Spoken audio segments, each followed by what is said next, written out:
Very good morning. So today in this session we are going to start with revision for strategic financial management for the coming examination May 2023. So first 5 minutes I will tell you what is the learning objectives of this 4-day revision session. It will be targeted for 36 hours. So today the class will be up to 8:45 to 9. So we will be covering out all the concepts. Since yesterday I was fully exhausted, we couldn't come on time, but today class will be up to 9 o'clock, 8:45 to 9.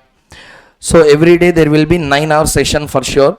9 into 4, 36 hours. So 35 hours if you take on an average, 35-hour session covering out the entire SFM, starting from the bond valuation, ending with the concepts like IRRM. Each and every concept we will cover.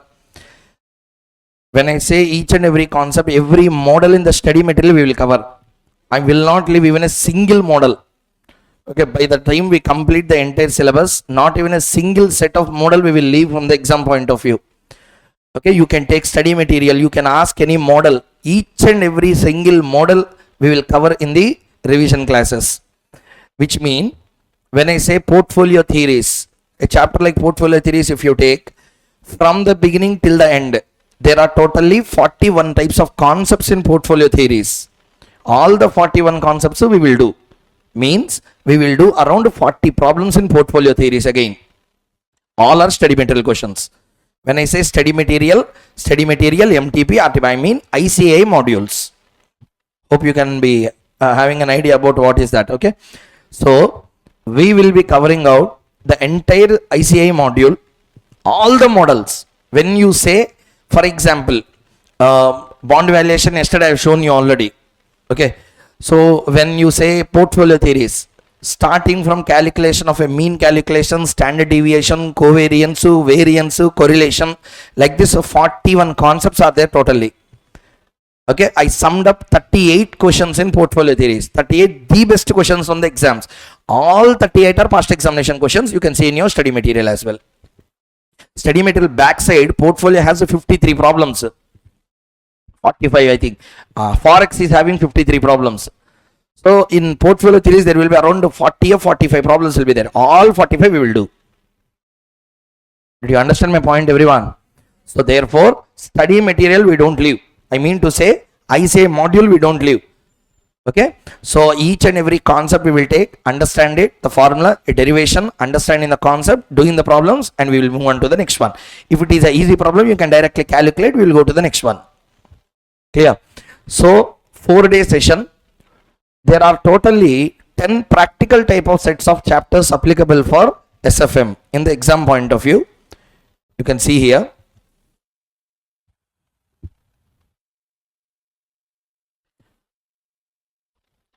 First one, day number 1.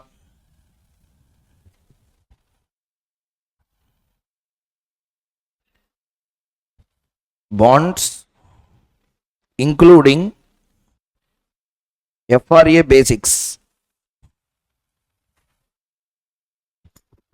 FRA is from OTC derivatives concept. We'll cover today itself. Okay. FRA, forward rate agreements. So bonds including FRA. FRA we will cover separately. FRA basics will be covered in the first class itself. Hello, I'm talking to everyone.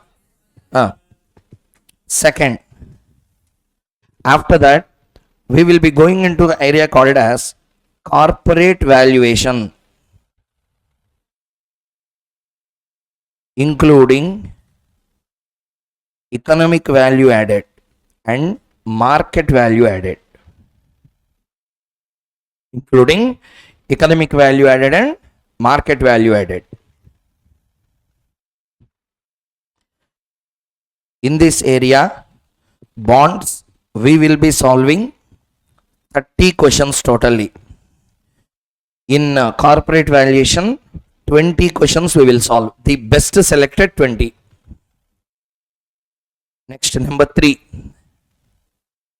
After this, security valuation. security valuation. Here another selected 20 questions we will do. These three put together in the examination will be coming for bonds will be a compulsory question for 6 marks to 8 marks. Corporate valuation will be a 8 marks question. Security valuation will come for an 8 marks. So today's target is to cover 24 to 25 marks.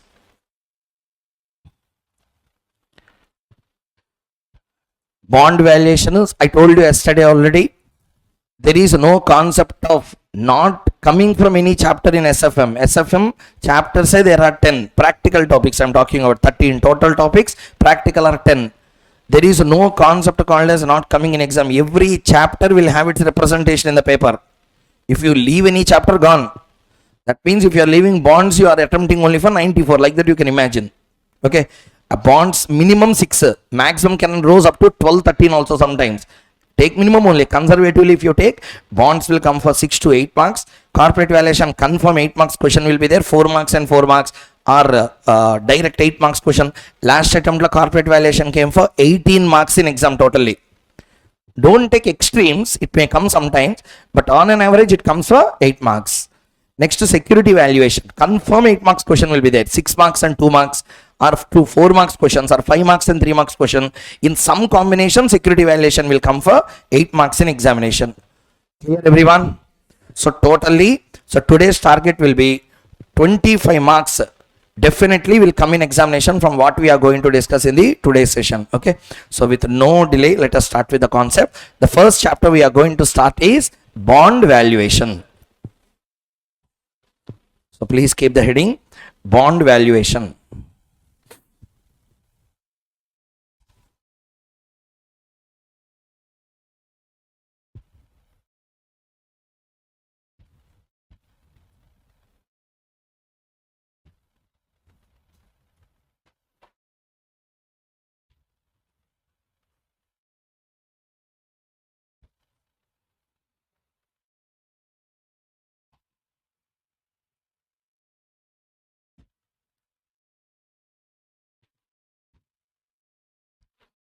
So the questions I am showing you on the screen are there in study material as well. So no need to take any material, anything, nothing is required because each and every question what I am doing here is already there in your study material. Clear? So therefore no books required. Just you need to see where the problem is, take that and let us do. Okay.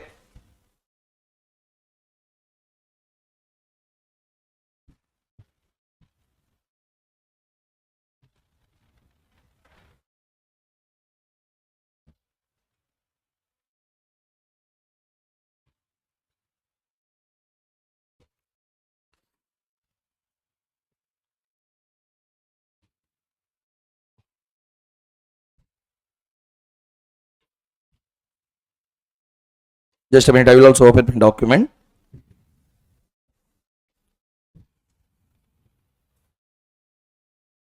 First one, before we start with, in the bonds valuation chapter, what are all the concepts that are important and dangerous from the exam point of view? Let me first explain that point. After that, we can go on into the next issue. First one, questions if they come from basic bond valuation like a plain vanilla bond, semi-annual YTMs, etc., student will be comfortable in doing the answer. But the dangerous areas in bond valuation includes, number one, bond immunization. Very, very dangerous. If comes in examination in either way, it will corner us. So the first topic is bond immunization. Second one is a bond convexity. Because people are not understanding the concept, just they are doing mechanically, but if they ask a question on a concept based, like in 2020-21, convexity question has been asked in examination in the same way. So if a conceptual question comes, rather than using just a formula, problem may come. So therefore, immunization and convexity are two areas which are dangerous from the exam point of view. Third one is FRA calculations. Forward rates calculation questions are there. Two types of forward rates. Number one, forward rates of a coupon paying bond, forward rates on a zero coupon bonds. Two types of concepts are there. Those are another important areas. These are not the areas we are now going to do These are the areas which are dangerous in exam point of view. Clear everyone? Later next concept is a concept called as a callable bonds. Callable bonds. Callable bonds means bonds repayment. Buyback of bonds concept is there. So that will be the next complicated area which we need to concentrate on. So therefore, let us first start with that. See here.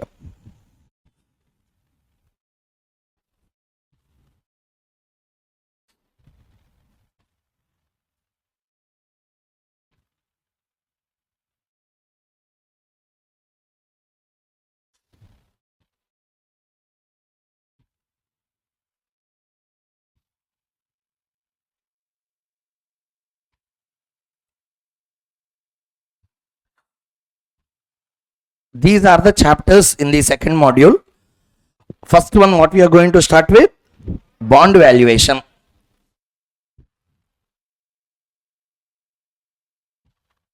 Let us go directly to the question.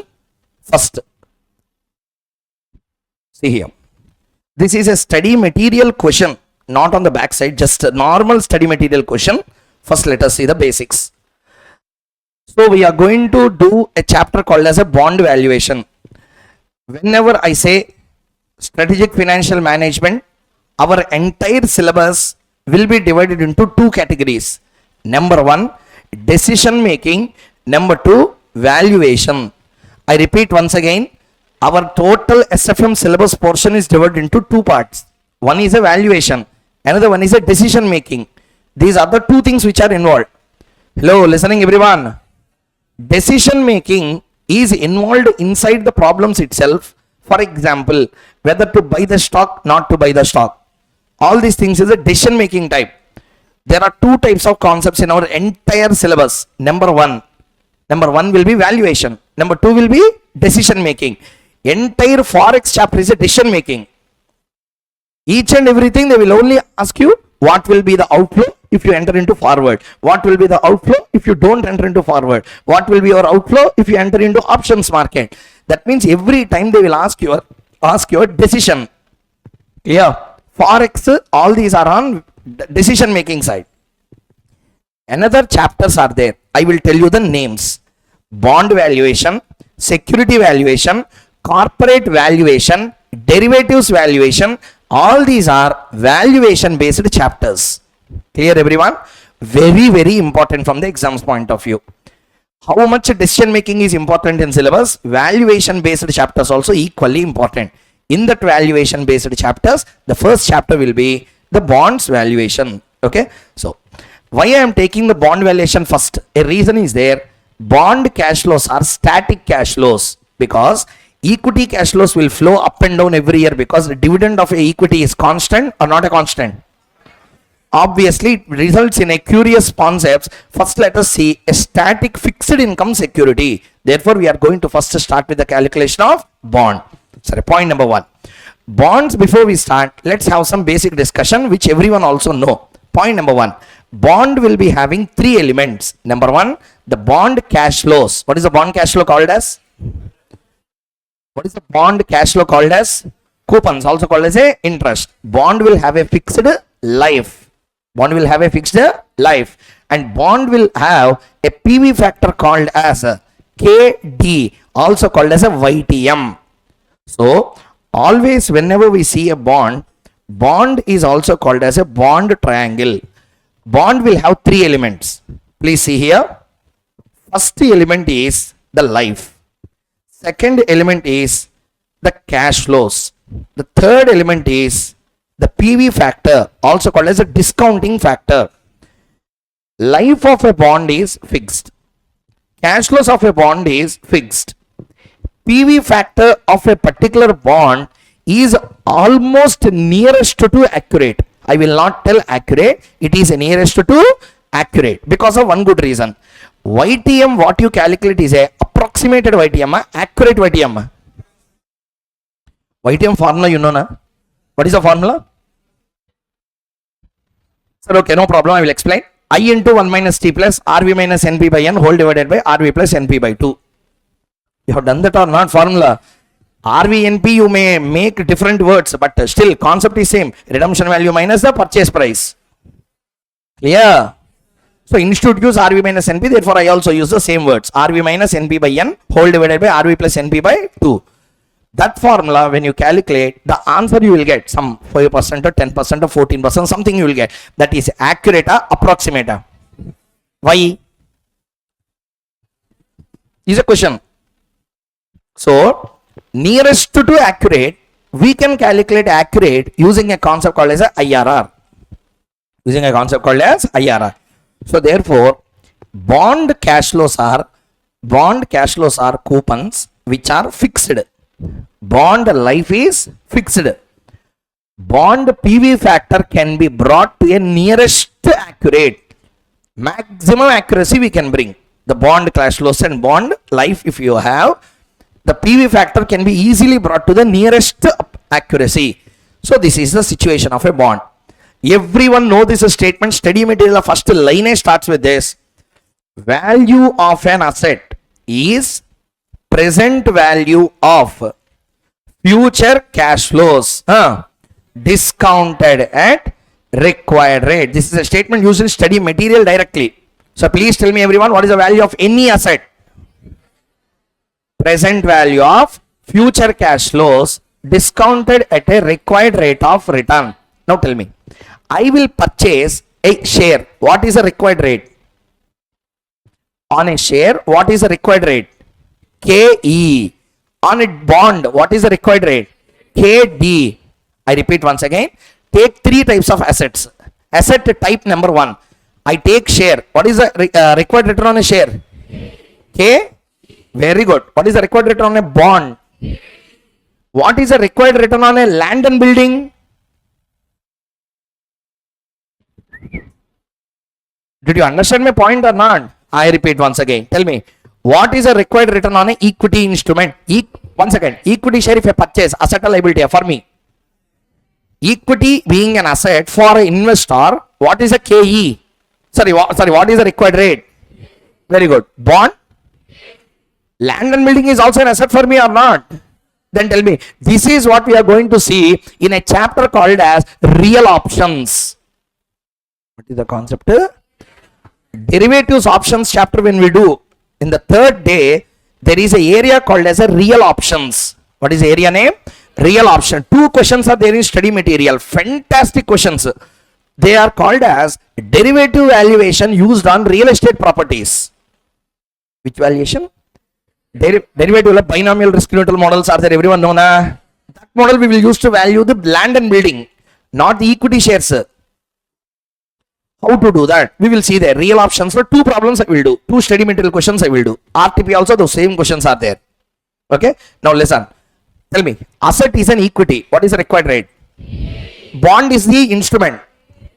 Land and building?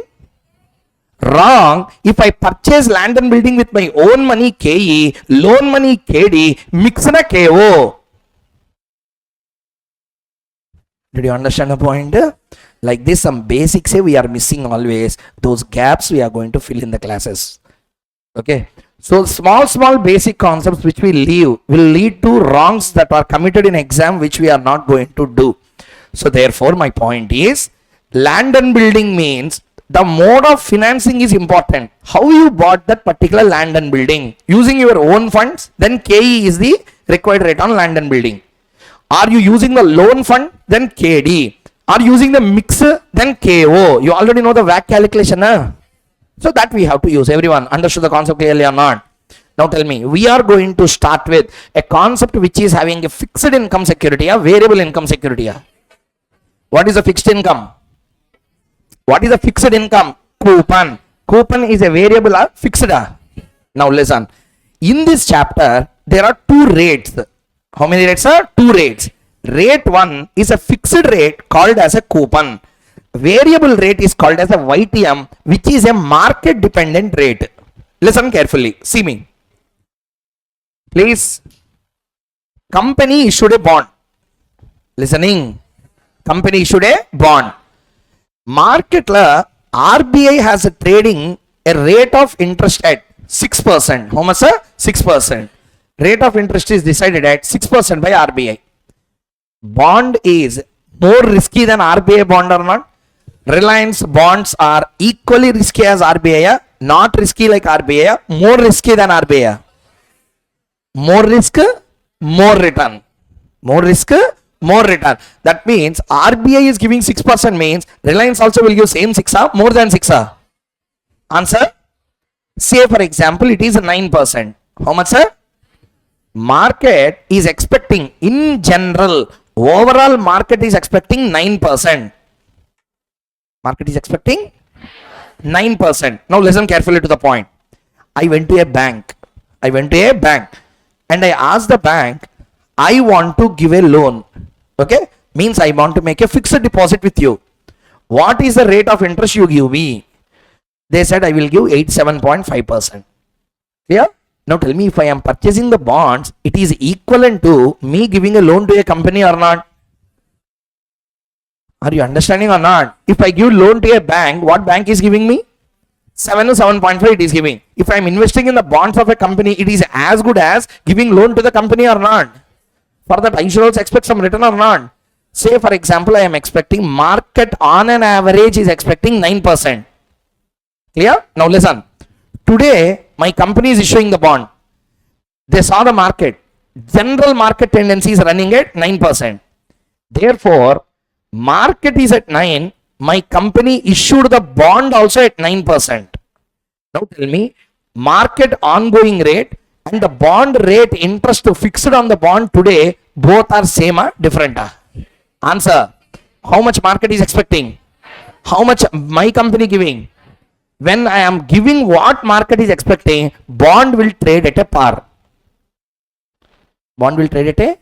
Tell me, how much market is expecting? How much I am giving? That means you are on par with the market. You are on par with the, therefore bond will be traded at par. Clear everyone? Next, see me. YTM coupon. Let's say for example. Now tell me. Now my coupon is a variable return, fixed return. Now what problem will arise? Slowly in the market people started expecting more.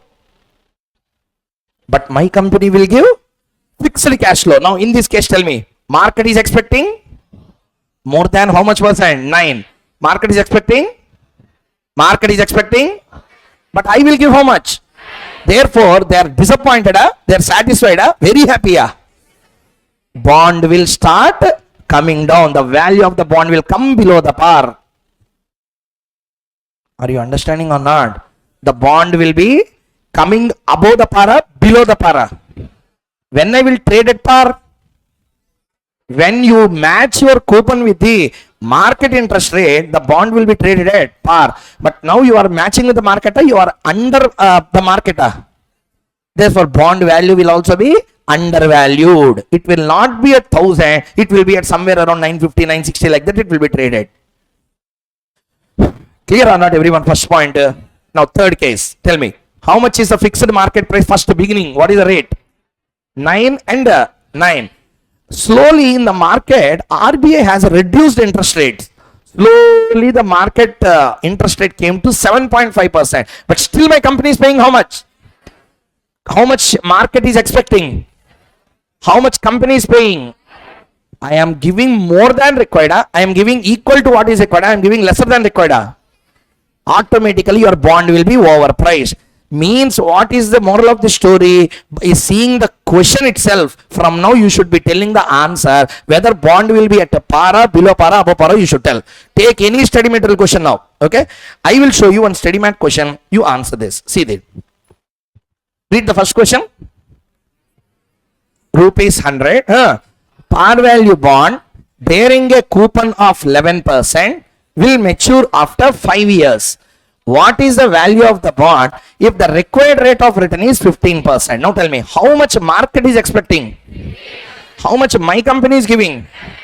Satisfied or not satisfied?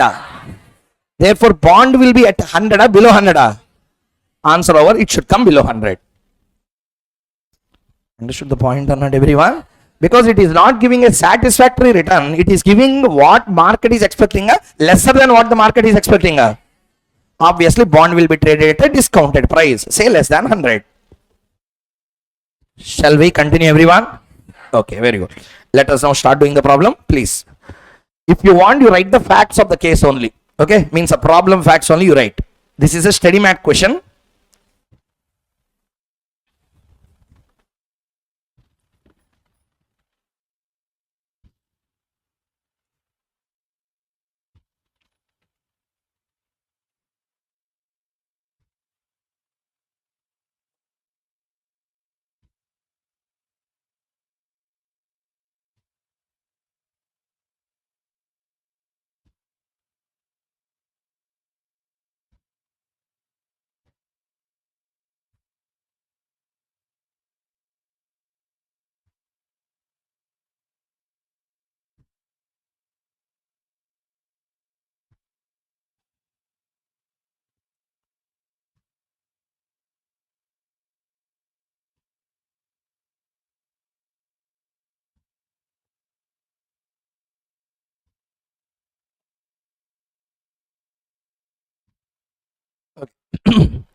First point, want to see the question? First, write down the facts of the case clearly. Facts.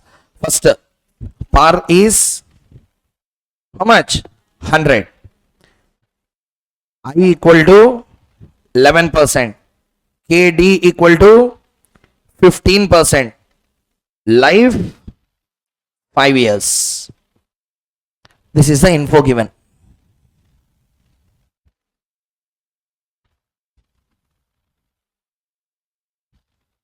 Okay, that's the information given in the question.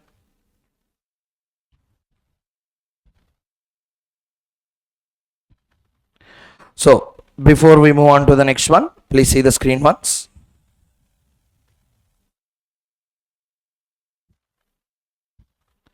What is the life of this particular bond? See here, 1 to 5 years, what the company is paying? 1 to 5 years, what the company is paying? Interest. How much? 11 rupees. How much? 11 rupees. I will pay for 1 year, for 5 years. Take the calculator, calculate the annuity factor. 3.352. When you multiply both, you will get 36.87. 36.87.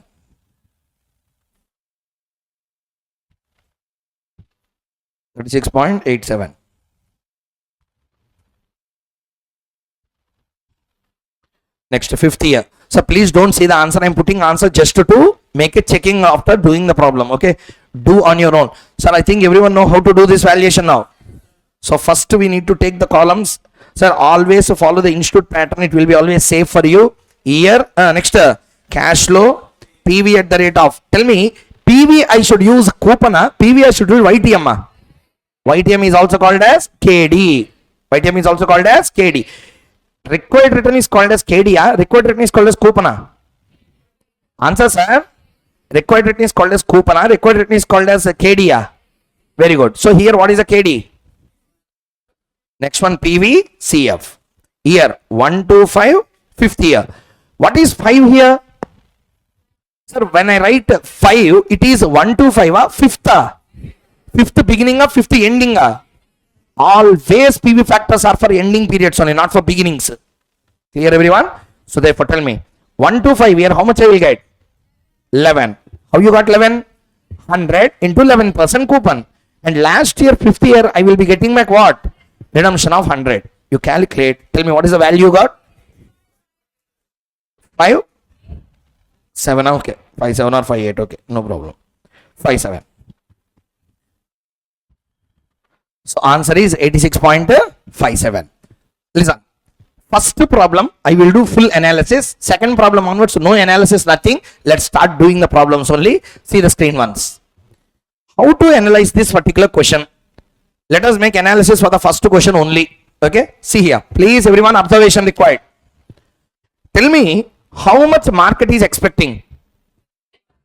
How much company is giving? Market is expecting 15. Company is giving 11. The bondholders are happy or unhappy? When you are unhappy on something on an investment, you will undervalue it or overvalue. Therefore, the share is a bond is traded at discounted price, lesser than par. This point we can say even after seeing the question also. 86.57 we may not tell. But we can see and tell the question whether the value will be below 100 or above 100 or exactly 100. Understood the point, everyone? Next, very important second question. Very important second question. Listen carefully. How much the bond holder is expecting? Don't get irritated. I am asking same question, please. Analysis will be very deep into that. Tell me how much bond holder is expecting. Or I can tell this way also. How much the bond holder is getting a return? How much return the bond holder is getting? I can also ask this way. See the question. See the question. Tell me how much the bond holder is getting. Everyone, 15%. How much the bond holder is getting a return? 15%. Company is paying how much percent? But how much bond holder is getting? Why? He is purchasing at a discount and redeeming at par. In other way around, you can see the question in the same way. See here. What is the value of this bond in the market? At what price the bond is getting traded? 86 point. For example, if Koushik Mukhesh has to buy this bond today, at what price I have to buy? I will purchase. Now tell me, I will purchase it. First year, how much coupon I will receive? Second year, third year, fourth year, fifth year, and also receive how much? Means tell me, at what price I purchased?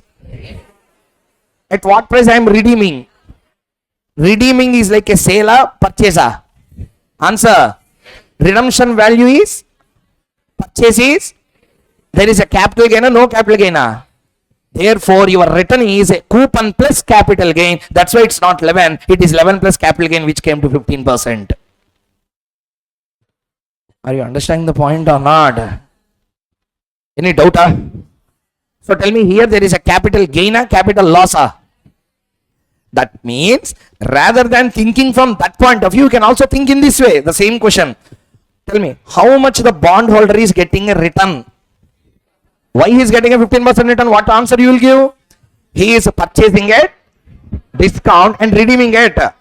Thereafter, they are getting a capital loss or capital gain. That means I am getting only coupon. I am getting coupon plus capital gain.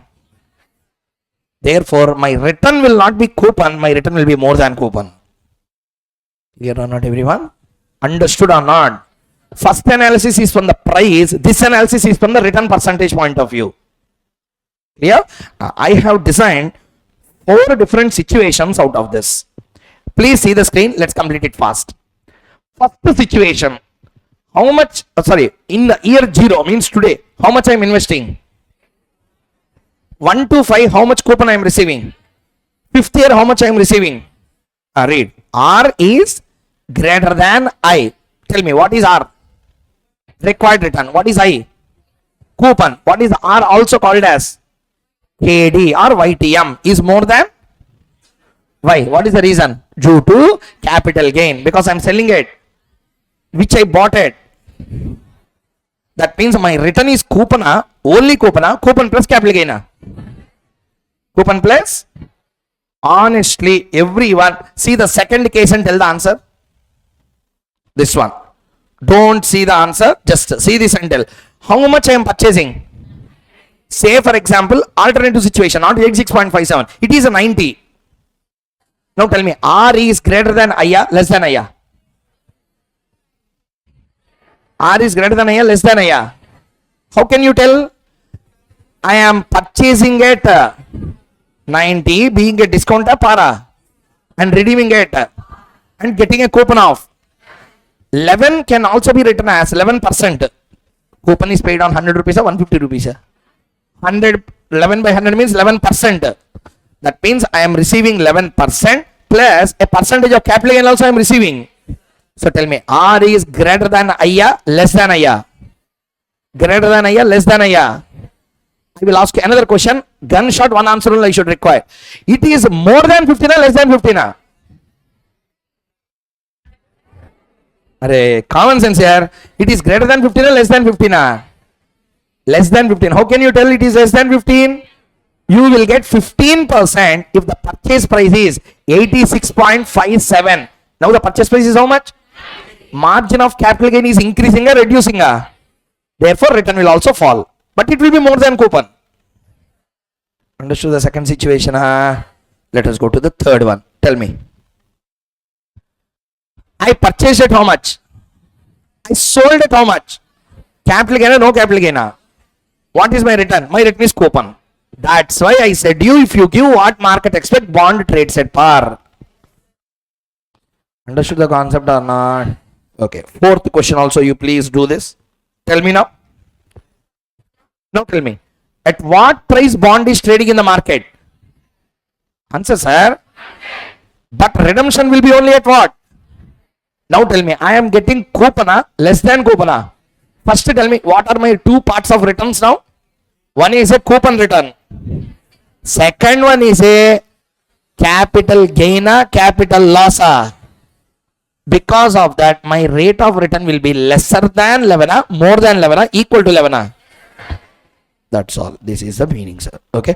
I want every one of you, please copy down only this. Class la important is a conceptual analysis, not doing thousands of problems. If you do one problem like this with analysis, you can do any number of problems given in the institute. So listen carefully. Institute has a very bad habit of asking the conceptual questions in exam. If a tough paper has to come, at the time your inference on concepts only will work. So please note down the concepts clearly. If you want, you can take the photo. We can go to the next one. If you don't want to waste your time, you take a snap and you will go to the next one. If you want to write, you write fast. I will give you 2 minutes time. If you couldn't write, at least do that. Doubt? Yes.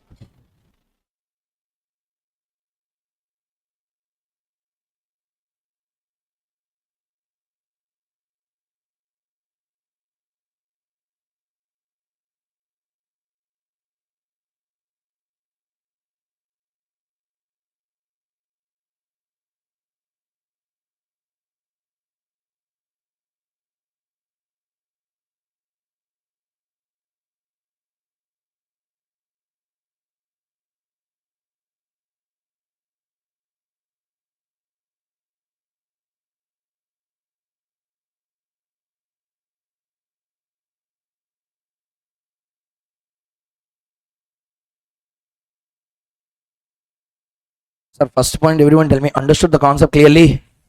So tell me, writing also, please tell me, we don't have time. Let's complete as soon as possible all the points. Tell me, whenever the bond given in the question, okay, it is more than par, then what do you mean by R? I repeat once again, bond is trading at 123.55, something like that he said in the question.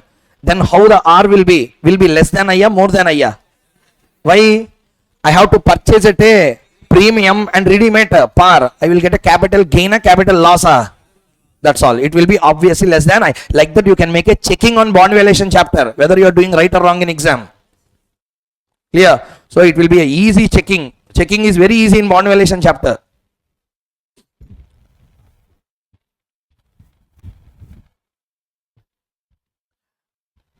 Done?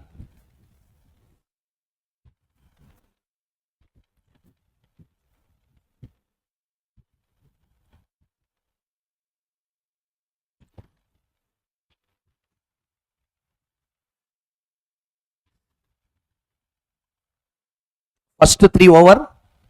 Okay. Take this also. Logic you write down clearly. Why this came like that?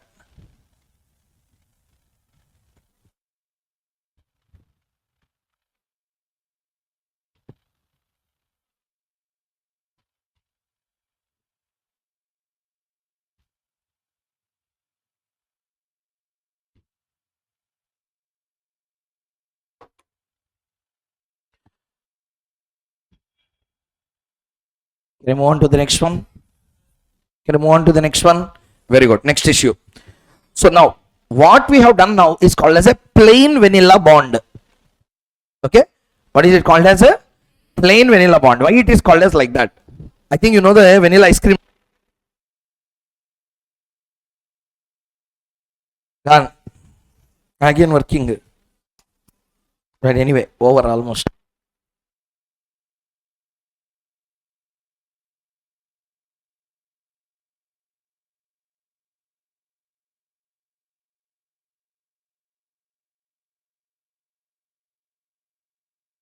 So listen, it will be same. Small coupons will come.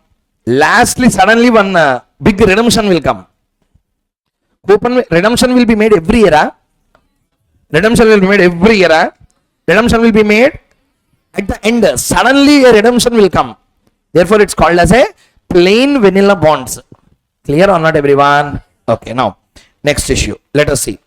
So therefore, these are the three different situations that can arise. Everyone see the screen once? Tell me, bond is traded at? Bond is traded at? What is the first logic you need to understand in the exam? YTM is equal to coupon. Next, bond traded discount equal to coupon plus capital gain. Next, bond traded premium YTM equal to coupon minus capital loss. Understood the logic clearly? Okay, done. Next, so take the second question also. First question we completed. Question number 2. A deep discounting bond was issued by a financial institution for a period of 10 years and having a par value of 25,000. Find out the value of the bond if the required rate of return is 16%. First, everyone answer my question clearly. This particular question, what is the interest that is paid? How much interest the company is paying? Hello, sir, everyone. See here, how much interest the company is paying every year?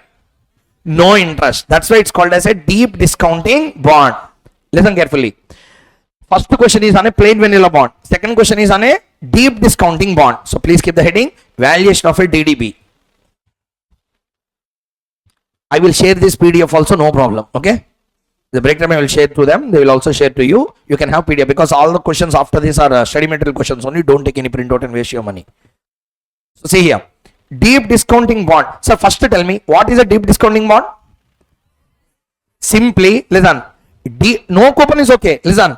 Deep discounting bond is a bond which will be issued at a discount and redeemed at par. Everyone repeat. What is it? Please again repeat. Issued at a and redeemed at a. Means I will issue at 25,000. I will redeem at 25,000. At what price I need to issue? That's what we have to calculate. Clear or not, everyone? Okay, now let us do. See here. See here once. Type of bond. Tell me, what is the type of bond? Deep discounting bond. Please see the screen. What is the life? What is the par? What is the YTM? Please read. Deep discounting bonds are those bonds which are issued at a heavy discount prices and redeemed at par. Therefore, they don't pay any coupon during intermittent period. Everyone know the time value of money concept, right? Tell me. There are two concepts. One is a discounting. Another one is a compounding. First one. Second one. Tell me. Taking present to future is called as. Answer, sir. Taking present to future. Bringing future to present. Now tell me. I want to buy a bond today after 10 years. I want to buy the bond today after 10 years. That means the today's value of asset is present value of. Now tell me, in future what I get?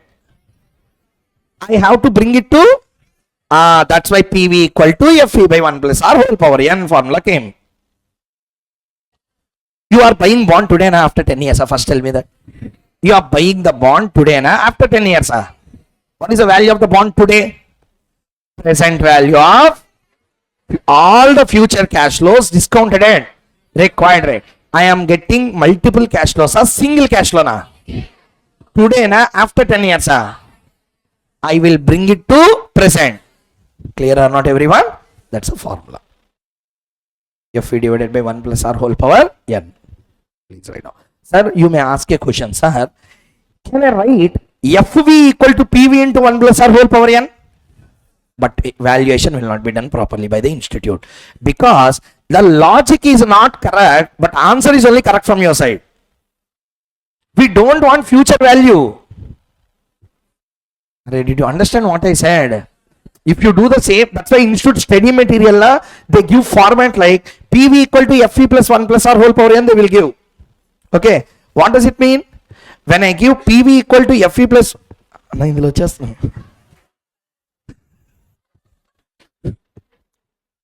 so when I sir listen, how to present the answer, did you understand everyone? Can I write the same question as FE equal to PV into 1 plus R whole power n and do the answer? Will I get the same answer, different answer? First tell me. But what is the problem? We don't want future value. We want what value? Present value. So present the formula also correctly in exam. Write down now. Copy down.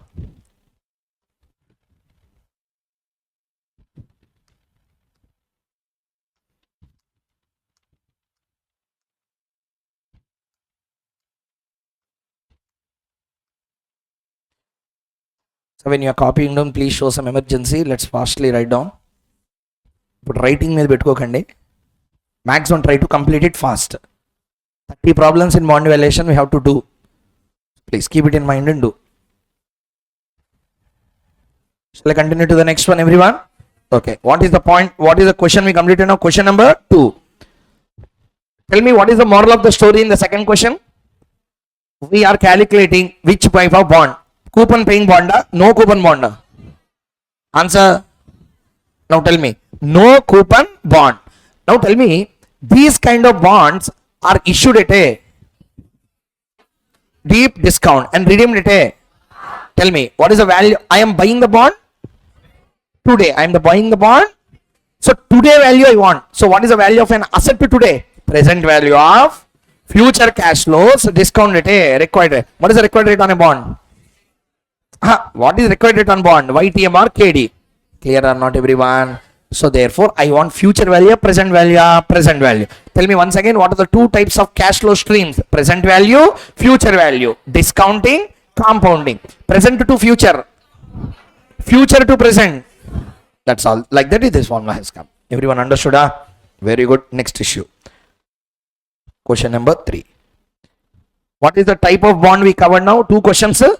Plain vanilla bond, deep discounting bond. Keep the heading in your notes. Perpetual bond. Perpetual bond. Sir, perpetual bond is also called as a irredeemable bonds. What they are also called as? Irredeemable. Means they are paid or repaid or will not be repaid or will not be repaid. Those are called as irredeemable bonds.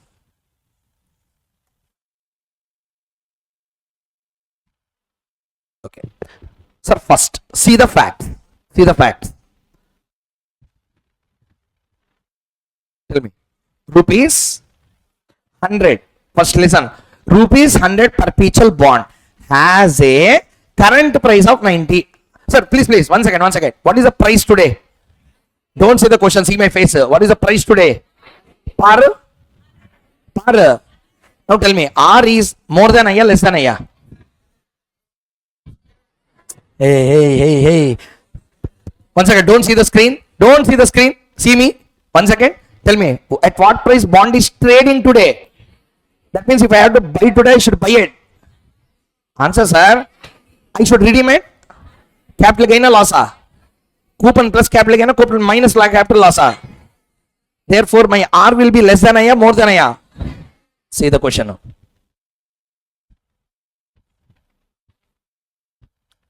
12:16. That's why it came. Are you understood the logic or not, everyone? Okay. See the question now. Tell me. 1 second, sir. 1 second. I am having coupon, no coupon. Having coupon, but I don't have redemption clearly. That means this is called as a normal bond, perpetual bond, perpetual bond. See here.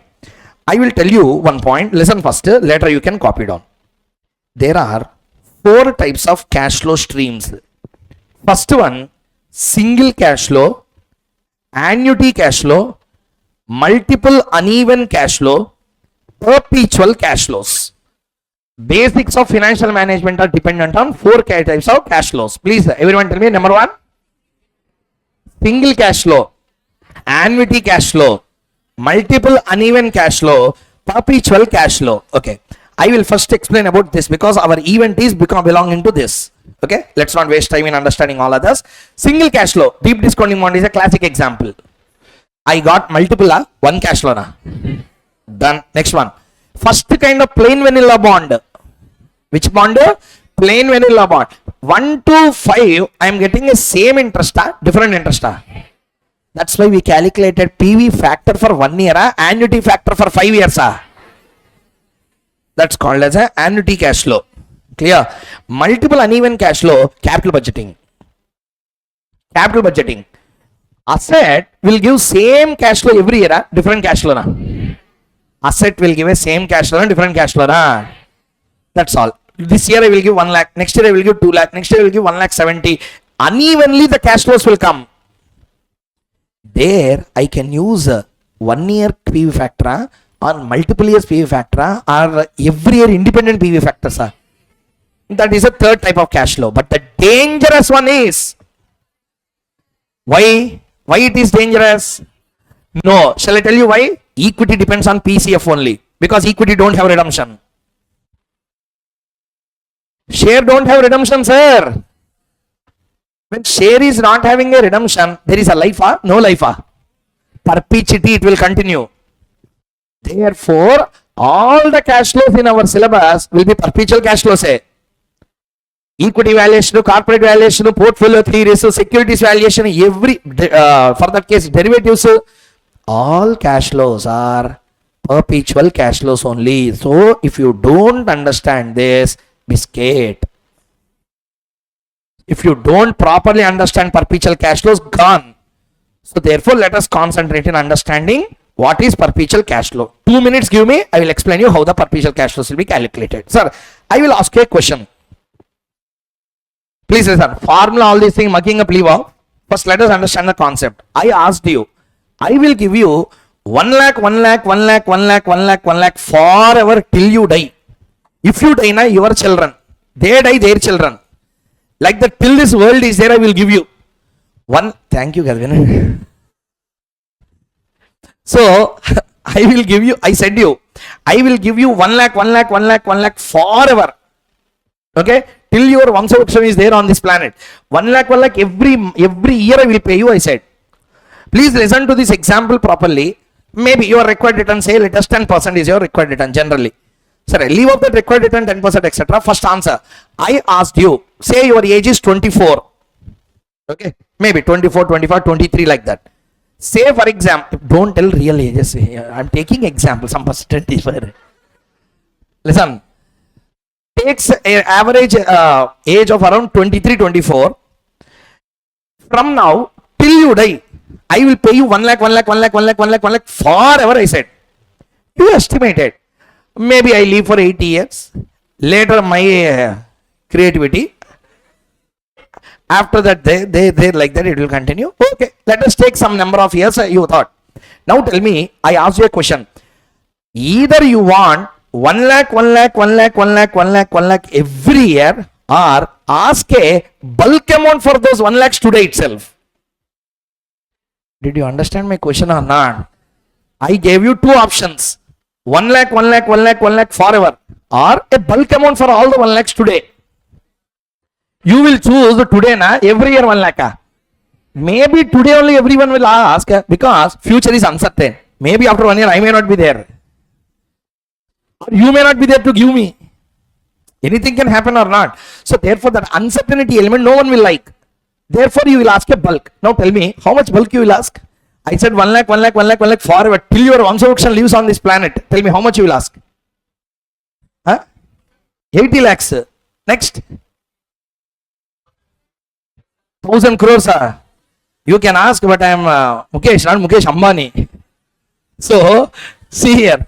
So the point is, you can't ask that much here. Sir, okay. Now tell me, listen. I will give you 10 lakhs bulk. You heard correct? I will give you how much? 10 lakhs bulk. Sir, 1 lakh, 1 lakh, 1 lakh, 1 lakh, 1 lakh, 1 lakh forever. Today you give bulk 10 lakhs. Yes, I will give only 10 lakhs at your rate of return of 10%. Due to one good reason, I will tell you. Listen, so many people may not agree. Sir, I will live at least for next 50 years, sir. 50 years, 1 lakh is 50 lakhs you should pay. You may get a doubt or not. Now listen, sir. what? Once give the calculator. So you see how the PV factors works actually. 10% is your rate or not?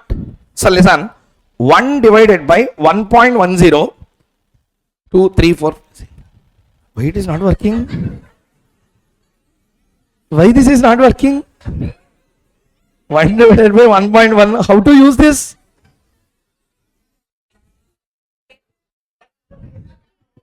వద్దులేండి.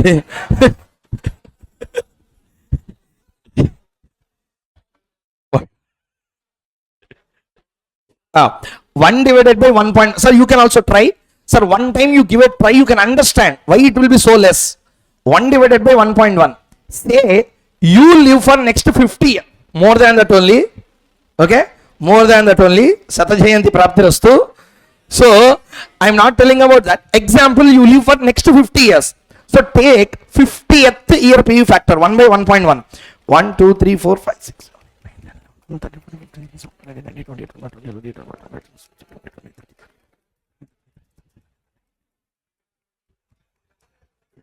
Sir, it is coming around 0.0085 something I got. Yes or no? Now listen.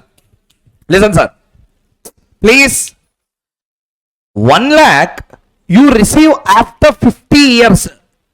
This into 1 lakh if you make, that's equal to 851 rupees today. That means 1 lakh you receive after 50 years. What is the value of that 1 lakh today? Today, if you have 850 rupees, after 50 years, your 850 rupees will gain a value of 1 lakh. నా జేబులో ఉన్నది లక్ష రూపాయలకి equal అనుకుంటారా? So if you have 851 rupees in your pocket today, you are not holding 851. You are holding 1 lakh. But that 1 lakh value will be coming today after 50 years. That's all.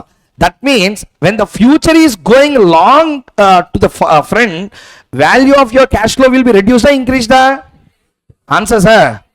Now tell me, 1 by 1.0, 50th year 851. Imagine 100th year. Did you understand or not? That means by 100th year, 1 lakh value will be today equal to somewhere around 5 rupees or 6 rupees. If you add all those infinite cash flows, it will be equal to 10 lakhs only. Do you understand my point or not, everyone? So tell me, how much is the per annum cash flow I said I will give you? Answer. What is your required rate? Answer. Therefore, the bulk amount will be equal to how much? 10 lakhs only. Reason. Second reason also I will tell. We'll close and we'll go to the point. Equity valuation, what is more important to understand? Perpetual. That's why we are spending some time. Listen now. I gave you, listen please. I said that 10 lakhs is equal to infinite 1 lakh. I said 10 lakhs is equal to infinite 1 lakh at a required rate of. Let's prove in another way. See here, I gave you 10 lakh. I gave you 10 lakh. You made a perpetual deposit in a bank of 10% interest. Tell me, you deposited how much? Answer. 10 lakh. At what percent? How much interest a bank will give every year? Answer here. That's what I am also telling. If you deposit 10 lakh, every year bank will give you 1 lakh, 1 lakh, 1 lakh, 1 lakh. Don't be under wrong impression. Then I will have 10 lakh plus 1 lakh. No, that 10 lakh is blocked amount. It's not belonging to you. If you withdraw that, 1 lakh will stop. That means you deposited 10 lakh rupee bulk amount in a bank, giving 10% interest. So tell me next year how much interest it will give? Answer. The next year? The next year? 100th year? Infinite years? That's all. Infinite years 1 lakh is equal to today's 10 lakh. That's what I am also telling.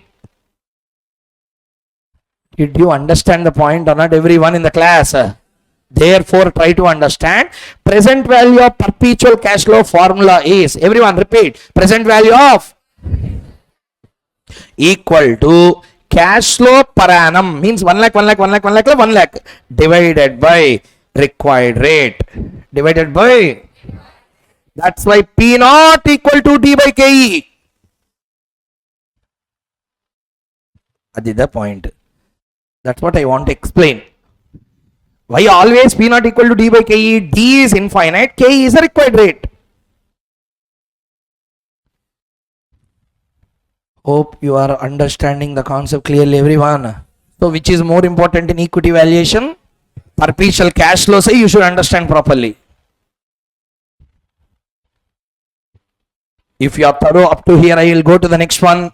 We will solve for the now everyone in the class, one formula. What is the formula for perpetual cash flow? What is the formula for perpetual cash flow? Slow per annum divided by required rate. If it is a equity share, dividend by KE. If it is bond, interest by KD. Answer over. Understood the point clearly? Now everyone please note down in a separate page or separate book or at the last formulae. All the chapters, whenever we have written one formula, copy down there. Institute model of formula I am going to tell you. I am not going to write any other thing extraneous to what institute is doing. Keep the heading formulae. First, which chapter we started with? Bonds.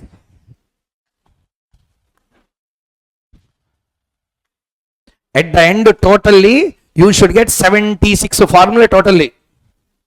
76 formula you should get. Portfolio totally 27 are there.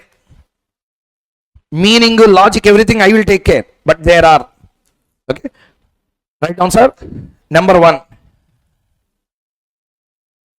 Number one. Number one. Present value of future cash flows.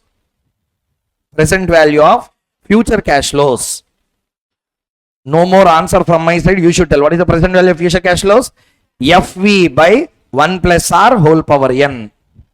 FV by 1 plus, I think you can understand what I said now. FV by 1 plus R whole power N. Second formula.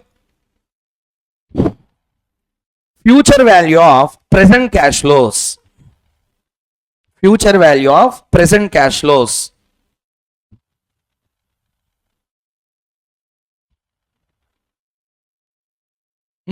Answer. PV into 1 plus R whole power N. Don't write notations. R equal to rate. Don't write. All of that you know already. This is a crash session. Let's keep it like that only. You don't write notations for that. So, okay. Third formula. Present value of perpetual cash flows. Mark this formula, very, very important. Present value of perpetual cash flows. Okay, write down. Cash flow per annum divided by required rate. Cash flow per annum divided by required rate. Next one. Fourth formula. Present value of perpetual bond. Now you replace and write there. Present value of perpetual bond equal to how to write? Coupon per annum divided by KD or YTM. Divided by KD or YTM. Okay, na? So like this, every topic once after that you write the formula also. At the end, separately you need not take any formula notes, some others third party formula you need not read. Okay, you do the formula, you write there, you can only remember in the exams. Okay, let us start with the next problem. Sir, first one, yes, understood the third question or not? Now take calculators, everyone, do this answer. How much is the par value? How much is a par? How much is a coupon? Coupon.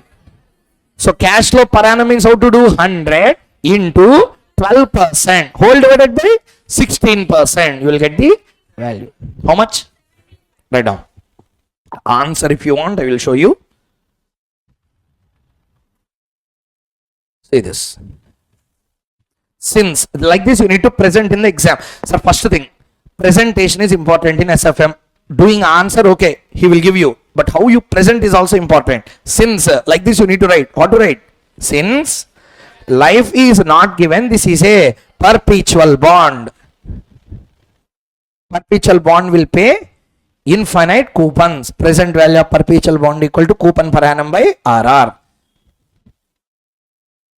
Don't presume that valuation person knows everything. So write down 100 into 12%. Clearly write down.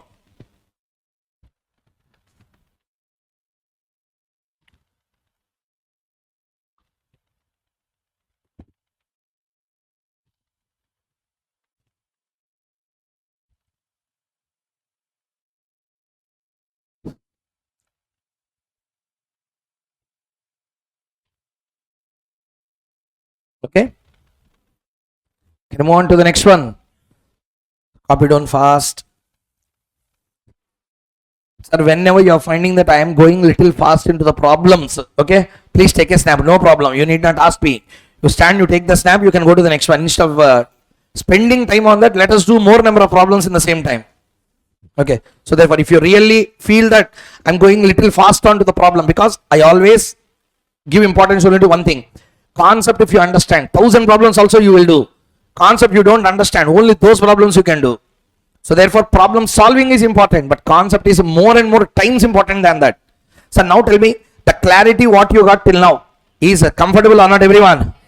So let us go to the next concept now. Sir, how many types we completed now? 3 types. Plain vanilla bond, deep discounting bond.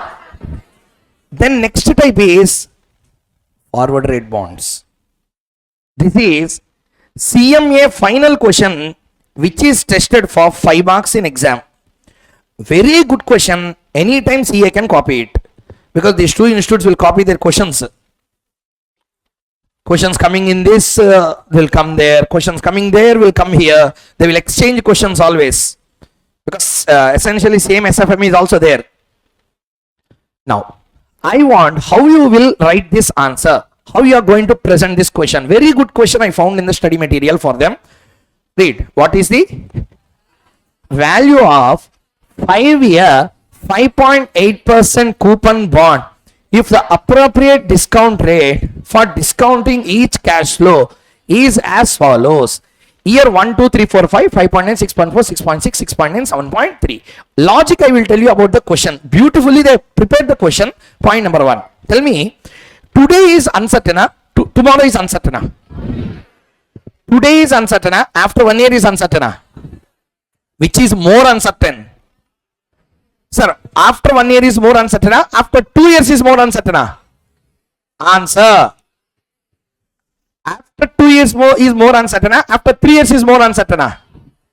Now answer. When more uncertainty come, more risk, lesser risk. Answer.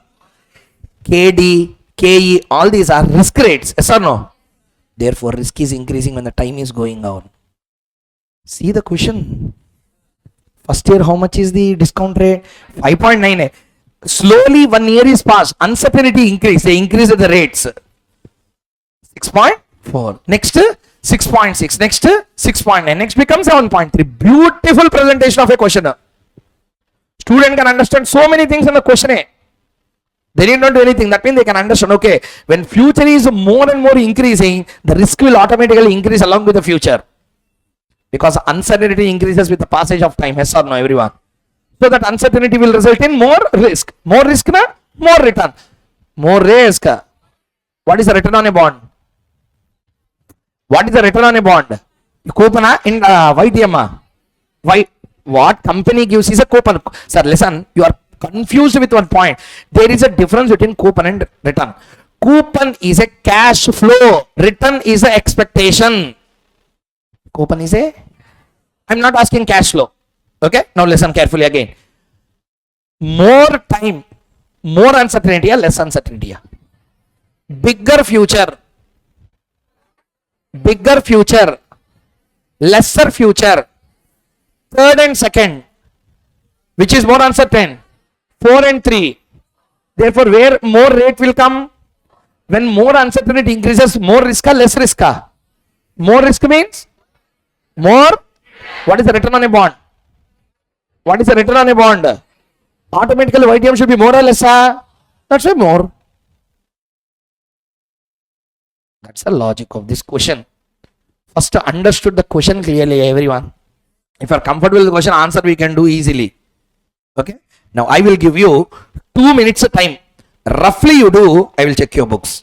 How you are doing this. First try, give a try. Don't just copy the answers.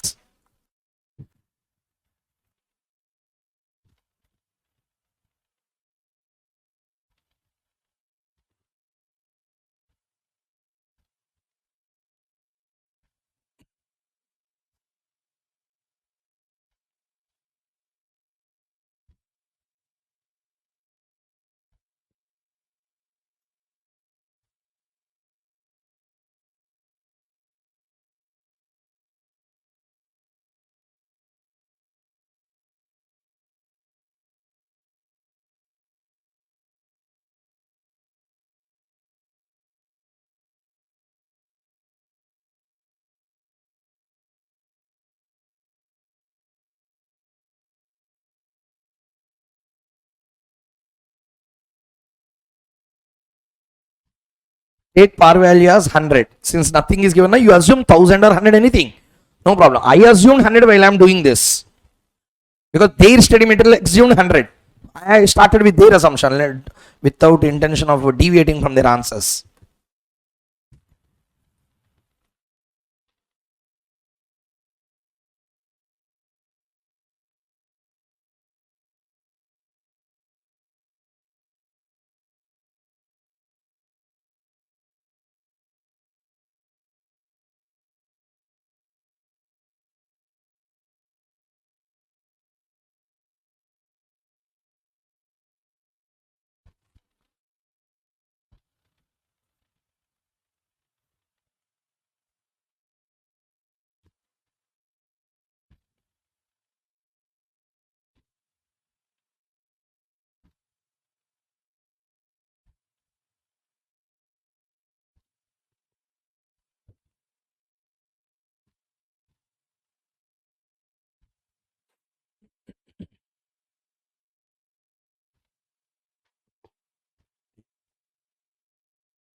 How much you got? 90? 94.21. Sorry, 94, something around 94. Okay.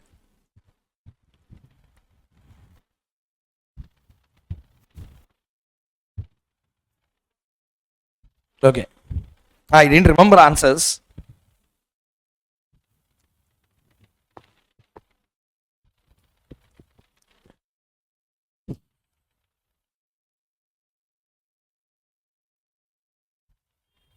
How much? 94. 24 bro. ఇంకా అసలు కొనక్కర్రా బాండ్ని.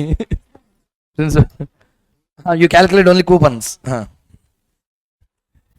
అట్లా 24 అయితే ఇంక కొనక్కర్లా వాడు. 2 5 star చాక్లెట్లు కొనుక్కొని జేబులో చేయబెట్టుకు వెళ్ళిపోవచ్చు.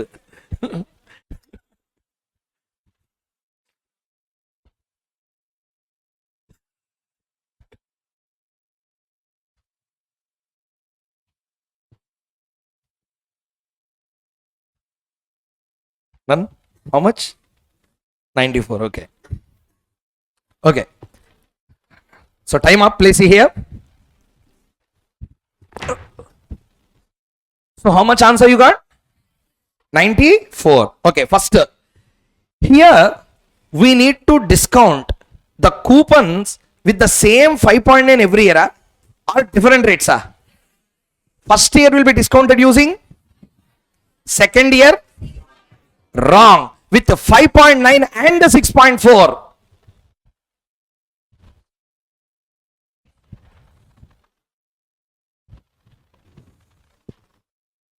Answer is 96.78. How many of you got? Very good. Listen carefully. Why like this we have to do? Sir, in my notes, point to point, each and every point I have analyzed it clearly. Please see here. Sir, this is a multi-period variable return bonds. These names are called as what? These bonds are called as what? Multi-period variable return bonds. ICAl CMA study material, this question has been given. Okay. But what Institute has done, shall I tell you? Similar question was given in one of the latest attempt. I will show that question also. That question also I kept. In my book, it is around 30, 31 question. Same question with a change in numbers they have given in our exam. Listening, everyone. Sorry, I will first tell you how this concept has to be. What is the name of these kind of bonds? Everyone tell me. I have written here in this question the bond given is a multi-period variable return bond. Listen, it is not correct that the same expectation what the bond holders are having today about the share bond will have even in the next 5 years. Example, I will tell you. Please listen. Today, RBI ongoing interest rate is 6%. They added some premium of risk to the bond. They said bond we expect 6.75 or 7% or 8% like that they said. So now YTM in the market is at 7%. How much? Now tell me, please listen. Till now whatever the bonds you have done, the first question you have done the bond, na? 86.57 answer. There, how much is the required rate? So listen to the concepts clearly. What is the required rate? Assumption is the rate of return will be same 15% for the all 5 years. But that assumption is correct or wrong? Wrong. Therefore, bond values what you get you through that is not correct bond values. When you will get a correct bond value if you calculate like this means like this.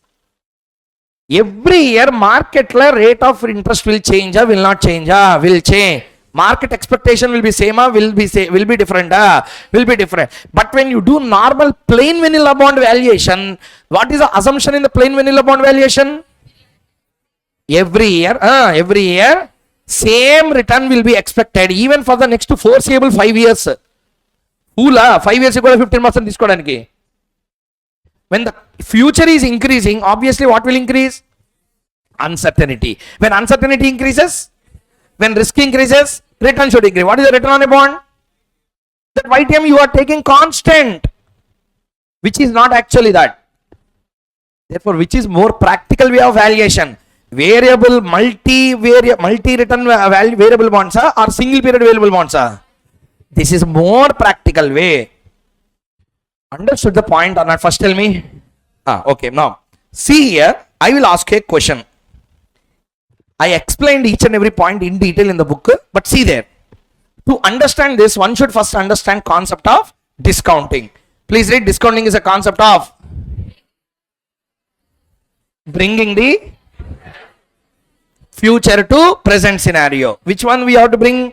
Cash flows. Okay. Let us take an example. I have said, na? See here. You help me, I will do. Please. If you have done mistake means somewhere you have gone wrong. Please listen, sir, at least now. See here. I asked you. I wanted to get 1 lakh after 3 years. Everyone repeat. I want to get 3 years. My required rate is 10%. My required rate is? Tell me. Today, 3 years. Okay. I want 1 lakh today. I want 1 lakh after 3 years. My required rate is how much percent? How much I should deposit today to get 1 lakh after 3 years? I asked. Now you should first tell me one point. This is I want present value of future, future value of present. Everyone? How to calculate? PV equal to FE divided by 1 plus R whole power n. What is the FE? Divided by 1.10 whole cube. Yes or no? Tell me the value. 75, 131. 75, 131. Now listen, sir. Listen, please. I have something to tell on this. Now listen carefully. 75,131 I need to not satisfied. Everyone. 75,131 rupees today I have to invest. At what rate? To receive after. Now I will show this way. I will present this way for understanding. Year 0, 1, 2, 3. Tell me, third year how much I will receive? Participate everyone. How much? Now tell me. Discounting means bringing future to present. Bringing present to future. How much is in receiving in future?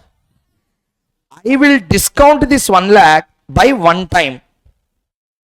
it will become 90,910. Listening or not, everyone?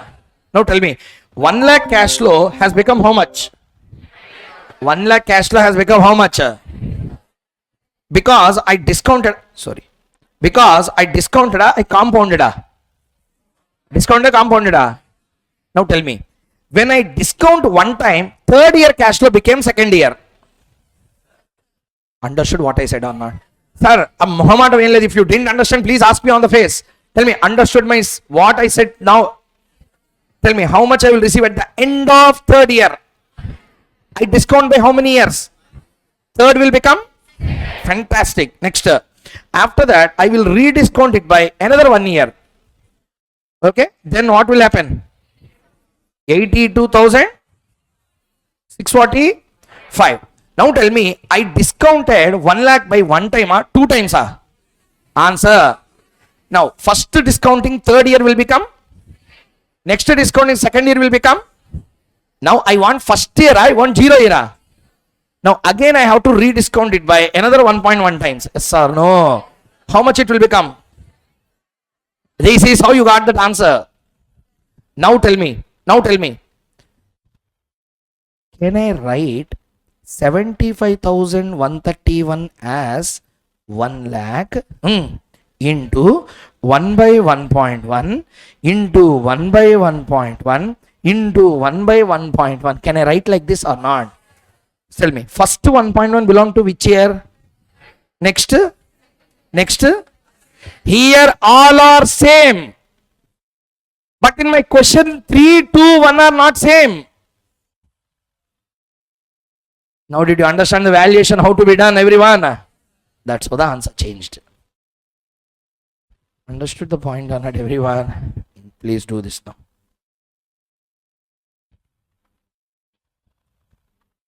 So read this first. Whatever I said, I have given full analysis in my notes, but please read once.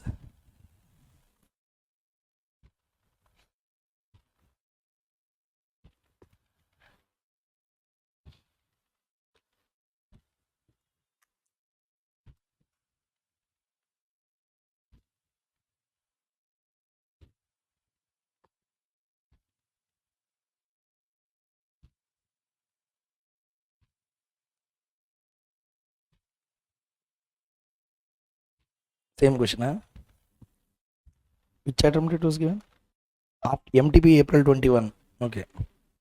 MTP April 21 also same question, similar question. Numbers changed. MTP April 21. Similar question. Forward rates were given. So, sir, you can believe me, all the questions are from our syllabus. Okay, taken from various important sources. Sir, everyone first understood the explanation or not? First tell me. Done. Next. Understood this reasoning, everyone? Answer. Please take this. So now tell me, sir, tell and write. See the question and tell me. Okay. See this and tell. I will receive how much coupon in the first year? 5.98. That I will discount at what rate? Very good. Second year, how much I am receiving? 5. Now tell me, second year I want to bring to 0. Now first I have to discount using 6.4. Then second year will become first year. Now first year I will discount using what? Then it will become. That's the way in which you have to do this. Understood the point or not? First, like this in 2 steps we need to do. Write down. Copy down this. Very important question. Mark it important.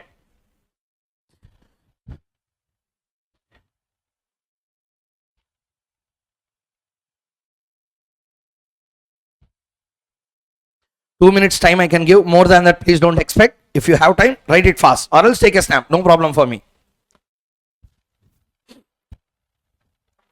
So those who ever done wrong, understood the concept, huh? Where you have done?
Can I go to the next one?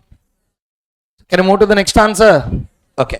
So one of our friend asked the question. For that, I will answer if you have the same doubt. So till now we have done valuation of a plain vanilla bond, deep discounting bond, perpetual bond, multi-period different variable return bonds we have seen. Sir, what about floating rate bond? Do you know what is a floating rate? Floating rate means coupon will change. Not what will change? Sir, market la 10. I issued at a 10. Market let increase it to 12. I will also pay 12. Means always bond is traded at par. Therefore, bond valuation will not be there for that. I told you just 1 hour back, na sir. YTM and coupon both are same. Bond will be traded at answer.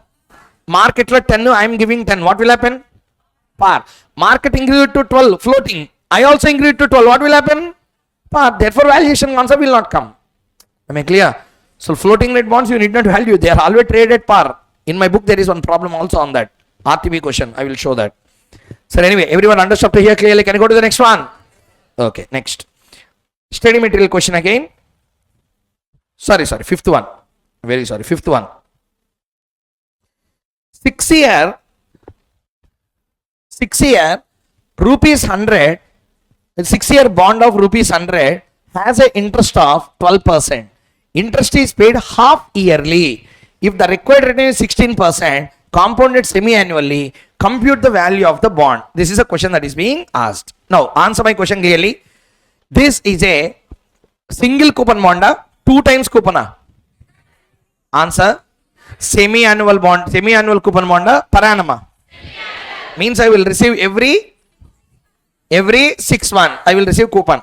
So first tell me, whenever you are valuing a semi-annual coupon bond, listening, whenever you are valuing the semi-annual coupon bond, tell me, PV factor is how much?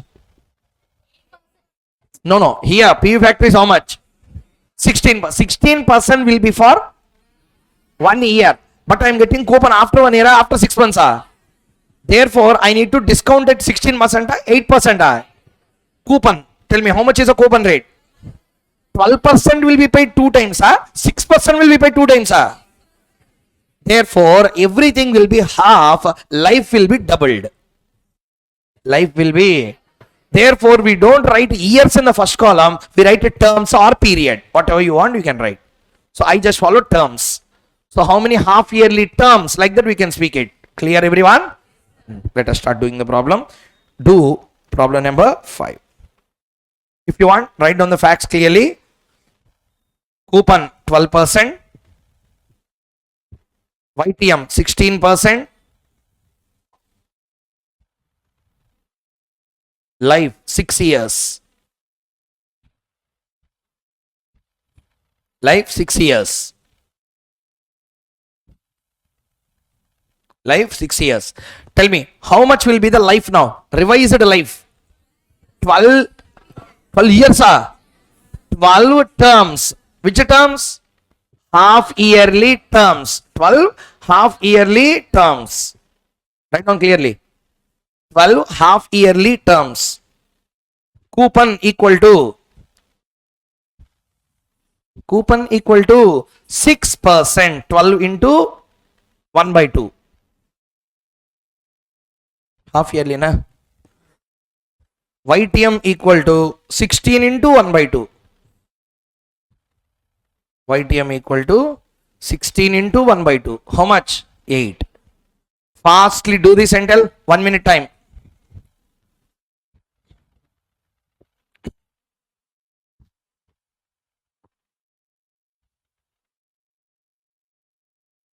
Terms, cash flow. If you want to check the answer.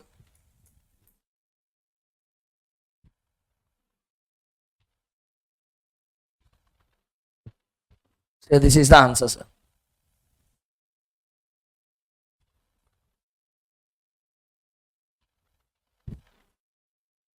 Terms 1 to 12. 12th term, you will be getting 100. PV at the rate of 8%.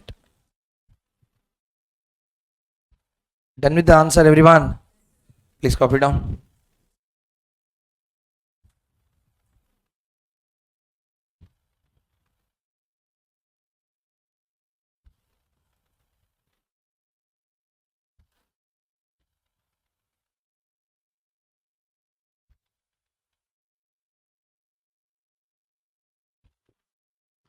Fast, fast. Can I go to the next one?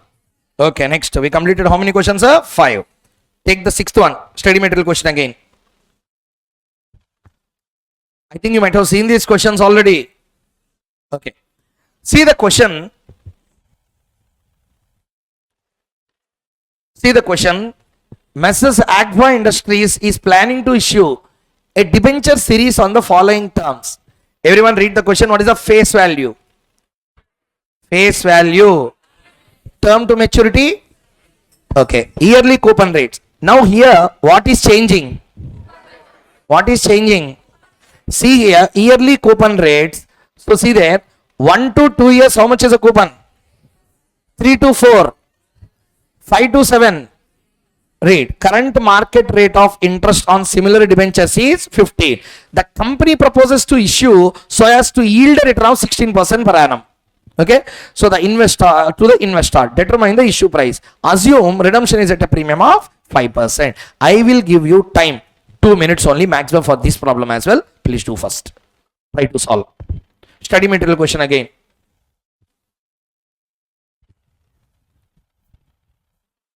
Please don't copy the answers. Please don't see the study material as well for the answers.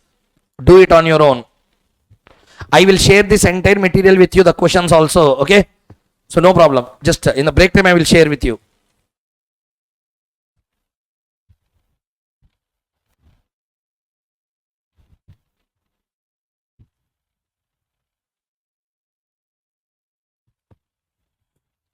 So the only confusion in this question will be whether to take 15% or 16%.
1 second, I will come. Sir, have you done with the answer, everyone? Tell me how much is the answer? 82 point? Sir, something, 82 point something, some number you got, right? First one, sir, is in this question only one new point you have to learn. Is this a normal bond or floating rate bond? Answer. It is not even floating rate bond. Floating rate bond means which bond? It should match with what? YTM. This is a normal variable coupon paying bond by agreement. Okay, that point number one. Please listen. Second question. This is single cash flow na, annuity cash flow, multiple uneven cash flow, or perpetual cash flow. This is coming under which cash flow? With intermittent annuities. That's a new point you have to learn here. This is a multiple uneven cash flow with intermittent annuities. Tell me, 1 or 2, how much interest I will get? Answer, sir. 3, 4, 5, 6, 7. That means there is an annuity of 2 years, 2 years, 3 years. Yes or no? Now tell me, how you will calculate the PV factor? PV factors, how you will calculate annuity? First you will calculate for 1, 2. 3, 4 years you have to calculate. How to do? Did you understand what I asked you? You will take calculator na? Then you will take first 4 years. From that you will reduce what? First 2 years. Please don't do like that. Please don't do it. It will waste lot of your time. Here question is given for 7 years now. Okay. Question is given for one question was coming in exam, one came in exam which given 19 years. It becomes very difficult for you to do at that time. So therefore, the wise method of doing the same question is, see here. First point number 1. 1 to 2 years, how much coupon? 8. 3, 4. Answer, sir. 5, 7. 15. Now listen. Take the calculator. If you have already done that way, fantastic. Once give me a calculator. See here, take calculator. If you are already doing like this, well and good. Or else please follow this model. 1 divided by 1.16. Okay. I want 3, 4. Don't do 4 and deduct first 2. Equal to 2 times you click. Okay. Don't click any M plus. Third year M plus to fourth year M plus you will get 1.193.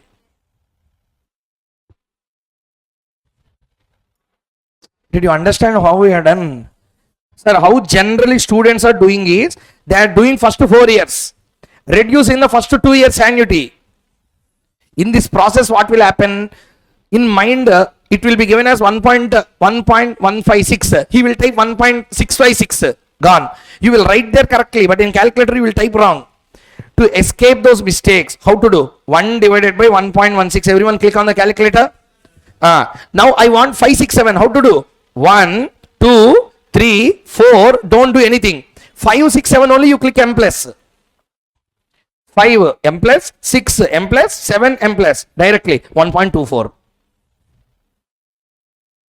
Did you get how to do, everyone? Sir, everyone understood how we have to do this? This is a time saving technique in examination. At least 1 minute will be saved. That 1 minute can give you minimum 2 marks in exam. Okay. So listen.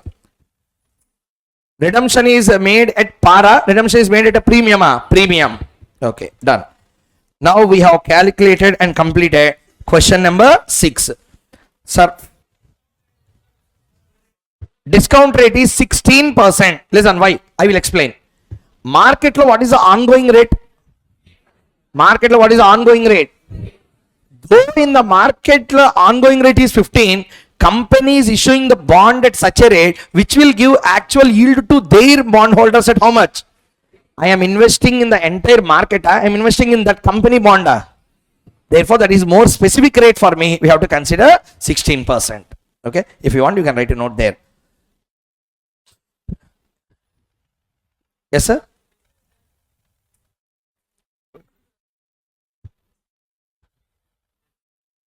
If it is less than, you will take that amount. Ongoing rate is 15%, but company is issuing at a yield which will go only 14. Now you will take only 14 because, please nothing is given, market you will take directly. But market and my company yield is clearly given. Then what you will consider? Company yield you have to consider. Okay. So write down there. If you want, you can add a note there. If nothing is said specifically,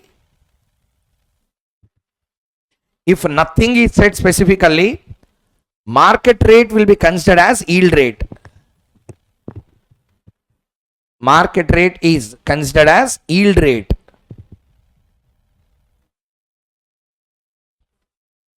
Market rate is considered as yield rate. Full stop. Continue. However, in this question,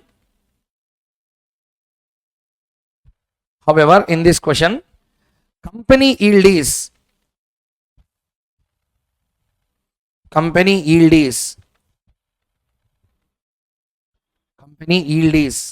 clearly given as 16%, and therefore YTM is 16%. YTM is 16%. Next, with this, various bond types we completed. Now summarize and tell me what are the types of bonds we completed now. First one, plain vanilla bond, deep discounting bond, perpetual bond. Next, forward rates means multi-variable return bonds. Next, semi-annual coupon bonds. And next one we calculated the mixed question of annuity and uneven cash flows concept. So various 6 questions, 6 types we completed. Exam beyond this they will not ask. Any of these type of bonds will come. One model of bond valuation chapter is completed with this. First one, tell me, in the first part of discussion, everyone comfortable? Next we are going into next area called as YTM. What is the concept of YTM, sir? Yield to maturity. Please, YTM we will calculate and we will take just 5 minutes. YTM is easy concept only. So first one, see here, everyone, first answer my question. Except to full form, tell me what is YTM.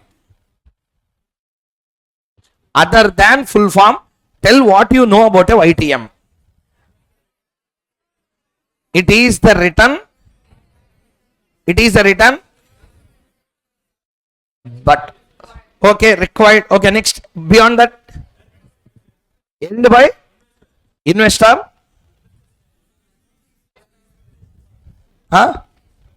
expectation, earned by investor,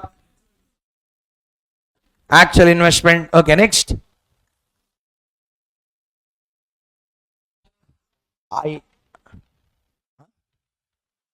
IRR may not be always. You calculate IRR for YTM, but IRR need not be YTM always. Next, what is YTM? So listen, why I am asking this question specifically? Okay, because the next concepts we are going to start is the bond immunization. There that concept will place a crucial role. Understanding the meaning of YTM is important to understand immunization strategy. Okay, sir, anyway, listen carefully. My point, sir? That's correct. It is not return you earn. It is the return you earn if you hold. Tell me, a bond is having a life of 5 years. Bond is having a life of 5 years. Now tell me, YTM has to be calculated by person who invested at today and hold it for 5 years till maturity, or anytime he can buy and anytime he can sell.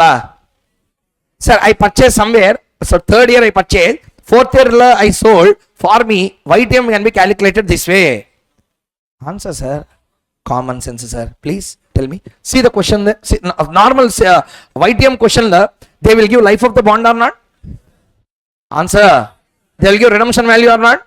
Nothing is given. Redemption will be assumed at par. Redemption will be from the company, from another person. Company. When company will give you 100, if you hold it till maturity, if you sell somewhere in the middle, If you sell somewhere in the middle, you will get the market price. You will get the 100 rupees. Market price on which date? On the date you sold the bond. Did you understand the point or not? Sir, YTM calculation formula. Please tell me. I into 1 minus T plus RV minus NP by N whole divided by RV plus NP by 2. RV means what? Sale value or redemption value? Redemption will be done in the market or redemption will be done with the company? Company will redeem it 100 rupees par value. But when you sell in the market, you may get more than 100, you may get less than 100.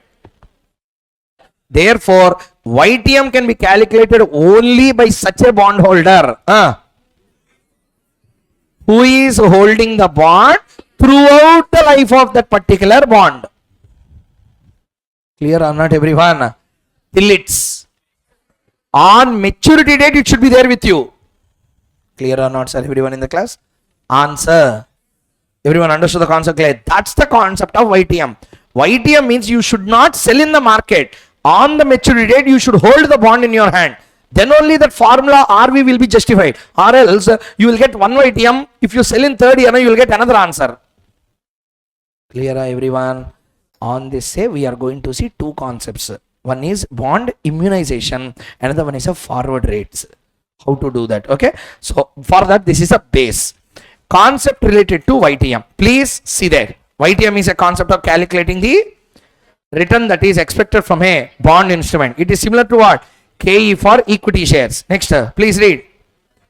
But the important assumption is the yield is calculated if the bond is held by the bondholder on maturity date. It is irrelevant when he bought, but it is relevant that he should hold on maturity date.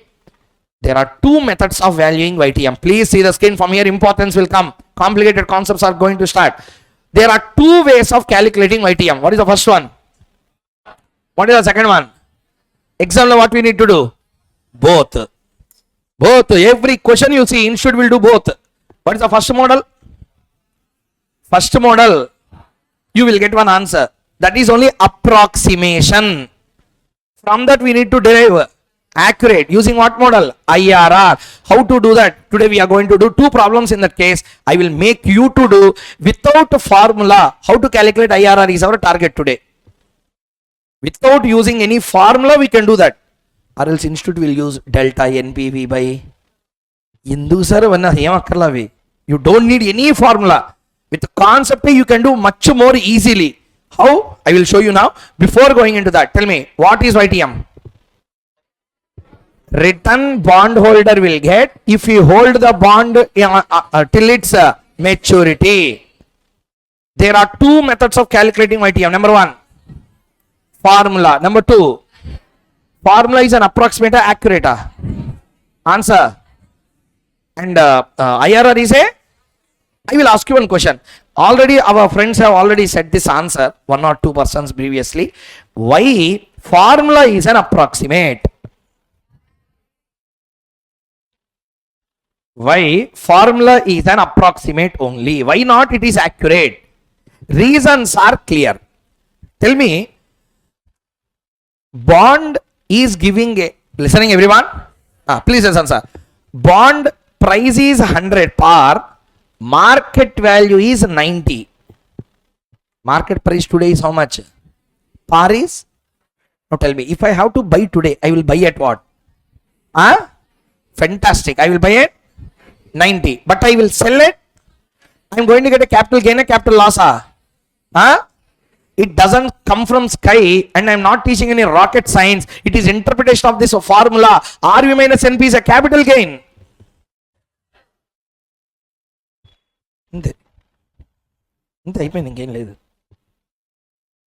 RV minus NP means what? Capital gain or capital loss? It can be capital gain, it can be capital loss. I'm not asking you that. If RV is less than NP, capital loss. If RV is greater than NP, capital gain. How did you understand the first problem interpretation? From this only I have made that interpretation. Okay. So now tell me, what is the numerator? Sir, I into 1 minus also you leave off I. I means what? Everyone? Now you should answer. Interest will come once in 5 years, every year. Capital gain will come at the end of 5th year you will get. That too if you redeem on maturity date. Yes or no? That means RV minus NP represents capital gain or capital loss. That you will get today after 5 years. Now tell me. Let us say in the numerator there are two components, A plus B. A is a per annum or at the end of 5th year. B is per annum at the end of 5th year. You can't add two different streams of cash flows, therefore we convert into per annum terms. That is the formula. You are getting you are getting capital gain every year. You will get at the end of. Then why you calculated per annum? I am forced to do that because I am getting coupon. Sir, I will ask you one question. I have $1, €1, £1, ₹1. How much I have? 4 currencies, I have $1, £1, €1, ₹1. I have how much? 4 currencies, Answer, yeah.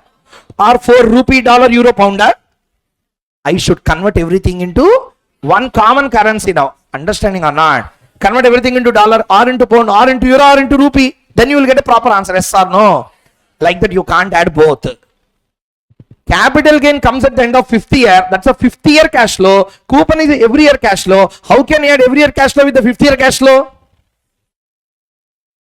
Therefore, first we are forced to convert per annum, forced to convert the 5th year cash flow into per annum cash flow. But really you will get capital gain per annum. Therefore, this is called as an annualized capital gain. This is a language used in Institute study material. What they call it? Annualized capital gain or capital loss. Understood or not, everyone? First tell me this numerator. Understood or interpretation of numerator, everyone? So tell me, what is I into 1 minus T? Interest after tax. Interest after tax. What is RV minus NP? Capital gain. Ante. Divided by N will become capital gain per annum. Really you will get capital gain per annum. Answer. Then why you calculated? Therefore, this formula is not accurate. This will give an approximation number. Using the interpolation of IRR model, we will calculate exact YTM of the bond. Did you understand how to do YTM calculation, everyone? Take a break and come. We will see the remaining. First tell me, everyone, are you comfortable with understanding the concept?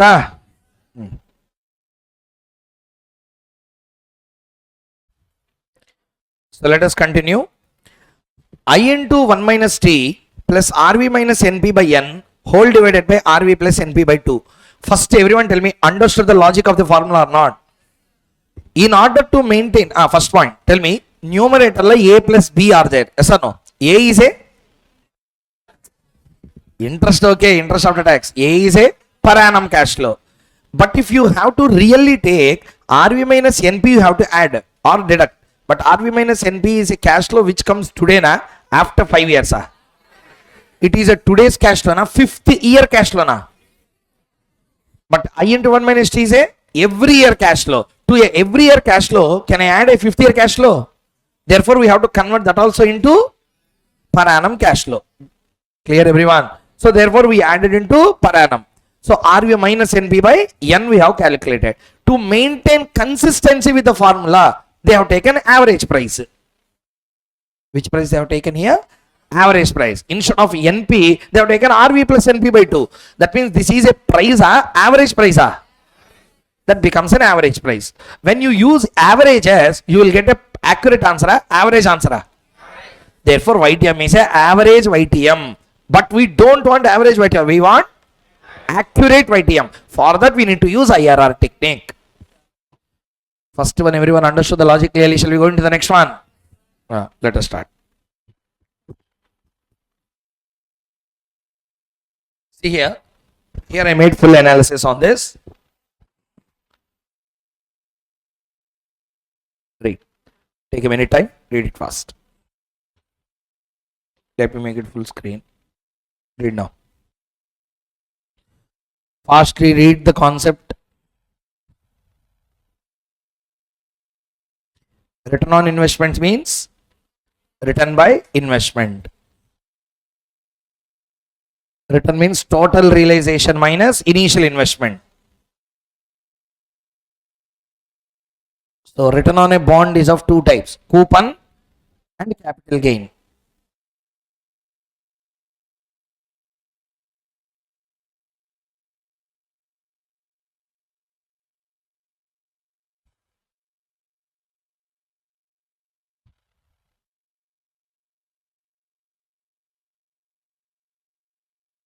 Up to half the part completed. Next, what is the next analysis I made? Why? Why? YTM formula is only an approximation.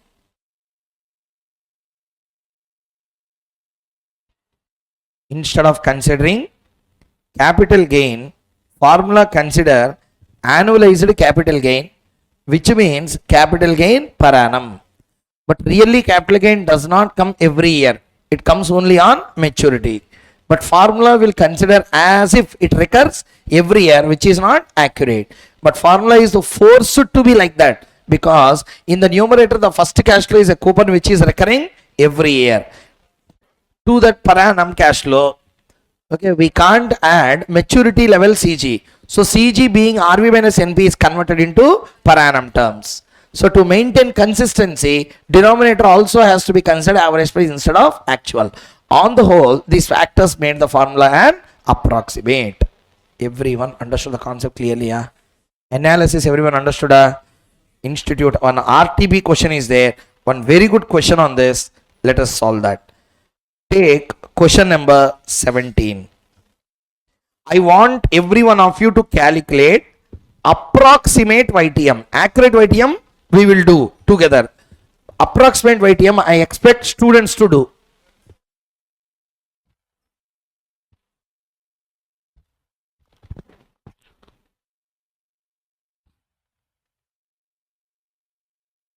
Solve. Question number 17.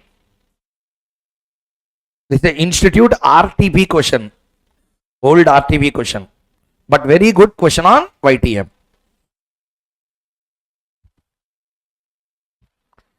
Write the facts first. Coupon is how much? I will ask you the facts. Answer. Coupon, live, issue price, redemption. Here with the taxa, without taxa. Answer. There are two taxes. Tax 1 is a dividend tax. Tax 2 is a capital gain tax. Worst question that can come in exam on YTM. If you can solve this one question, any YTM question you can solve.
Nine point 23.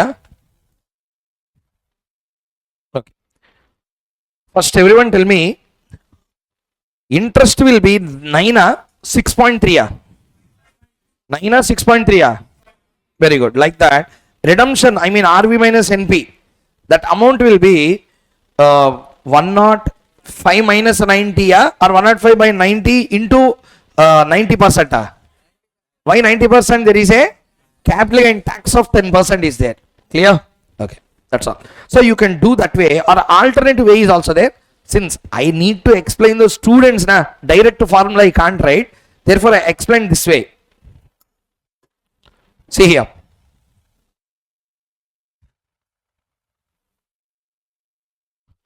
First, calculation of redemption value before tax or after tax. First tell me, what is the sale price? What is the sale price? What is the purchase price? What is the capital gain? Answer, sir. So therefore, how much is the net realizable value I got? 103.5. How I got? 105 is the redemption value minus how much is the tax? 1.5. So total it has become 103.5. Don't deduct capital gain minus tax on capital gain. We are not doing income tax. Okay. I am deducting these two. Sorry. These two. How much I sold? In that, how much is the tax component? So what is the net realizable value? That's all. How much you got, sir? Have written 96.7 for everyone? How much you got as a redemption? Arey, answer it, everyone. How much you got as a redemption? Denominator, how much you got? 96.97 point? All are wrong. That's why this is the model you have to do. Sir, when you consider capital gain tax in the numerator, redemption value you don't consider capital gain tax.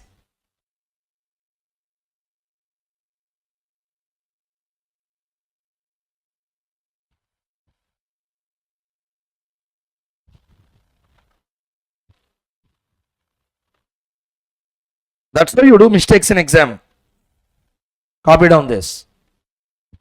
అందుకే direct formula ఏదని చెప్పింది.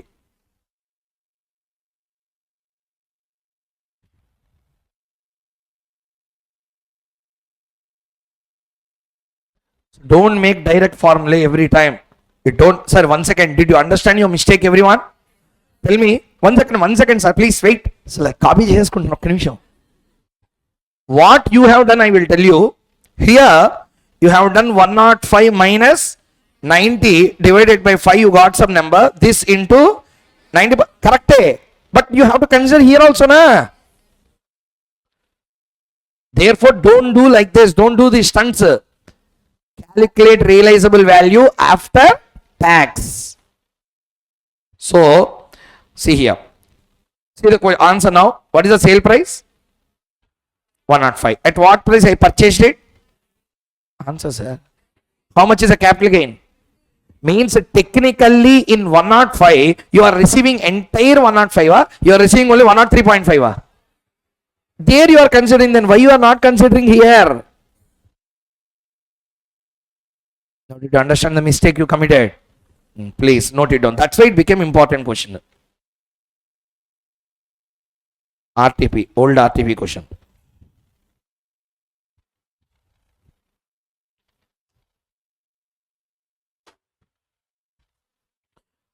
What mistake you have done also you write down there, such that you don't commit again in exam. What is the mistake you committed? Denominator you forgot to consider what? Effect of capital gain.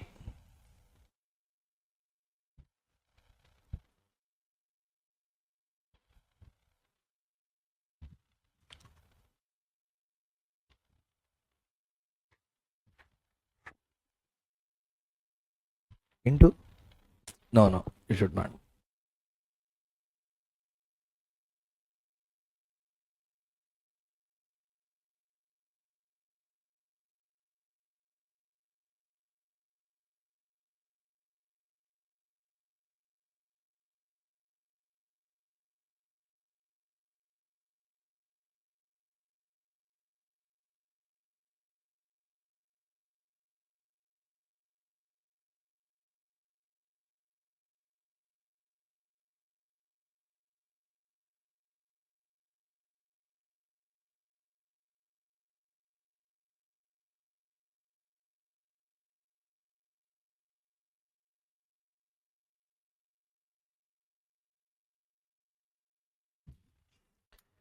Completed everyone? Sir, first point everyone understood how to do this. And moreover, don't apply tax on 105. One of our learned member 105 into 90% apply చేయకూడదా అని అడిగాడు. 105 into 90% you cannot apply because you can't apply tax on redemption value. You can apply tax on what? Capital gain. Tax is not on redemption. Tax is on capital gain. So don't commit those mistakes. Beginners mistakes అయన్ని. So don't do those mistakes. Anyway, everyone understood the concept clear up to here. Now tell me 9.35, how much? 9.3. 9.3% whatever you got is accurate YTM, approximate YTM. We have to calculate what YTM? Accurate YTM. First learn one point.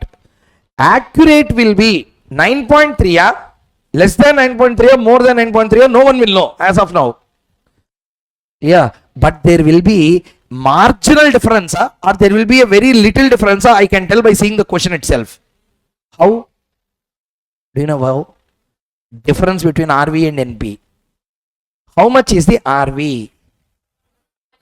103.5. After tax, say 103 point. What is the NP? There is a good difference of 10-15 rupees or not. Difference also in YTM will be very good difference will be there. Means it will not be somewhere around 9.2, 9.3, 9.15, 9.2 ఉండదు 8 లోకి వెళ్ళిపోతుంది. 8 or 9 or 10 something. That means for example RV, for example RV 100, NP 99, YTM accurate, YTM approximate, almost both will be same because there is a marginal difference of inaccuracy in capital gain. What makes formula inaccurate? What makes inaccurate? What makes the formula inaccurate? Capital gain portion RV minus NPA kada. If that is less, inaccuracy is less. Did you understand the concept or not? If that amount's difference is less, inaccuracy will be less. RV 100, RV 100, NP 99.85, 99.85. Both will be same. Accurate YTM, approximate YTM, both will be almost same with a change in small decimal points. RV 100, NP is 84. There will be a marginal difference between accurate and approximate. Clear everyone? Here there will be a moderate difference will be there. Therefore, must and should, one should calculate what? IRR. That means these are all the checkings you can do when you are doing problems on bond valuation in exam. RV is 100 in exam, NP is 97 or 98, but you are getting a huge difference na? Somewhere you have done calculation mistakes. These are all checkings that you can do while doing bond valuation. Answer sir everyone. Now tell me, rate is coming to approximate came to how much percent? Now everyone participate, please, I mean it, listen carefully. Discount rate and value of an asset are directly proportional, inversely proportional. Yield versus price will be directly proportional, inversely proportional. Inverse or direct? Inverse. Price yield relationship is always a inverse relation. Everyone, price yield is a, I will give you one example. I am buying, for example, a product from you. Say for example, I am buying this water bottle here from you. Okay. Value of this water bottle is 20 rupees. Example. And not 20 some number. That is the overaction. I don't want accuracy. See here example. Say it is 20 rupees. Okay. Your value for this is 20. Now listen. I will pay you cash and I will take this asset. Say for example, this asset is 20 rupees. You gave me 1 rupee discount. How much you will get? Answer yeah. 19. You gave me 3 rupees discount. Answer. You gave me 10 rupee discount. Now tell me, as the discounting value increases, value coming to you is decreasing or increasing? That's what the inverse relation is. When the discounting factor is increasing, value of the bond will go and fall. Clear? So tell me, yield price relation is inverse. Inverse relation. Yield and price are inverse. Okay. Now, see here. If I get a yield of 9.3, yield of 9.3, this is accurate or approximate? Accurate or approximate? I will take two rates. One, above 9.3 being 11 I have taken. You can take 10, you can also take 11. Below 9.3 I have taken 8. These are guaranteed trial and error. I also have done trial and error. 11 I have taken, 8 I have taken. In middle 9.3 is there or not? So somewhere in the middle our answer has to come. So I have taken 11, 8. 11 is higher than 9.3 or lesser than 9.3? Higher or lesser? Higher. 8 is? Now don't see the answers. Don't see the answers. Don't see the answers. YTM 11. Price of the bond will be 105 or 100 or lesser. Answer? Lesser. It is 8. Why? YTM reduces, value will increase. Clear? See the case now. So up to 9.3 have you copied? Copy this one. YTM accurate, I have to make you to learn.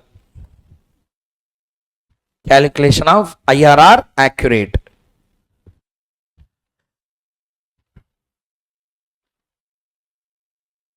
Don't copy this table. PV value, don't copy, only copy this one. Because the second table I will explain how to write in exam. Copy it down. Only this.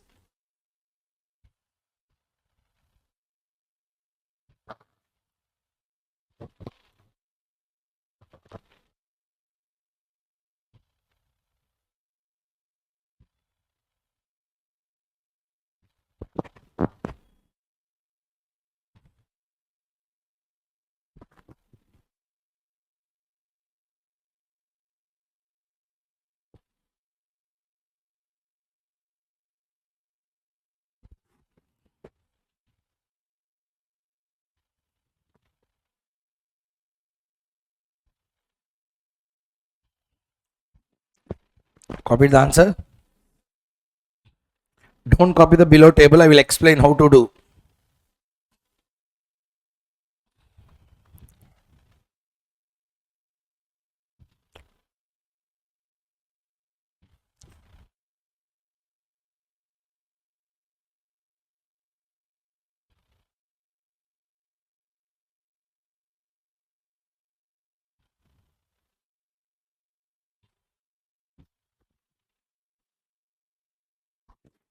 Can I continue? Sir, now. Sir, see here. Copying is very easy from the board, but still, you yourself should get the self-sufficiency to do IRR easily. Please listen. See the screen once. Emergency alert. Listen please. Important. No formula, nothing. Directly you can do IRR. Help me with the numbers. Take calculators, everyone. First tell me. PV at the rate of, first case, tell me, how much is the first PV factor I have taken? 11%. Very good. Next PV, 8%. This is the first column you have to write in exam. Clear? At PV of 11%, what is the value of your bond? Answer, sir. 82.58. At 8% it is 93.26. Now tell me, 11% is 82.58, 8% is 93.56, justified, inversely proportional bond price to the yield. Along with that, everyone understood? Very good. How much I got actual bond price at 11? 82.58. At 8. In the question, bond is really trading at 82, bond is really trading at 93, bond is traded at 90. So, the desired bond value we want is not 82.58, is not 93.56, we want how much?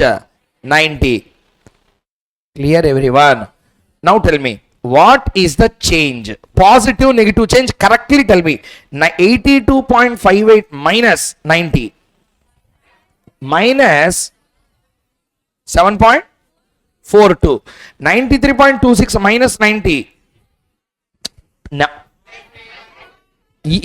ఇలాంటివే పోతాయి ఎగ్జామ్లో. నెంబర్కి positive negative clearly tell me. Plus 3.26. Now everyone answer. 11%, what is the value I got? 82.58. 8%, how much I got? But the entire calculations in this problem has to be done on which value? 90. That means 11% ki 82.58. But I want 90. 8% is 93.26. I want 90. Now listen carefully. For 3% change, how much is the bond value changed?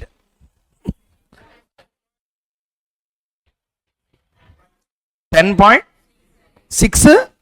Okay, now tell me, for 3% change in interest, 3% change in yield, yield, for 3% change in yield, bond price is changing by how much rupees? Very good. Now you answer me. For 3%, if I change by 10.68, in order to get exactly our change, we need to change by 10.68 or minus 7.42. Minus 7.42 change, how much rate change should happen?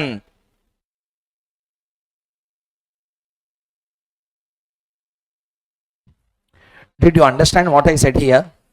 I will repeat once again, no problem. But first, primarily you do. Plus minus minus how much? 2.08. 2.08. Okay, now see here, 2.08. Now tell me, for 3% change, how much is a bond price change? We want 10.68 change. We want answer for 7.42 change. 7.42 change. 7.42 is a plus minus. When you take from 8% or 11%? 11%, 8%. So for 11%, we need to reduce 2.8. So 11 minus 2.8, 2.08, how much? 8.92%. Okay, sir, I don't do this way. I will do from 8% point of view, sir. What will be the answer? Let us check. Both sides you should get same answer, or else you are wrong. Okay, tell me now. For 3% change, how much is the change in the bond price? If you take from 8%, I need 7.42 change, positive 3.26 change. 3.26, tell me how much? Plus minus plus how much? 0.915. So I can take as 0.92. You have to add plus 0.92 to 11% to 8%. 8 plus 0.92 will be hence proved. Are I understood or not, everyone? This is how you have to do. Both the ways I have done, copy down. Copy down.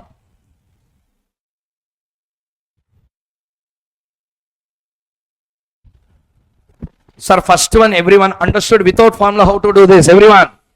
No.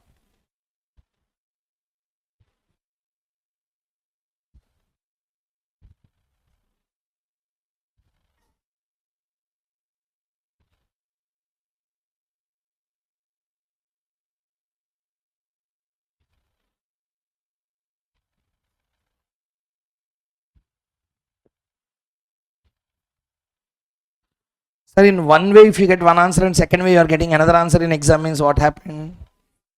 అది ఎక్కడ అయిపోయింది, పడింది ఎక్కడ.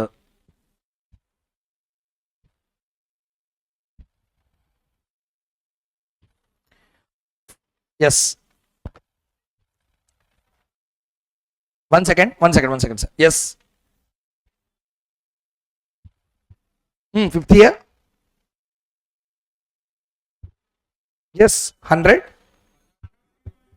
I understood his question. Why you have not taken 103.5? Why we have taken 100 there? That's your question, right? Yes, 103.5 you can take when you are calculating on the basis of a YTM, because at the maturity value, company is getting redeemed at 105. Okay. If you are redeeming at par, this is answer. Answer still not completed. Again, we have to do this. If it is redeemed at 100, 100 is the answer. For example, if the company redeems at a premium, like what is given in that question, 105 after tax we will take. Then we have to take it 103.5. Still that answer is there below. I am doing this from the point of view that bond is redeemed at a par. That is the answer here. 103.5 again we will redo.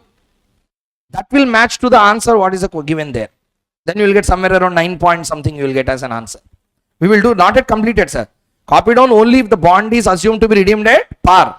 If you are taking 103.5 here instead of this, then answer will change. That is there below. Okay. That I will make you to do.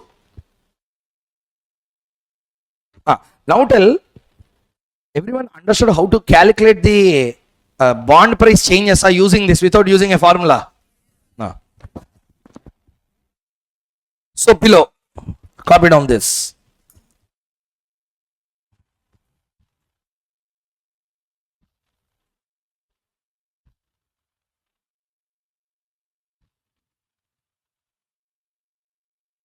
Copy down this.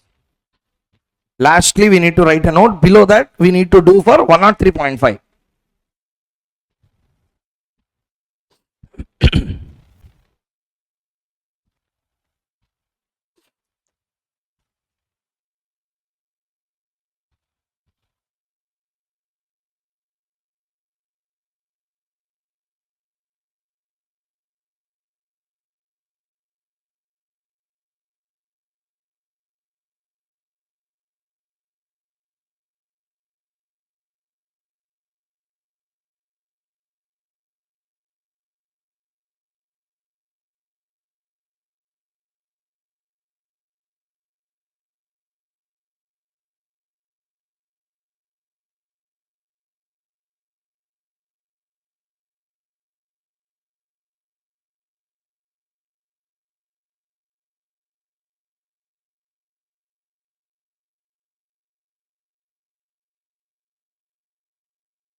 Sir, everyone calculated, completed? So this is the way in which you have to do. This is completed, everyone. This is the YTM if you assume that the bond is redeemed at par. For example, as given in this problem, if the bond is redeemed not at a par but at a premium, what is the premium rate that was counted there? How much, sir? 105 point, sorry, 105. In that, what is the tax component? 1.5. So what is the amount that you realize at the end? 103.5. Do that now. Sir, everyone understood how to do now? What are the two rates you need to take? At what are the two rates you need to consider? 11% is the first rate. Second rate, 8%. You will get two value of the bonds. Find out the difference. Same pro forma you need to use. Start doing.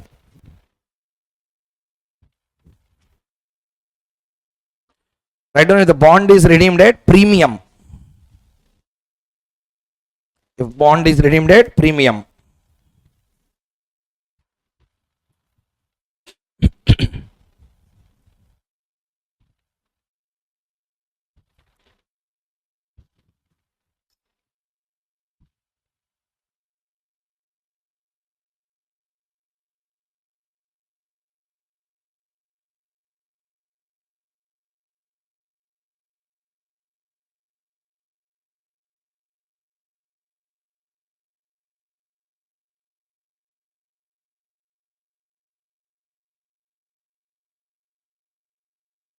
All the basic information will be same. They don't change because YTM are not changing. Only what has to change, instead of 100 you have to write 103.5. The slight change will come. Par bond means that is answer, 8 point something you got. Premium bond means we are doing now.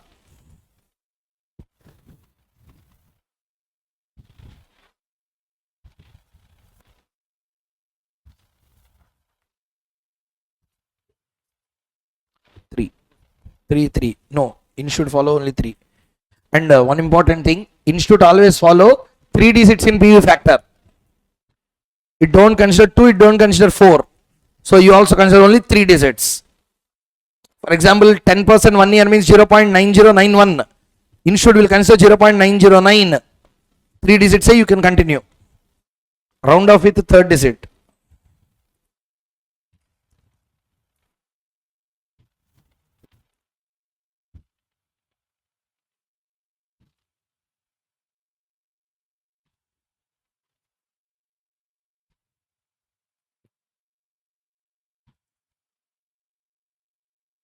Tell me two values now. How much is the value at 8%, 11%? 84 point. Very good. And what is the rate at value at 8%? 95.64. Now do that. Do the way in which I have done.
Please tell me the answer.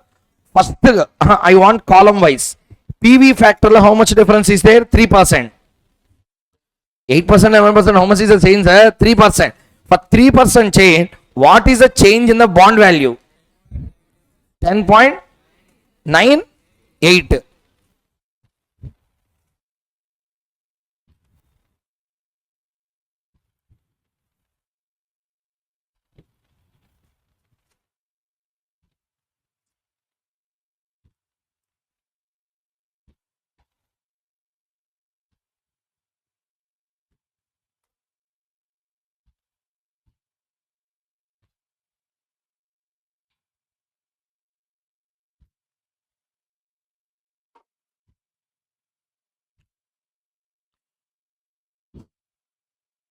Completed? Please tell me what is the answer, final answer. 9 point? That's all. That's the answer. 9.54. Originally you got somewhere around 9.3. Now you got the answer as 9.54. As the difference between RV and NP is going long, the difference is more, then the accuracy also will reduce. Approximation will increase.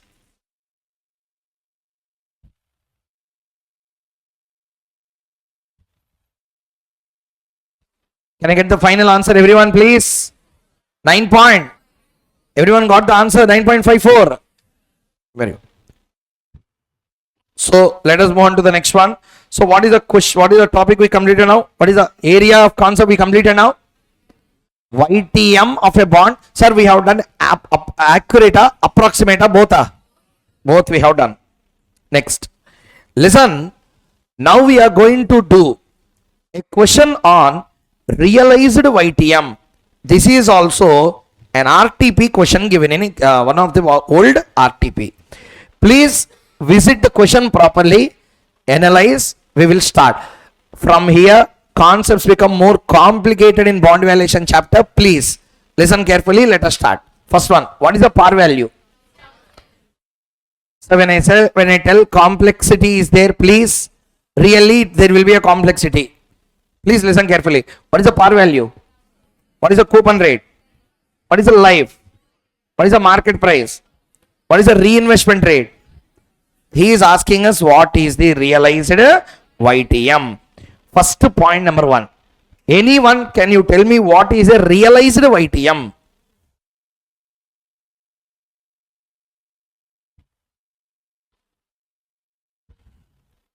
What is the concept of realized YTM?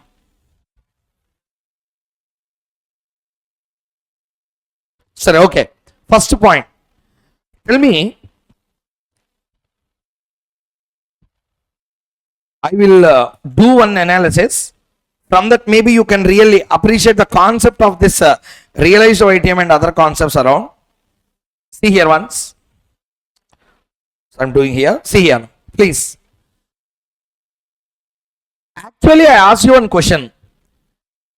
Third year, I will get 1 lakh. My expected return is 10%. What is the amount that I have to invest today in order to get 1 lakh after 3 years at the rate of 10%? I asked you one question previously also. Tell me what we have done. 1 lakh divided by 1.10 whole cube. How much answer you got? 75,130. Sorry, 130, 131. Okay, 1 rupee. So 75,130 you got. Clear? Tell me, how much you have to invest today? Everyone, how much you have to invest today? 130. Today you have to invest 75,130. Everyone understood? In order to get how much? After how many years? After how many years? At what percent return? 10%. Now tell me, what is 10% of 75,130? 7513. So every year I will get 7513 on that amount principal. Yes or no? Take calculator. 7513 into 3. 7513 into 3. How much? 540. Let us take 540. Okay. Total both of these now. 97,670. This is not equal to 1 lakh. Because we didn't consider the reinvestment at all. PV factors always assume compounding and reinvestment. What does it mean? When I say 10% yield, that 10% yield is true only if you reinvest your intermittent cash flows at the same rate. So I didn't understand. So tell me, year 0, 1, 2, 3. Conceptual clarity is mandatory for understanding realized YTM. Please see the screen. 0 year, how much I invested? Answer, sir. I will get how much interest at the end of first year? 7513. This 7513 coupon I should not eat. I should reinvest in the bond which is giving again a same coupon of 10%. Okay, so 7513 should be reinvested back. So at the end of first year, how much is my principal? 82,643. This amount will give interest in the next year again. So tell me, how much is the interest I will get? 8264. 8264. Now tell me, what is the revised principal at the end of second year? 90,907. I will take 910 round number. Okay. Next, tell me. After that, again 10% on this. How much I will get? 9091. Clear? So how much I will get at the end? 1 lakh. This is how you will get 1 lakh. Means always one has to remember YTM assumes reinvestment. Everyone repeat, what is that? YTM is not a return what you get if you put the cash flows what you are getting in the intermittent periods in your pockets. That's why very dangerous to believe banks and mutual funds. Mutual funds also what they will tell, we are giving a return of 18% they will tell. You should not ask them return, you should ask them CAGR. Capital appreciation growth rates. Clear or not, everyone? You should not ask them return. Return if you take, we are the fools. Means what? So tell me, I will ask you one question. You put 1 lakh rupee in a mutual fund. 1 lakh rupee in a, that mutual fund after 1 year will give a return or not? Answer. That return you will again reinvest in such a mutual fund which gives the same return again. Is it a possibility? But in their 18%, 20% promises, they assumes that Whenever I say YTM, listening everyone. Whenever I say yield, whenever I say YTM, YTM is a PV factor. PV factor has a bad habit. What is a bad habit PV factor has? It assumes reinvestment. Assumes what? Assumes what? One classic problem was given in one of the old RTPs. One of the best question that can be given on realized YTM concept. We are now going to start doing that. Okay, let us start doing that answer. Please everyone note down the facts of question number 19 in the workbook. Par value. First copy down the information.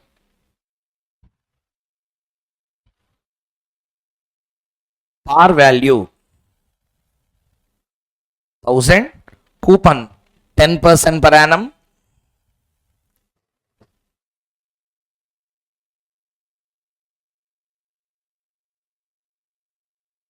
life 4 years,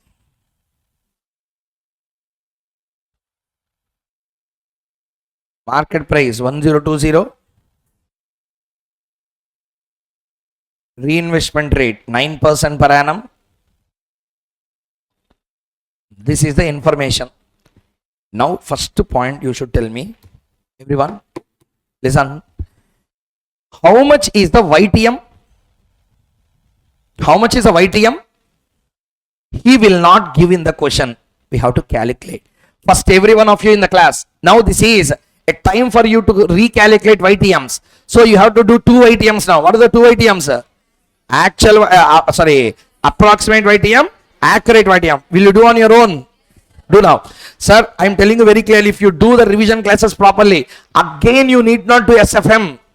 Please, 4 days put your hard work properly in the class, consistently. Calculate YTM fast. First, what we have to calculate? Approximate. Approximate will be calculated using what? Formula. After that, do the accuracy. Accuracy will be calculated using IRR.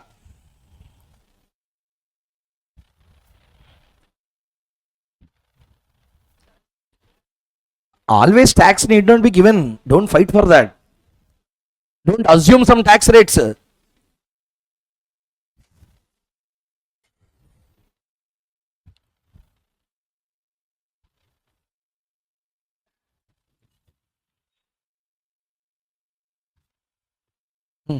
No doubts, no doubts. Calculate. Inka doubts indi. Start doing. I will anyway explain. At that time if you get you ask. But do on your own first.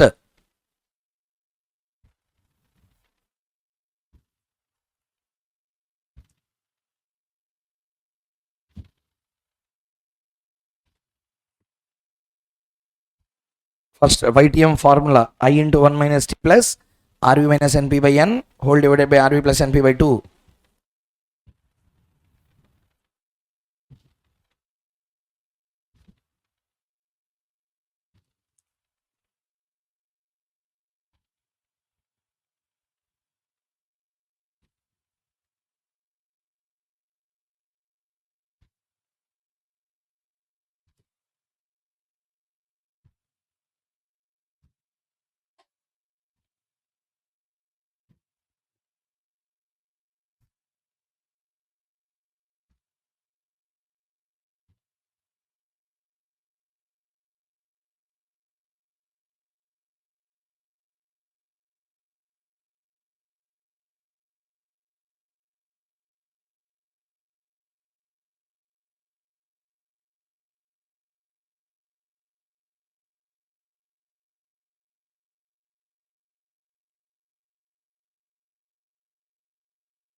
What is the approximate YTM?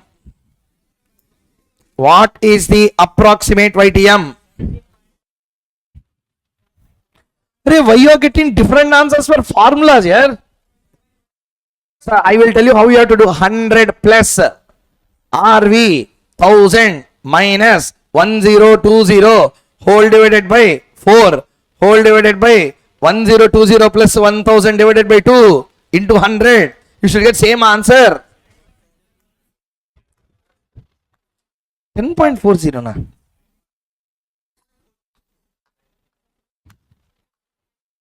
Bro, 1020 minus 1000 is 1000 minus 1020. 1020 minus 1000 కాదు.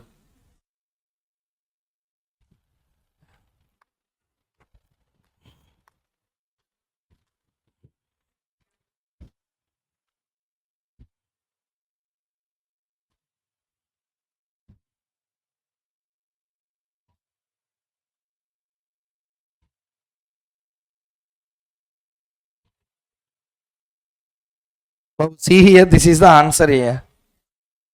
Why you are getting chitra vichitra answers? Sir,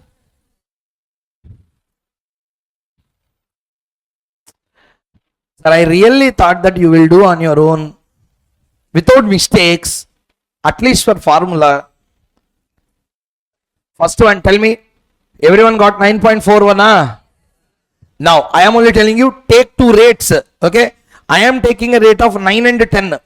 You also take the same. Take 9 and 10. 9 is below 9.41, 10 is above 9.41. Difference is very small. So, 1020 means very small amount of difference. So, therefore, take one rate, 1 point above, 1 point below. Take 9 and 10. But I expect you to do this. Please don't commit mistakes.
What is the value of the bond at 9%?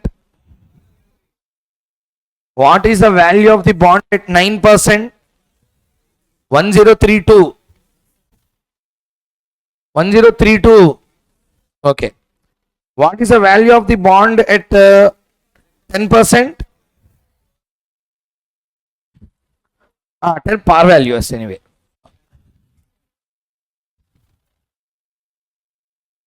Do that. Do the actual calculation also. Tell me the accurate YTM answer. 3.4, 375.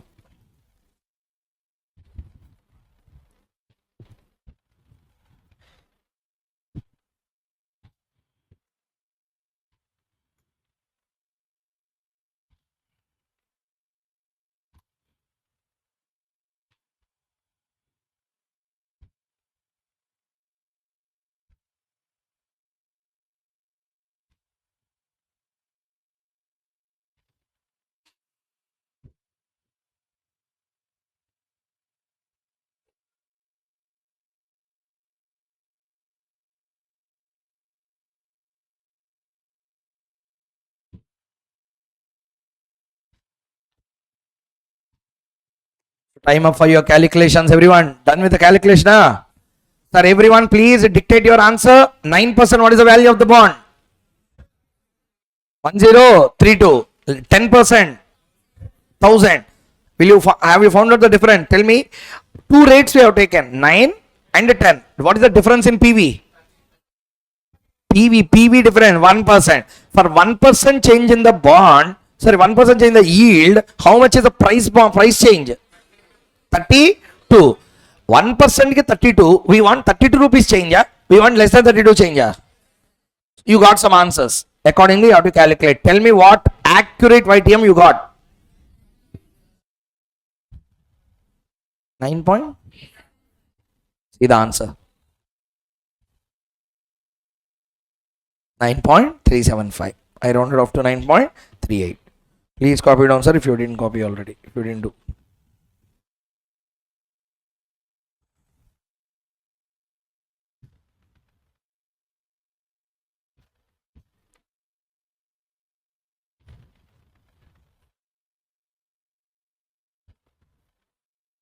Can I move on to the next one? Okay. See this. This is how you need to calculate. For 9% 1032, for 10% 1000, for 1% change, what is the change in the bond price? 32 rupees. And desired value of the bond is 1020 and 1020. Change plus 12 minus 20.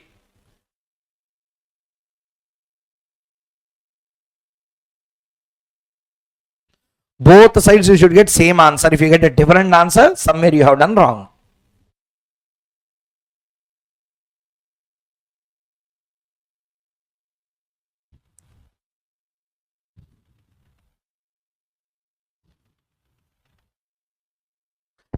So we are not yet started the concept of realized YTM. Everyone, please make it fast.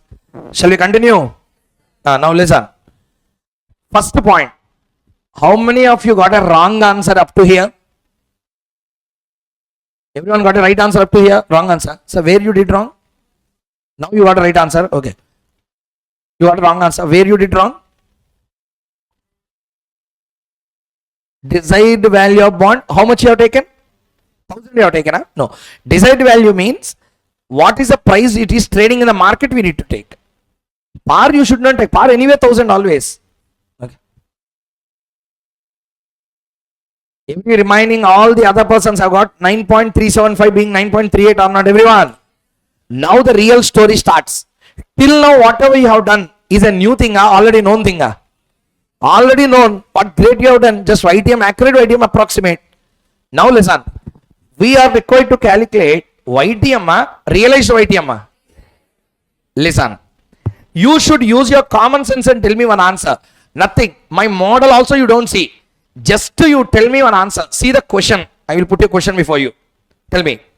How much is the par value of this bond? How much is the coupon rate? Everyone, participate fastly, you should tell. First year, how much coupon I will get? 100. First year 100 I will get. 100 coupon I can reinvest for 3 years. Again I am repeating. What is the life of the bond? 100 coupon will get today after 1 year. Means what is the remaining life? That means 3 years I have to put it in dustbin. I have to eat. I have to reinvest. Reinvest that 100 cash flow for how many years? Very good. Next, come to the second year. Second year again how much coupon I will get? That 100 can be reinvested for 3 years, only for 2 years. Fantastic. Next, third year how much coupon I will get? 100 coupon I can invest for 1 year, 2 years, 3 years. Answer. Last year I will get 100 plus 1000. Coupon how much I will get? Principal redemption. Total put together 1100 I will receive at the end of which year? At the end of 4th year, is there any time left for me to reinvest again? Therefore, I can't reinvest that at any rate. Clear or not? Listening everyone? Now answer my question, sir. Please listen carefully once again. How much is a life? How much is a life? 4 years. First year, how much cash flow I will get? Means first year beginning, first year ending. How much is the life? I got the first coupon at the end of? Means how many full years available? That means 100 I will put in dustbin, I will reinvest. Reinvest at what rate? 9% rate. For how many years? Second year cash flow will be reinvested for 2 years. Third year cash flow? 4th year cash flow? No reinvestment. Directly we will take that. Clear everyone? That means, can I calculate the total amount in my hand after making the reinvestment or not? That's how we have to do reinvestment schedule. Listen, this is how you need to do. See the question. See the board. First year ending, how much cash flow you are getting? 100. How many years are there pending for you to reinvest them? I can reinvest 100 at what rate? Therefore, 100 will become 100. 100 will be 129.5. 100 will become 129.5 today, na? After 4 years. Very good. Next, second year, how much coupon I got? 100. How many years of reinvestment chance is there? What is the rate? What is the rate? Okay, I will reinvest for how many years? 2 years. So therefore, my 100 will become how much? Like the third year, 100 will become how much? Answer, sir. Fourth year will become how much? 1100. Totally, at the end of fourth year, how much will be there in my hand? How much will be there in my hand? 1457.31. Do you know what in real life we will do? We will really get this only. We don't reinvest back. They will promise us 18%. When 18% is true, when you do this, 18% is true. So, ikkada, literally in a real life market scenario, who is a fool? Investor a fool. Because they will calculate all these things on reinvestment basis. Clear or not? We really do reinvestment in real life, we don't. But really we have to. Financial discipline and ade. If you really want to get that 18% return, you have to do reinvestment. But the problem is, when I went to reinvest, I am having a reinvestment rate of 9.4, 9.38 or 9. How much YTM I am getting? You only calculate accurate, na? But I could invest at 9.38. I can't invest at 9.38. That means I could reinvest at a higher rate, or lower rate, exact rate. Because of that, I am getting a loss or not. To get the, did you understand what I said? What I said, please repeat back. How much is the YTM of the bond?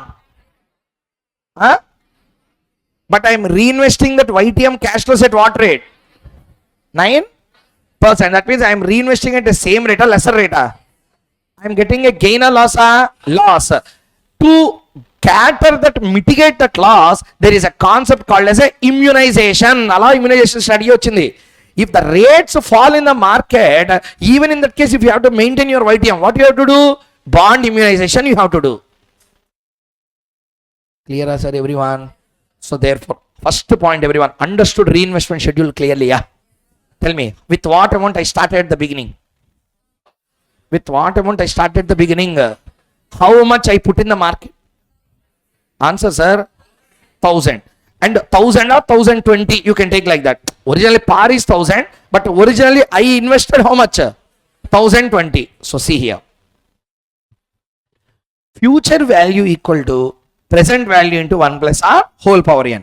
Tell me, 4 years after, my money of 1000 will become how much? My money of 1000 will become how much after 4 years? 1457.31. Just now you have seen the numbers, na? So tell me, my 1000 will be at 1000, my 1000 will be at 1457.31, na? 31. How much I really invested? Par leave off now. Really I purchased in the market at how much price? Answer, 1000 is the par market. 1000 is the par market. But did he really trade it at 1020? If I have to buy, at what price I have to buy? So I invested 1020 today. But company will pay coupon on 1020. Company will pay coupon only on 1000. Say for I got 100. Clear? So therefore tell me, how much I invested at the beginning? 1000. How much I gained at the last? Over a period of how many years? Therefore, can I calculate by R or not? Whenever question 2, 4, 8, 16, powers లో వస్తే if powers లో 2 4 6 sorry 2 4 8 16 like that 4 4 4 additional it comes na directly press square root. Clear or not everyone? Okay, now tell me, you should tell me. I will do the working. Today I have invested how much? That has become how much after 4 years? That means at some rate it has grown or not. I want to know what is the growth rate. This is called as CAGR. Mutual funds are very popular question in exam. CAGR calculation. 1000 became how much? 1000 became how much? That means there is a growth in our capital or not. So capital asset growth rate, how much is that? We have to calculate now. Okay, now listen carefully. Point number 1, tell me, what is the formula? F equal to PV into 1 plus R whole power n. Calculate. F equal to how much? 31 equal to 1020 into 1 plus R whole power 4. So tell me, 1 plus R whole power 4 equal to 1.4287. I already calculated there. So 1 plus R equal to 4th root of, calculate, 1.4287. 1 plus R equal to 1.487, 2 times square root. 1.0933. R equal to how much percent? 9.33%. 9.33. Now listen carefully and answer. Company will present to the public that it is giving a return of how much? Not following. Listen. Company will present, not coupon. Company will present that it is giving a return of, means YTM of, how much to the shareholders? Answer 9.38. But we are really getting 9.38. We are really getting 9. This is okay. We are really getting 9.38. We are getting less than 9.38. Why? Can you guess? When I went for reinvestment, I am getting a same YTM rate of reinvestment, lesser than YTM rate. Now tell me, what company is giving is what I am getting a lesser. This. Now imagine mutual funds, LIC, insurance policies, like they will tell we are giving a return of 15%, 16%. Mean what will call 100 to 16%? No, I will give somewhere around 11.5 or 12. It is your headache to reinvest. If you reinvest at the same rate, subject to that condition again, you will get that 15%, 16% in total rate. CAGR. Do you understand what I said, everyone? Now answer. Tell me. Now compile everything and answer to my question. We have seen 4 rates. Everyone tell me, you have written already the facts. Tell me, how much is the coupon? Sir, everyone participate. 10%. What is the YTM? 9 point. What is the reinvestment rate? What is the realized YTM? 9.33%. Okay, now see here. Now the analysis starts. Tell me, in the same question we got 4 rates. First rate, how much? Second rate, how much? Third one, how much? Fourth one, realize YTM, how much? Now listen, I will ask you a question. To some extent you can answer directly. How much coupon company is paying? Correctly tell me, how much? Coupon. How much you are getting a YTM? Why?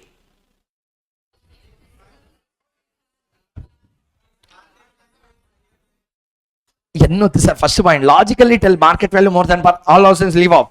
First one, tell me, you company is paying you how much? But you are getting 10 na? You get only how much? Why? There is a capital loss. There is a capital loss because you are purchasing it.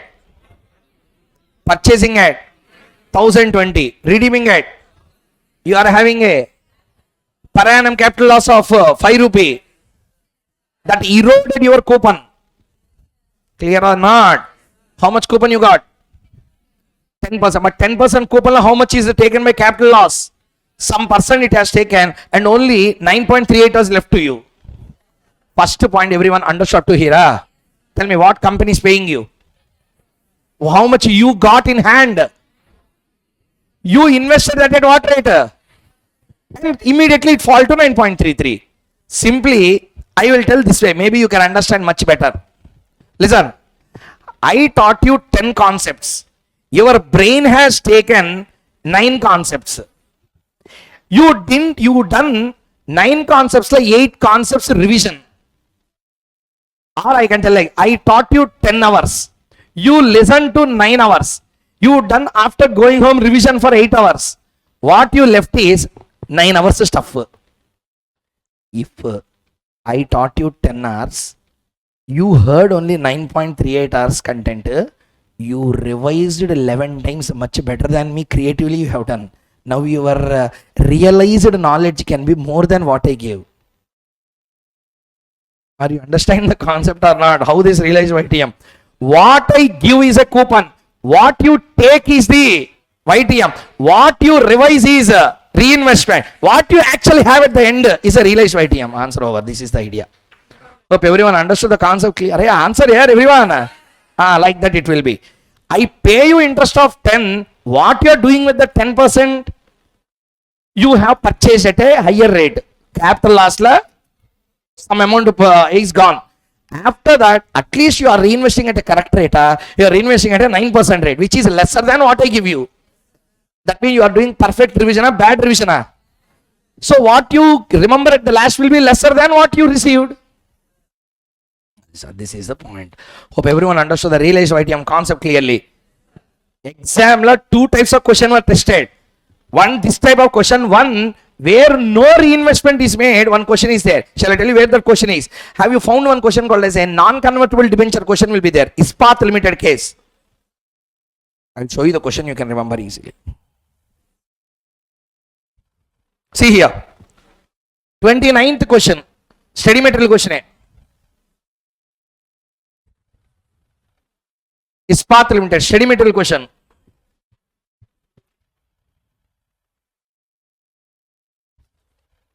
It is there. No, chance లేదా నేను తీసుకునే study material నుంచి.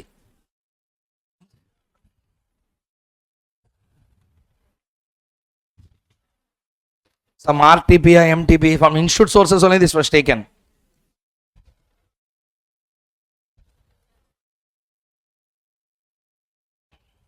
It is there.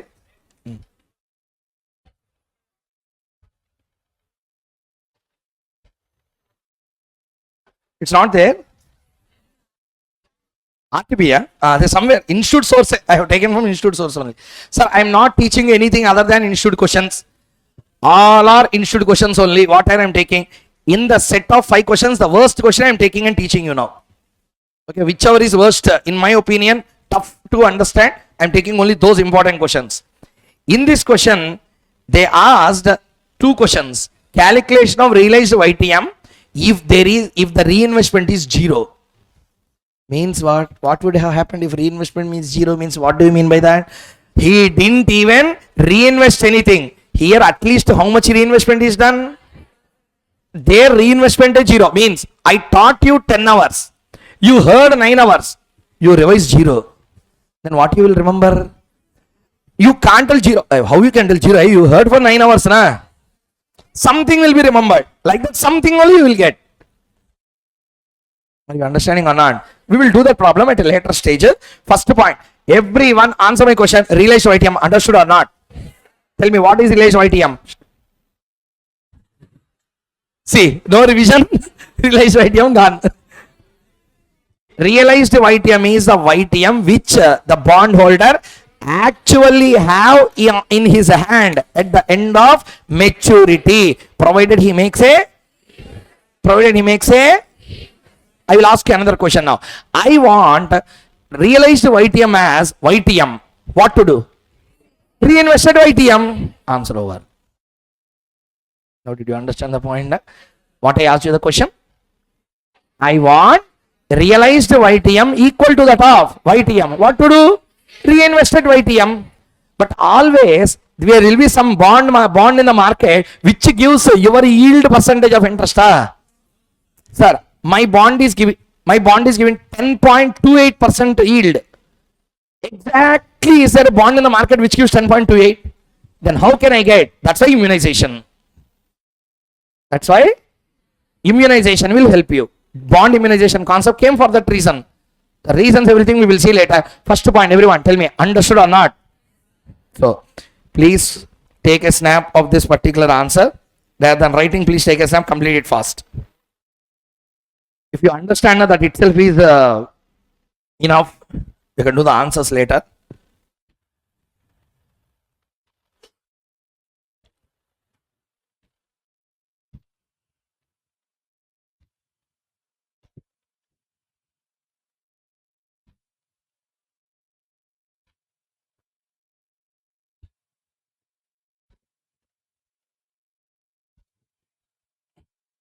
One second, I understood. Last bench is shouting at me.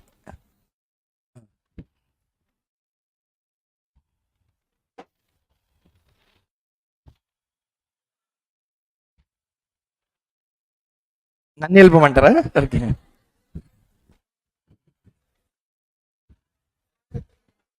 ఏడ్సేవలే. Okay, bye everyone. Okay. So rates comparison, everyone understood? One for all. Last, before you take a break, tell me how many rates are there? Number one, coupon. Coupon means what? What company gives you. What is YTM? What you get. What is reinvestment? What you do with this cash flow? What is realized YTM? What you realize at the end of the day. 4 different rates. That also you take a photo. After that you will forget. Obviously అదే జరుగుతుందంటారా?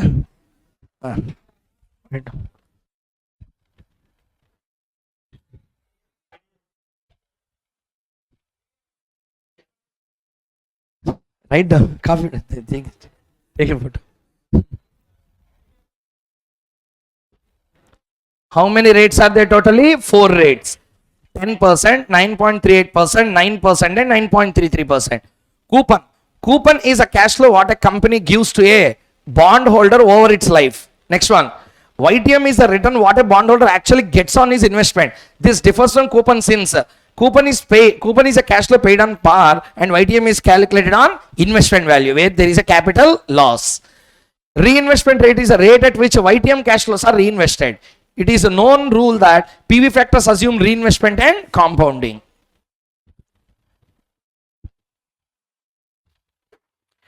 YTM is the PV factor for the bond cash flow discounting. YTM of 9.38 means bond on an average a return of 9.38% subject to condition that yearly cash flows are reinvested at 9.38% per annum. In the given case, yearly cash flows are reinvested at 9% instead of 9.38 and therefore realized YTM is 9.33%. Full explanation I have given, but still orally I have said everything to you. Understood or not, everyone? Can I go on to the next one? Sorry, I will give a break. First, summarize everything. What are the things we calculate? Half the main concepts are completed in the big chapter. Tell me, what are the concepts? Plain vanilla bond, understood? Deep discount bond, perpetual bond. Next, forward rate bonds. Okay, next, semi-annual coupon also said already. Next, annuity and multiple uneven cash flow bonds. Done. Up to there, 6 types of bond calculations completed. After that, we came to the concept of YTM. Calculate the concept of YTM. ITM no 2 types again. Approximate, accurate. With tax, without tax. After that, next we have done realized YTM. Still we have 4 concepts to do. Main concepts. Duration, volatility, one part. Bond immunization, bond convexity, bond repayment decisions and convertible bonds. 4 concepts. Once 4 concepts are completed, we will go into next area called as a corporate valuation. Bonds is a big area, smallest area will be corporate and securities valuation. Those are easy when you compare with this. Everyone understood the concept up to here clearly? Sir, are you confident up to here on the concepts, everyone? So take a break and come, we'll do with the remaining parts.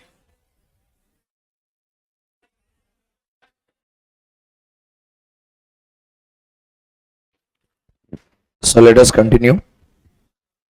So before the break, we have completed the concept of YTM and realized YTM.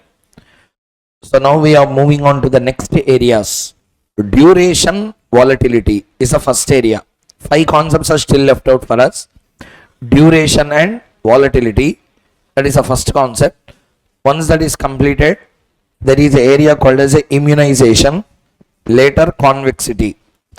Once both are completed, we have an area called as a bond, repayment decisions, and lastly the concept of miscellaneous. Some 2-3 points are there, problems are there, small problems that we need to do and close this area. See there once. We are now going into the concept of bond duration.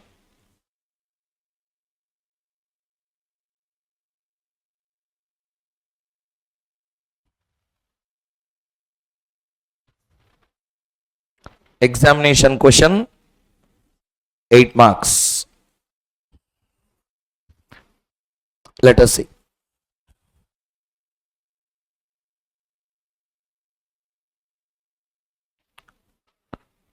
Okay, see there. Following is the information about a bond. Face value of a bond 1000, coupon rate 16, life 6 years, redemption 1000, yield to maturity 17%, YTM. What is the current market price? Calculate duration, modified duration. So modified duration and volatility both are same. By mistake it was printed as C and D. C, calculate modified duration or volatility. Calculate expected market price if increase in yield is by 75 basis points. This is a question that is being asked. First observation required. Tell me, what are the main concepts we need to calculate in this question? Duration. First one, what they have given? Face value, coupon rate, YTM, redemption value, coupon rate, years to maturity, life, and redemption value 1000 and YTM. Tell me, to value a bond, what are the 3 things required? Life, next cash flows, next KD, also called as what? YTM. Life given or not? How many years? Cash flows given or not? How much? 16%. KD given or not? Yes, how much? 17%. Can we calculate the value of the bond using the 3 information or not? First thing, that is the step number 1. Step number 1 is calculation of value of the bond. Clear everyone? Second, calculation of duration. Calculation of duration. Okay. Duration will be calculated as follows. Everyone know this logic already, but still, from my point of view also I have to tell. Whenever question is asked in this area, first what we have to calculate? Current? Don't calculate, because in duration anyway we have to calculate. Clear or not? In duration anyway we have to calculate the value of the bond. So if you calculate the value of the bond, again you have to recalculate it second time. Waste of time in exam. Clear everyone? Whenever duration question is asked, duration internally we will anyway calculate value of the bond. So therefore separately don't do that step. Can I continue? Now, first note down the facts of the case. Study material also this question is there. This is exam question, 8 marks question. Write down the facts. Face value 1000, coupon rate 16%, years to maturity 6 years, redemption value 1000, yield to maturity 17%.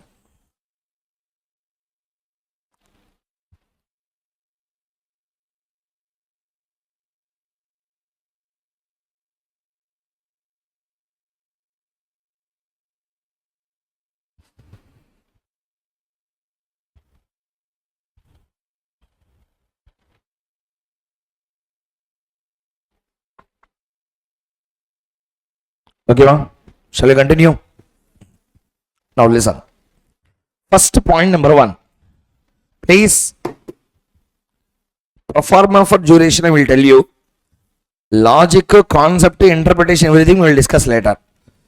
Tell me, for value of the bond, what are the various columns you will open?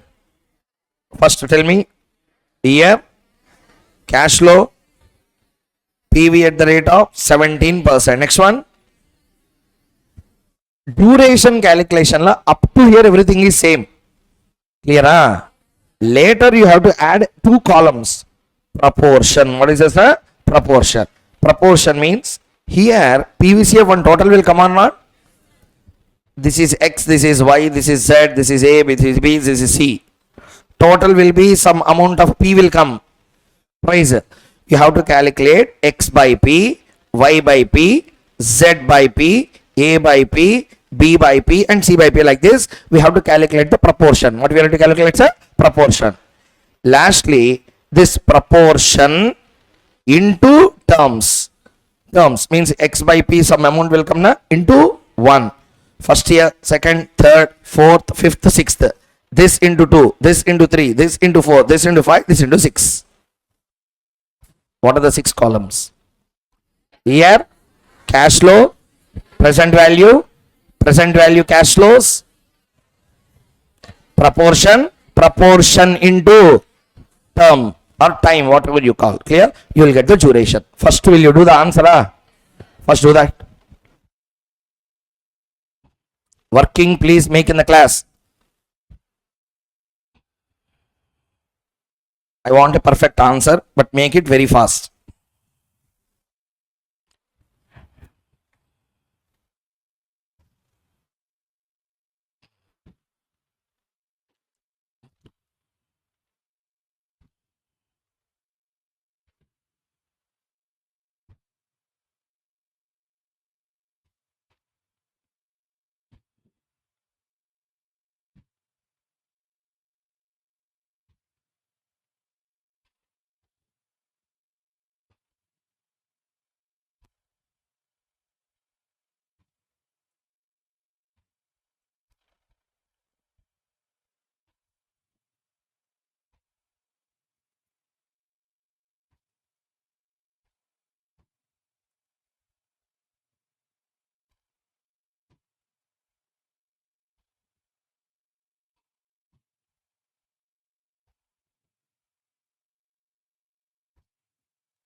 In study material, it is question number 26.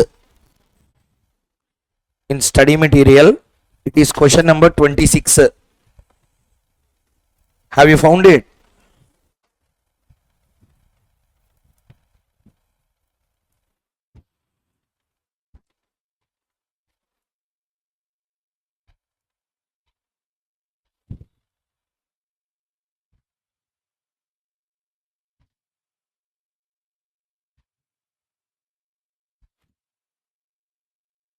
Hmm? 4. 4.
I need two answers.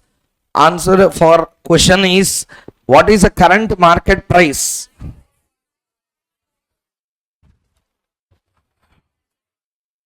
Sir, maximum 3 minutes is allowed to do those two.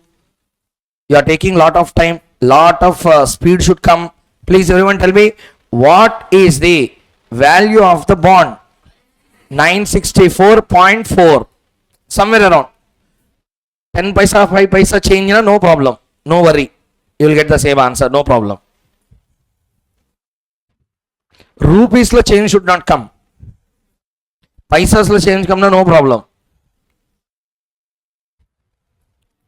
Everyone tell me, what is the duration you got? 4.24. Okay, others also please do.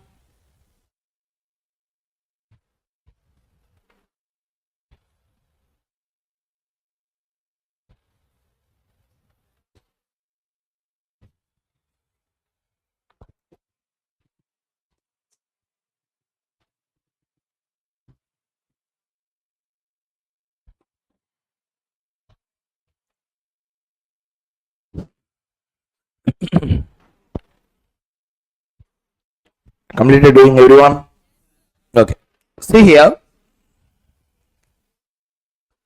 Sir, if you are done with, I will show the answer and I will explain some points inside. We'll go to the next concept. Shall I continue? See the screen once. See here. First, year 1, 160. Like that, for how many years the coupon is paid? 6 years. Last year I am getting only coupon redemption or coupon plus redemption. First point, everyone, stop doing anything. First point number 1, listen sir, I am not telling something which you already know. I am trying to explain some important intricate issues that you need to observe in duration calculation. So please see the screen. Point number 1, how much coupon I am getting every year? 160. Like that, for how many years? Last year I will also get. Tell me, how much money I kept in the market? I have to purchase a bond to get that coupon or not? Today, at what price I have to purchase in the market? 964.4. See the screen once. See the numbers. Today I have to purchase the bond at what price? I will get how many coupons if I buy? How much coupon every year? How much? So tell me, how much I invested? 964 point. Okay, now answer my question clearly. 964.4 you can understand as the principal that I invested on the bond instrument. Yes or no? Okay, now my principal is in the market. I invested. I kept it in the market for how many years?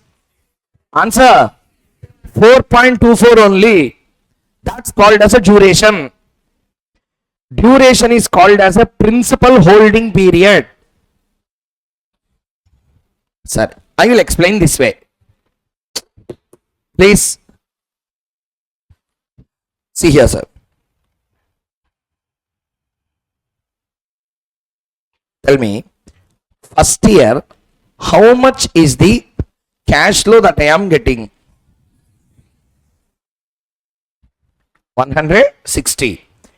I need to discount this 160 at what YTM? Are you in this world, everyone? Please answer, sir. How much? Okay, now 17% I need to discount. Tell me, for the first year, I will discount it by 160 divided by 1.17. Yes or no? How much is the answer? 130. See here. Can anyone explain what is the meaning of this? Don't tell present value of future cash flow. Is there any other better answer you give me?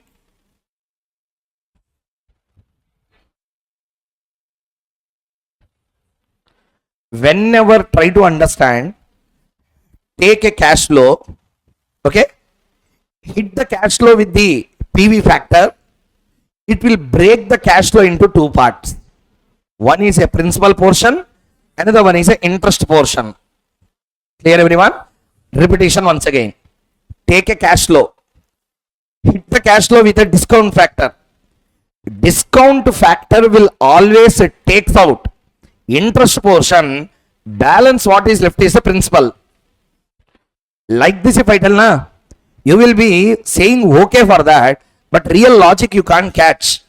But I can explain it with a simple example, eye-opening example, by taking one capital budgeting example, not big capital budgeting example, a small basic primitive way of capital budgeting problem that we can easily understand what is the meaning of this discounting factor. Please see the screen once. Help me with the numbers. Don't sit idle. Tell me, I will do here. I am purchasing a asset, machinery, which is having a life of 3 years. Simple example. This asset will give me cash flow. Everyone on the screen. First year, it will give me 1 lakh. Second year, it will give me 1 lakh 50. Third year, it will give me 2 lakhs. Example sake. Okay, this is the guaranteed cash flow na, expected cash flow na. Very good. Now, PV at the rate of, Chapale, what is the PV? KO na, sorry, KD ya, KE ya, KO.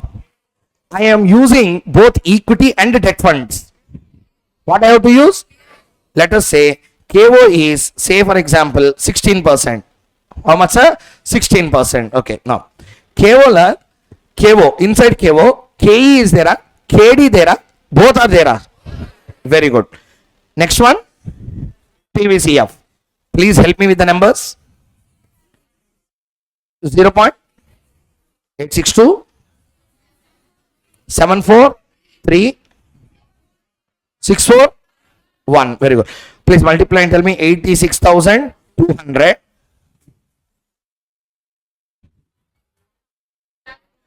1 lakh 450. 450. Okay. Next. 1 lakh 200. Okay. Now total please. 2 lakh 3 lakh 850. Okay. Now see here, sir. With this, you can easily understand what a discounting factor does. See there. I have taken capital from equity, debt, both. Equity, debt, both. Who has given the funds? Equity has given, debt has given. Say for example, both have given in an equal proportion. Clear? Tell me, how much equity would have given? 1 lakh 25, 1 lakh 25 for example sake. I am taking 250. Tell me, at what cost I purchased the asset? Answer, sir. 2,50,000 is the purchase price of the asset. After purchasing the asset, this asset is giving me how much cash flow after 1 year? How much? 1 lakh. After 2 years? After 3 years? Now tell me, this particular present value comes to how much? 3,25,850. Now answer my question clearly. 3,25,850 is the total cash flow that will be given by this particular asset after 3 years. Yes or no, everyone? That's the present value today. Okay. Now listen, observation clearly. How much is given by equity? How much is given by debt? Both has given how much? Both has a cost of capital of how much? First tell me, how much is the cash flow we are getting in the first year? Huh? This 1 lakh cash flow belongs to equity, debt, both. Therefore, we are applying both PV factor. Clear? Now, I hit this with the PV factor called as a KO 16%. In that, KE there are KD, both. So, both will ask how much return? 16%. So, I deducted that percent of 0.862. 1 minus 0.862, 1% will come na. That will be shared by both equity and debt. After sharing them this, the balance left out is 86,200. Clear, everyone?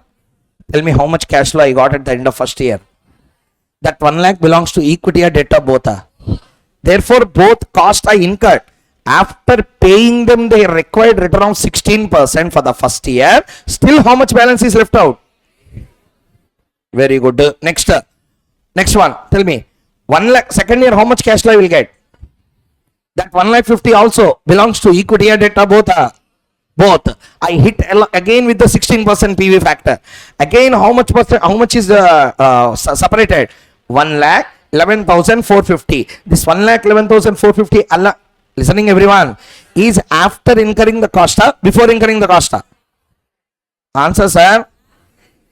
Next, last one number, please convey properly. How much is the cash flow I get at the end of third year? In the 2 lakh, I hit with the PV factor for the third year. At what rate? 16% belongs to equity or debt both. Again, it was separated. Clear? How much is separated there? 1,28,000. Now, I will ask you a question. Answer this properly.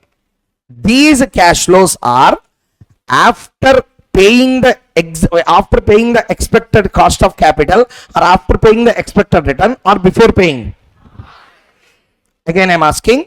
86,200, 111,450, 128,200 are the cash flows after incurring the cost, before incurring the cost. That means I satisfied both equity and debt. Even after that, something is remaining or not? Now listen carefully. This is okay. Now I can call this as after payment of the required returns. After expectation is paid, I am getting 86,200, 1,11,450 and 1,28,200. Yes or no? Now listen, sir. How much is the total cash flow I got? 3,25,850. So don't get irritated, such I am asking repeatedly just for clarity. 325,850 is after paying the required return, before paying the return? After paying the required return to whom and whom? Even after paying them, how much is left? I paid return, not the principal. I paid, not the. Now tell me, how much debt principal is there? Hey, listen, see there. How much debt principal is there? 1 lakh. So, from this 3,25,850, first I have to pay 1,25,000. Clear? Balance, how much will be left? 2 lakh. 2 lakh. In the 2,850,000, how much equity has invested? That means, now answer my question. I paid what and what? Tell me. I paid return to debt. I paid return to equity. I paid principal to debt. I paid principal back to equity. Even after that sub amount is remaining or not? That we call NPV. Are you understanding or not? NPV is the excess of principal over the principal that we invested. Are you understanding or not? Excess recovery. Clear, everyone? Now you should only tell me. Understood the point, everyone? First year, how much cash flow? In that 1 lakh, how much was taken in the form of return? Return formula, some amount is taken. Balance, how much is left? 86,200 is to pay the return, is to pay the principal. 111,450 is to pay. 128,200 is to pay. Totally, how much principal is recovered? 325,850 principal is recovered, but actual principal raised is only 2,50,000. Clear or not? That means we recovered what we invested. We recovered more than what we invested. That's why you should remember NPV calculation is always ultimately perfect, because it is always suggested model, because NPV considers return payment after principal payment after balance. That means if I tell I get 1 lakh NPV, it is after what and what? Payment of return to debt, payment of return to equity, payment of principal to debt, payment of principal to equity. After paying all these things, still I am left out with a surplus. That's called as an NPV. That's why blindly positive NPV accept, they will tell. Are you understanding or not? Because it considers all payments and then only it will be left out. Now I ask only one question, we go to duration. This column contain principal recovery Interest recovery. Principal or return. That's what I am also telling. 964.4 is PVCF. Are you understanding or not? Okay, now tell me. Now you came to the point. Answer this. How much is the value of the bond? It is the amount of principal you invested or total? Principal. You invested how much? 964.4 entered into the bond market. First year, how much you got? Answer. In that 160, we applied PV factor of 17%. Yes or no? When you hit the PV factor with the cash flow, what will come out? Principal. Interest will come out, balance will be principal. So how much principal is required? That means in your 964.4, 136.8 rupees is recovered in the first year itself. Then why you are telling that your money is in the market for 6 years? Are you understanding or not? That means 136.8 rupees out of this 964 is in the market for full 6 years. Is in the market only for 1 year. That means how much proportion is there only for 1 year? 0.141A. That's why this becomes duration for the first year. Understood or not? Next. Second one. Tell me. Next year again how much I got? Answer, sir. But that 160 cash flow received in the first year, second year. More risky than first year, less riskier than first year. More risky means automatically P factor will increase or not? Answer. Therefore, when it is more risky, you will ask more return, less return. Huh? You ask more return means return proportion increases, principal proportion decreases. That's why 116 it became.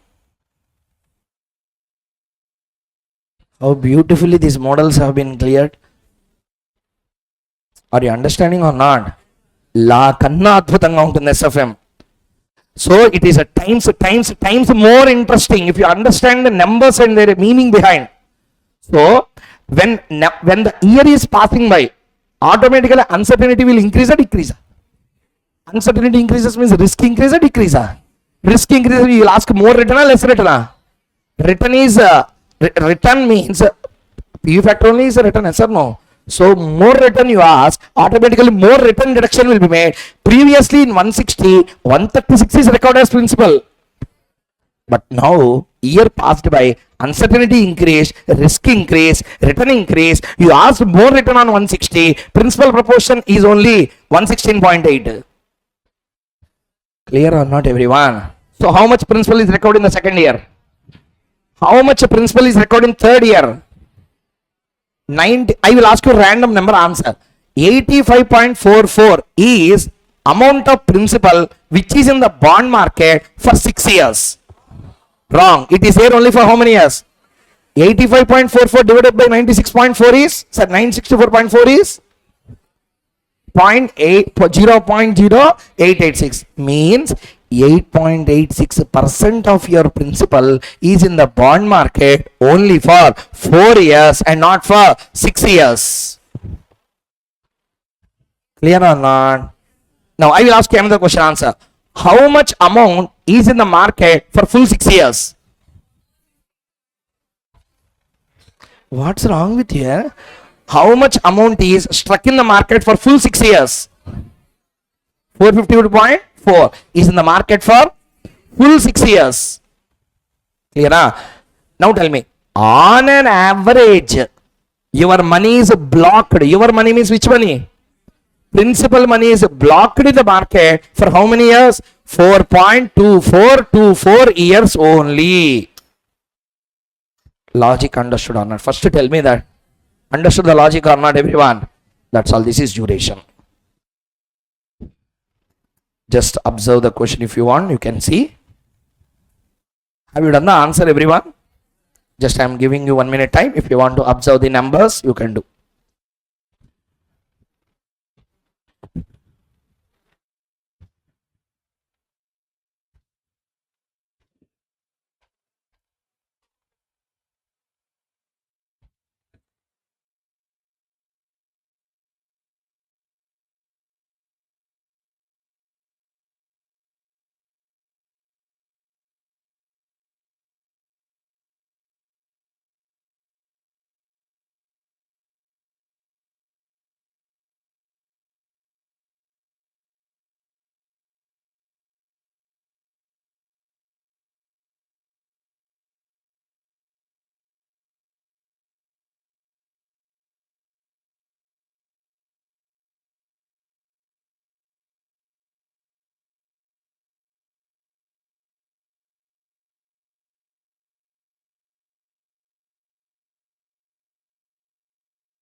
First, everyone tell me. Understood duration concept clearly? Yeah. Sir, your understanding before and after. Is there any advancement? Before class, after class, some advancement is made.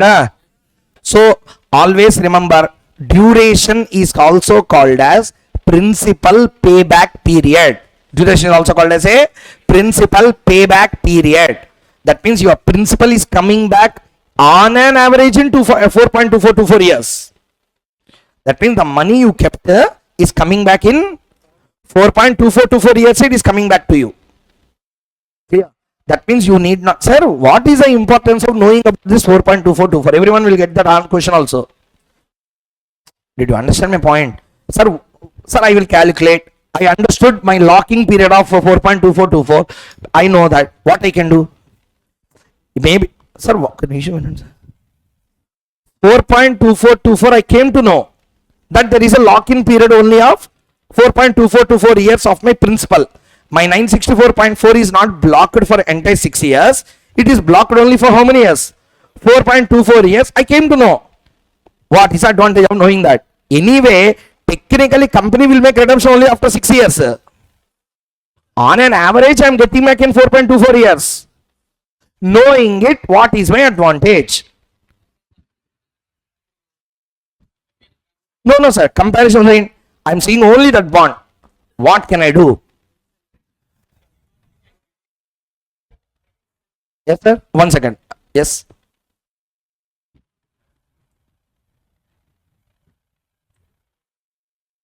No, sir. You will not get. YTM means you should hold till maturity. Then only you will get YTM.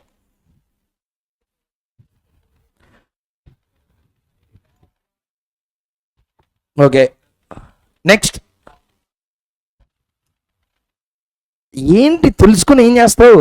You know that it is the optimum time. ఏంటి? What advantage you will get? Any answer? Yes.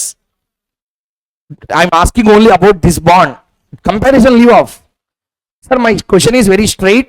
I am asking you, my bond is giving a duration of how much? I came to know.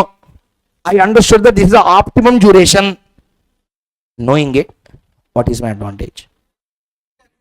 Shall I tell you? Only one answer. Immunization. 100 answer.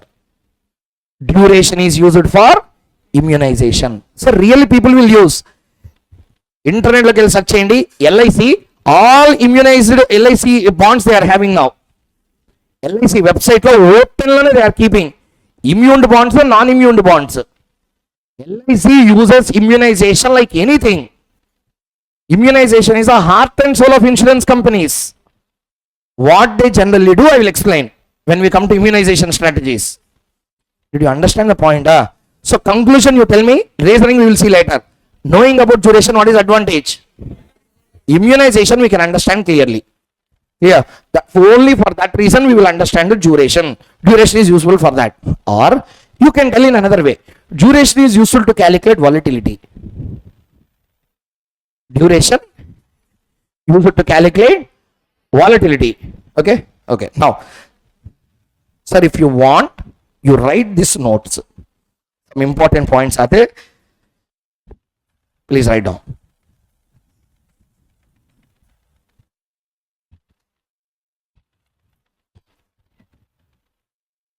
AC on చేసావా? సరదా తీరిపోతుంది అందుకని.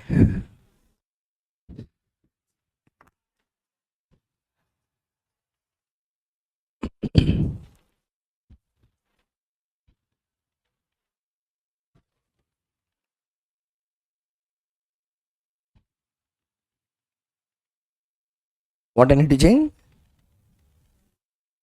Yes.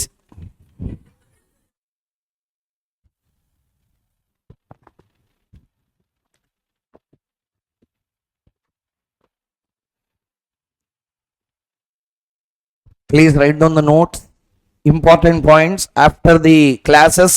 It will be useful for your reference. Duration means weighted average duration.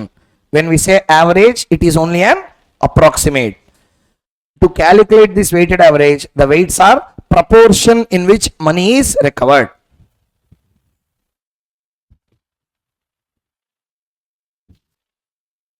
Duration can be understood in three ways. Average period the money is blocked in the bond market. Optimum holding period, clearly I have written there, do immunization concept. And third one is, it is a base to calculate volatility.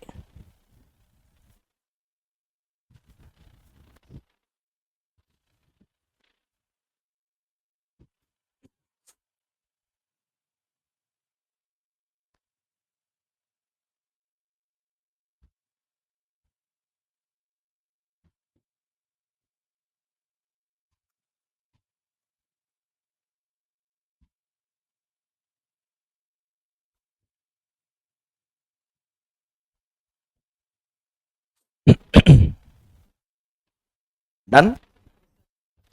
So can I continue? Okay, now. So listen, now we understood the concept of duration. Next continuity to this is called as volatility. Let us understand also that. So let's scroll down. Oh. Don't make sounds. If you are writing, tell me.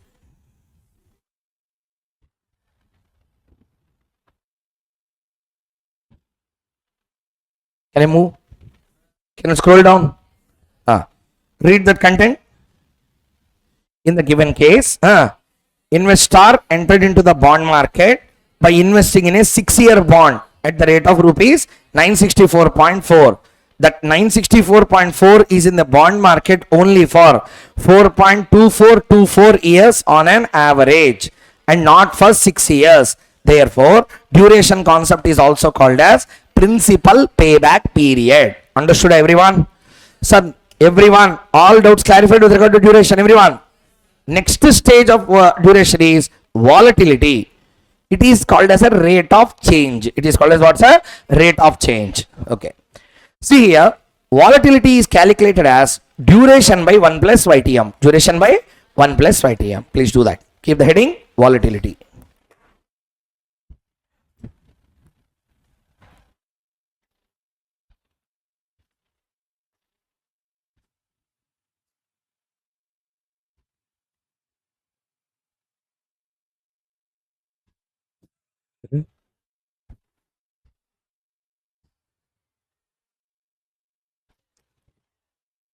ఏవో అలసిపోయిన బతుకులు.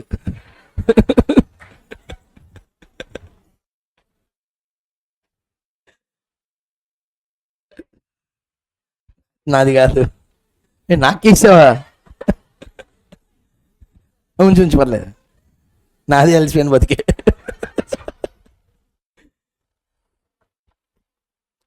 Done? Okay, so tell me, what is the volatility as a percentage? Tell me. Have you calculated D by 1 plus Y? What is the D? 4.2424 divided by what is the Y?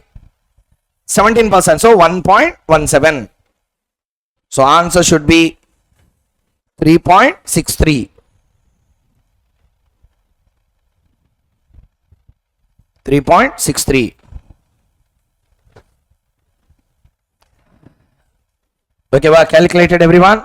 Okay, now see here. Can you move to the next one? Sir, observation required. Please see the screen. 3.63. We have done this. 1 second. I will show you an analysis. Everyone, next 5 to 10 minutes, concentrate on the valuation mechanism, how it is done, to understand volatility in its right sense. See here, what is the calculation for volatility? 1 plus YTM. Can you express what do you mean by volatility? For every 1% change in YTM, how much change is made in the price of the bond is called as a volatility. How much answer you got in the question? Sir, participate. For every 1% change in yield, bond price will, I repeat, for every 1% change in YTM, bond price inversely changes. That's why I told you YTM and price of the bond is always a direct relation, inverse relation. Higher YTM, lower bond price. Lower YTM, higher bond price. Now tell me, 1% YTM raise, bond price will decrease by 3.63. For 1% fall in YTM, bond price will increase by 3.63. Everyone understood the point clearly? Okay, now see here, sir. We know derivations. Mathematical calculus, there is a concept called as a derivation. We call dy by dx. This is popularly used to calculate influence of one variable on another variable. Two variables are there. When two variables are there in mathematics, how one variable is influencing another variable, also called as a first derivative and second derivative. How the first derivative is influencing second derivative. How x influences y is called as a derivation. Clear or not, everyone? Simply, what is the meaning of this? Percentage change in y for percentage change in x will be decided by dy by dx. Tell me how to express this? Percentage change in for every percentage change in x will be decided by dy by dx. Not listening? Please see here. Tell me, express duration as a formula. Everyone, how to express the duration as a formula? Koncha apply cheyandi sir brain. Last column lo what is there? Last column what is there? Okay. First, tell me. One second. Tell me, what are the columns? Year, cash flow, at the rate of some x percentage. Next one, PVCF, proportion into time. Yes or no? Now answer my question one by one. Tell me, year 1, 2, 3, like that you will write. Yes or no? Some amount of cash flow, some PV factor. You will multiply both of them. Here, this will be price of the bond. This x of cash flow will be divided by P. Into 1, into 2, into 3 will do. Yes or no? Yes or no? Tell me how to write as a formula. D equal to, I will write, at least tell yes or no for that. Okay, that is easy. I will write first, you tell yeah. Okay, I will write entirely. Okay, 1C1, not yet completed. 1C1 whole divided by 1 plus y power 1 whole divided by P. I will write mistakes also, see there. Don't tell yeah for everything. 1C1 whole divided by 1 plus y whole power 1 whole divided by P. Will it give us 0.1418? Yes or no? Tell me, I will do and tell you. 1 into, what is the cash flow? 160 whole divided by 1.17 whole divided by 964.4. Tell me, 136.8 divided by 964.4. 0.14. At least now you believe. Answer here, everyone. You believed. Okay. Your belief is important. Listen. See here. Tell me how to write the total duration. Tell me with the 3 years numbers. So here, what's wrong with you? 1C1 divided by 1 plus y whole power 1 whole divided by P plus 2C.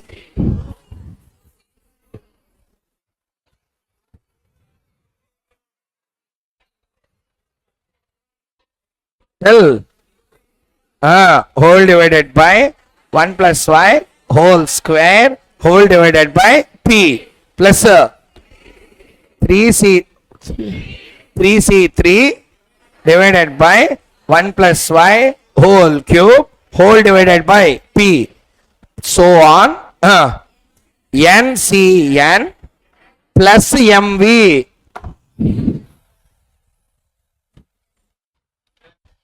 To whom you will give maturity value here? Whole divided by 1 plus y whole power n whole divided by p. Like this, can I write duration or not? Instead of writing p like this, can I write this way? Instead of writing the same denominator all the ways, I can write like this or not? Yes. Next, tell me. This can be called as a duration or not? Yes. Please participate. Price of the bond formula you tell me. Like this, use your mind, apply and tell me. Price of the bond. Everyone. C1 by 1 plus y whole power 1. C2 by plus C3 by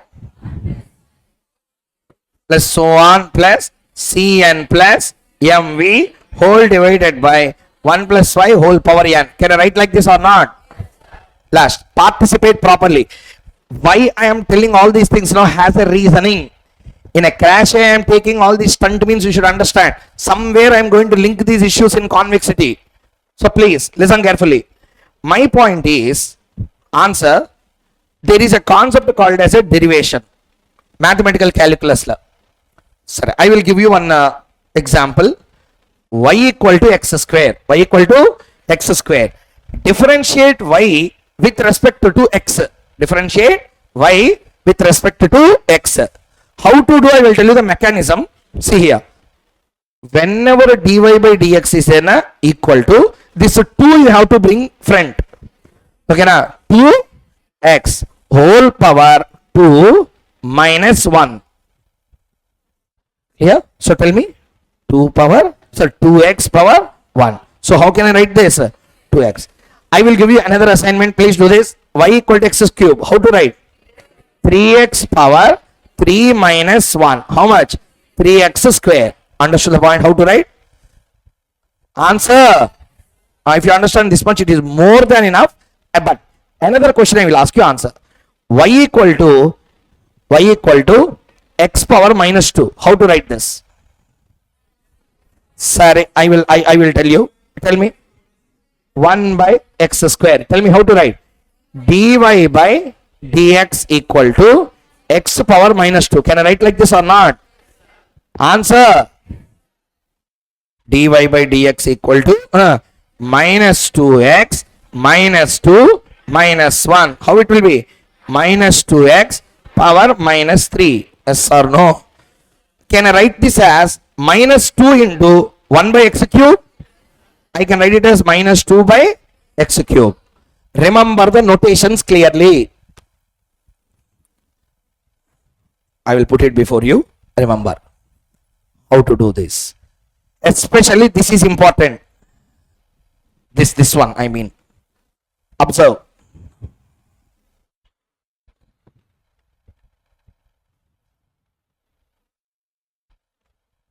Shall I give another? Will you do that? Tell me, that's all. Not even doing. Y equal to 1 by x power 4. First, step number 1, what to do? Dy by dx equal to x power minus 4 equal to minus 4x minus 4 minus 1 minus 4x power minus y minus 4 into 1 by x power 5 minus 4 by x power 5. Can I write like this or not? Thank you very much. See the screen. 2 minutes I will complete. Tell me, what is the formula for volatility? Duration by? Very good. Okay. Please help me in the doing this answer. This is the price of the bond or not? Price of the bond or not? I will differentiate price with respect to yield. What I said, what is the derivation? Influence of one variable on another variable. Influence on. Yield is same, constant every year, changes. Sir, yield, this year yield, next year yield, 10 years after yield will be same or different? Yield means market interest rate. Market interest rate will be same every year, changing. It changes every year. Not every year, sir. Half yearly it will change. RBI change interest rate, yield rate changes. Yield is a constant, a variable. Price will change price will change, price will be constant. Answer. So tell me, price, yield, both are constants, variable. Tell me, yield is a, price is a, but which variable influences which variable? Yield influences price, price influences yield. Differentiate price with respect to yield, yield with respect to price, price with respect to yield. dp by dy, are you understanding the point or not? dy by dp, dp by dy. dy by dx and sir, what is the bd?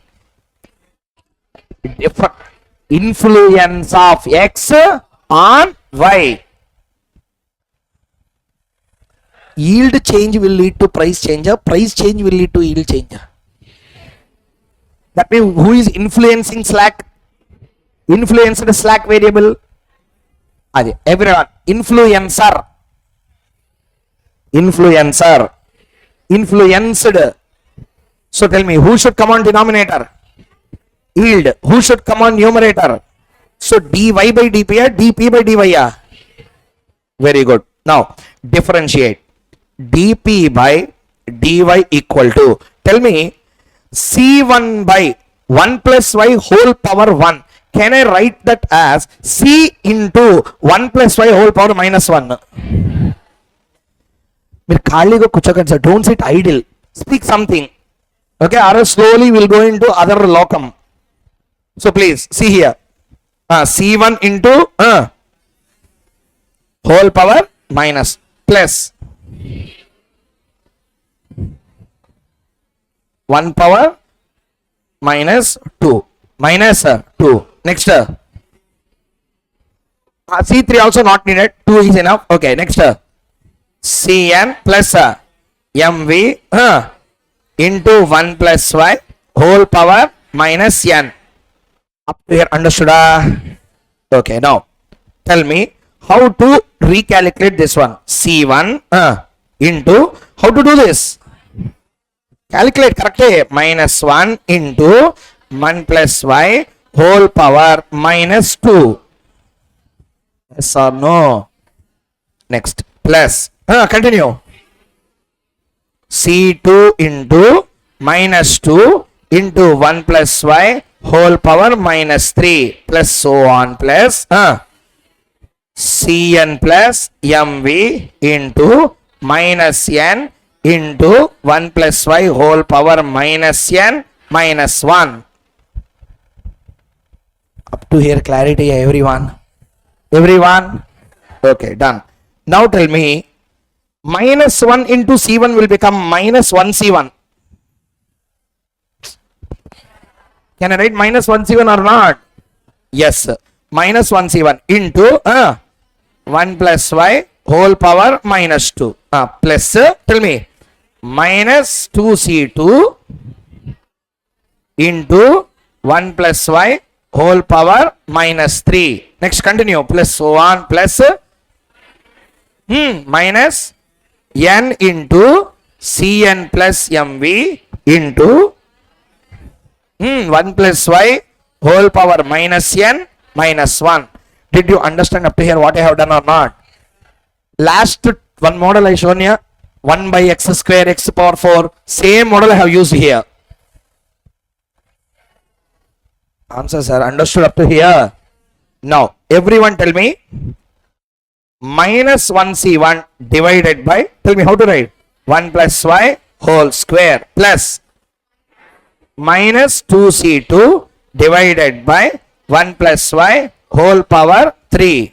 Next, plus so on plus minus n into Cn plus mv whole divided by 1 plus y whole power n plus 1. Up to here, observed, everyone? Last step, final. Tell me, all these we are doing as dp by dy or not? Okay. Now, can I continue, sir, everyone? Okay. I will take out minus 1 by 1 plus y as common. Now you answer. I don't write anything. How to write, sir? 1C1. 1 already divided, taken out, na? Tell me now. Sir, tell me normally, you tell me. C1 by 1 plus Y plus C2 by C2 2C2 2C2. Therefore, I can write this as 1C1. Continue. 2C2 by 1 plus Y whole square plus 1 plus capital N into Cn plus Mv whole divided by 1 plus Y whole power N. Because plus 1 already 1 plus Y is taken common. Yes or no? Up to here understood everyone? Answer. Now listen. I will take dy this side. Means how to write this? How to write this? Instead of writing like this, I can write it as into dy. Yes or no? Now I will divide both left hand side and right hand side by the price of the bond. dp by p. This whole divided by p. So dp by p means percentage change in price equal to minus y by minus 1 by 1 plus y into all these things can be written as a minus duration. Already I asked you to write this one is called as what? Duration. Same thing we have obtained here or not? Duration. So simply I can write as, see here, minus 1 by y into all this part totally I can write it as what? Duration into dy. Means the impact of dy on the percentage change in p is minus d by 1 plus y. This is how the formula has been derived. Minus is because of inverse relation. This is how the formula came. Everyone understood the point clearly? Yeah. Answer here, everyone. This is how the formula has been derived. It is really minus. But in problems what we do is, student can't understand. They will write d by 1 plus y and they will tell take inverse. Are you understanding or not? In really it is not d by 1 plus y. It is what? Minus d by 1 plus y, because there is an inverse relation between the yield and the price. When price increases, when yield increases, price will fall. When yield fall, price will increase. There is an inverse relation between the bond price and the yield of the particular bond, and this is how that formula has been derived. So did you understand the point or not, everyone? So doing all these things, leave it off. Understood or not? Listen, this is what I have done also here. If you want, take a snap.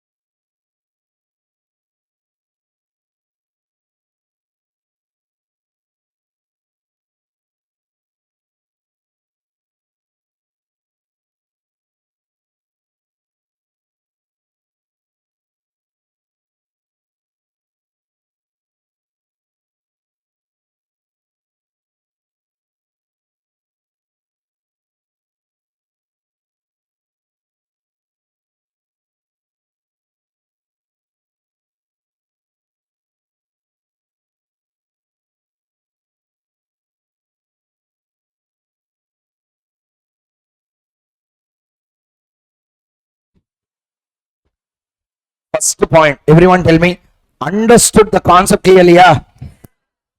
How the formula has been, sir, how much small the formula is? Tell me, what is volatility equal to? That's all.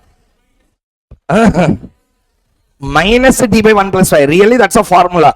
But books will write d by 1 plus y and tell that take inverse.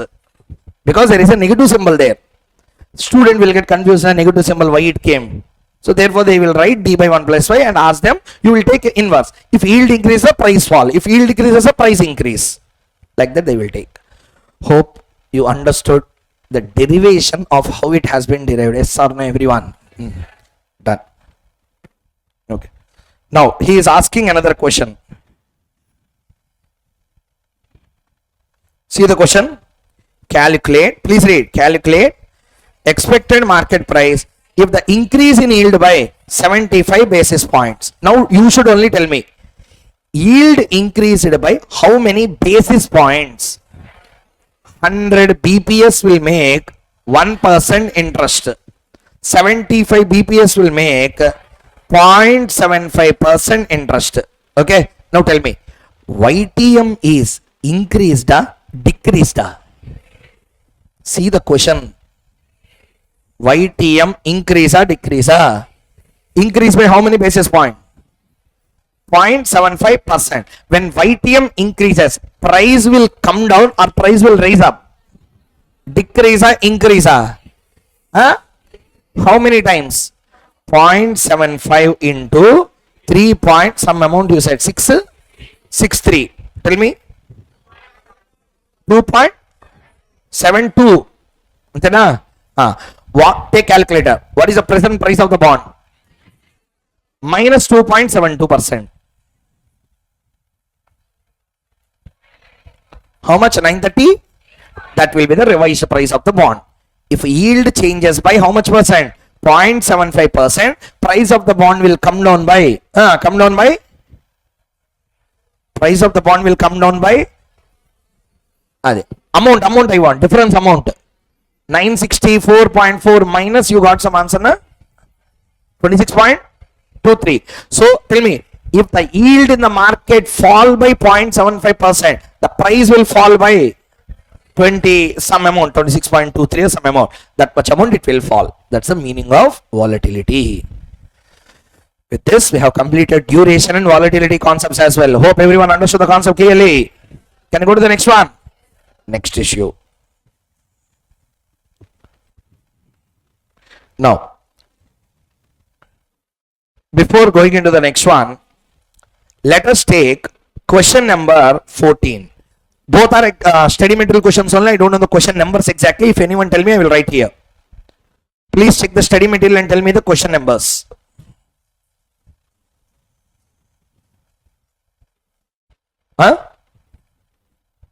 Study material, what is the question number for this?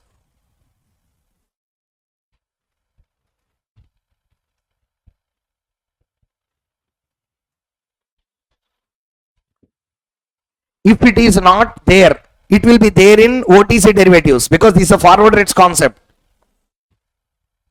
If this question is not found in bonds, they will include this question in OTC derivatives.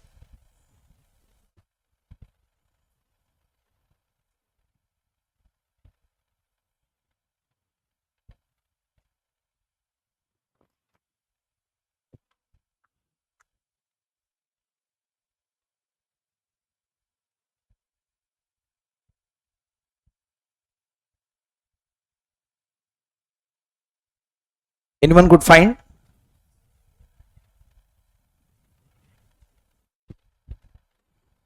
What? Old?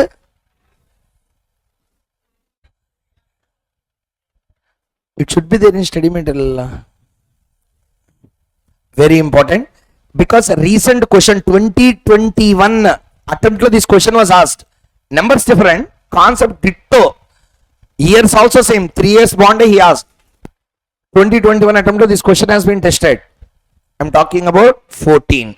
Okay, copy down, sir. At least note the question. It will be there somewhere in your study material. Maybe the chapter change may happen.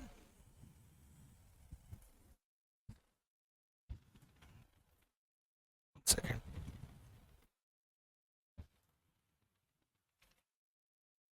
Please copy the question in the meanwhile.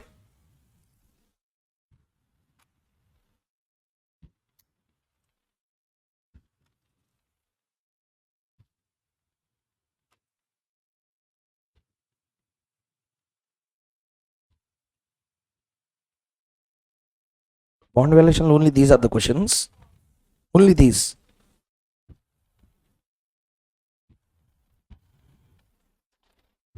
It is there, huh? This is different questions, huh? Question bank, huh? It is there in question bank. Okay. Sir, I put all important questions taken from RTP, MTP, past exams, everything I merged into one material. So you need not worry, all are given somewhere. If not in study material, at least this is a question asked in exam. Important area. Sir, if you do study material, then this question you will miss. Because these are not tested in the question and that study material. These questions are not there. If you use any question bank, okay, you may find it. Modified duration is not a separate point. I told you now. Modified duration is also called as volatility. By mistake, it was printed as another point. I said that. So first, return the question. Sir, first point. What he is asking us to calculate?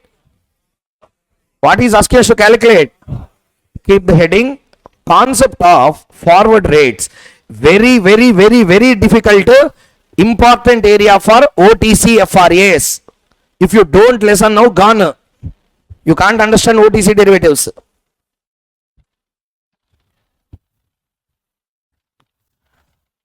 Okay. So what is the concept? Concept of forward rates. First, point number 1. I will give you exactly 4 minutes time. First to do YTMs for all the 3 bonds. So see the question first. How many bonds are there? See there, sir. First bond life is, second bond life is, third bond life is. So how many types of bonds are there? First name them. Type 1, type 2, type 3 bonds. For all of them, can we calculate YTM or not? Approximate, accurate illa. I don't need accurate. I want approximate. Hello everyone. Can we calculate approximate YTM or not? First bond can we calculate? What is the formula? You need not do that. When 1 year is only there, directly use PV equal to F into 1 plus 1 F divided by 1 plus R whole power n. 1 RV plus NP by 1 you will write. For that Y formula, average original will become same. Sir, life 1 year RV minus NP by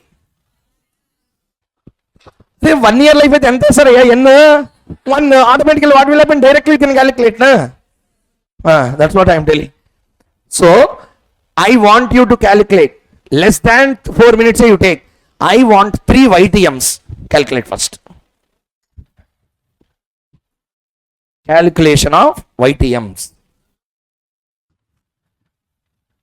Calculation of YTMs. Please put pen on paper and do. Calculation of YTMs.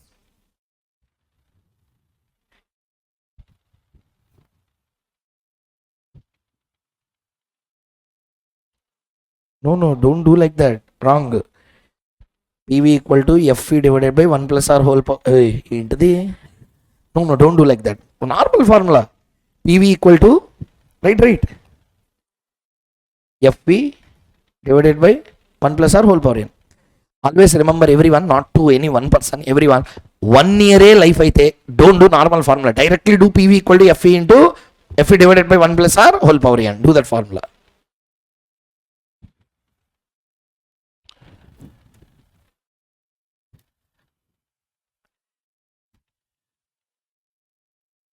Wrong.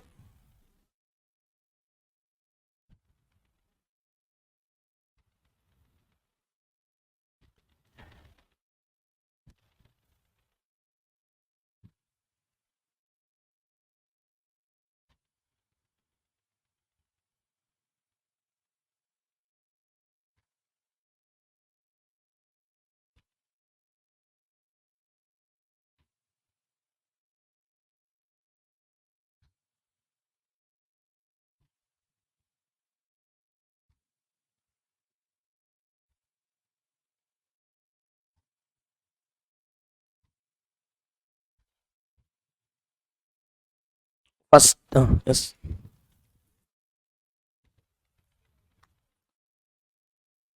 Anyway, you are calculating. This now you can calculate, no problem.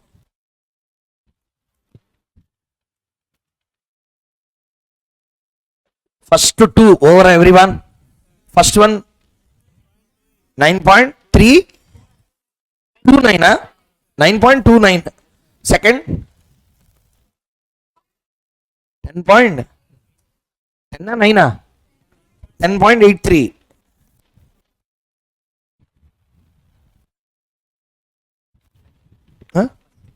First, I didn't understand. Oh no, interest will be 0, but RA you have to calculate. R will be missing figure. PV is 91,500. FP is 1 lakh. Then you will calculate R.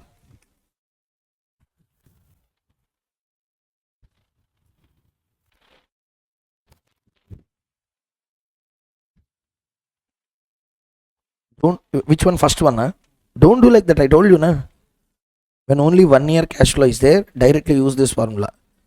PV equal to FV divided by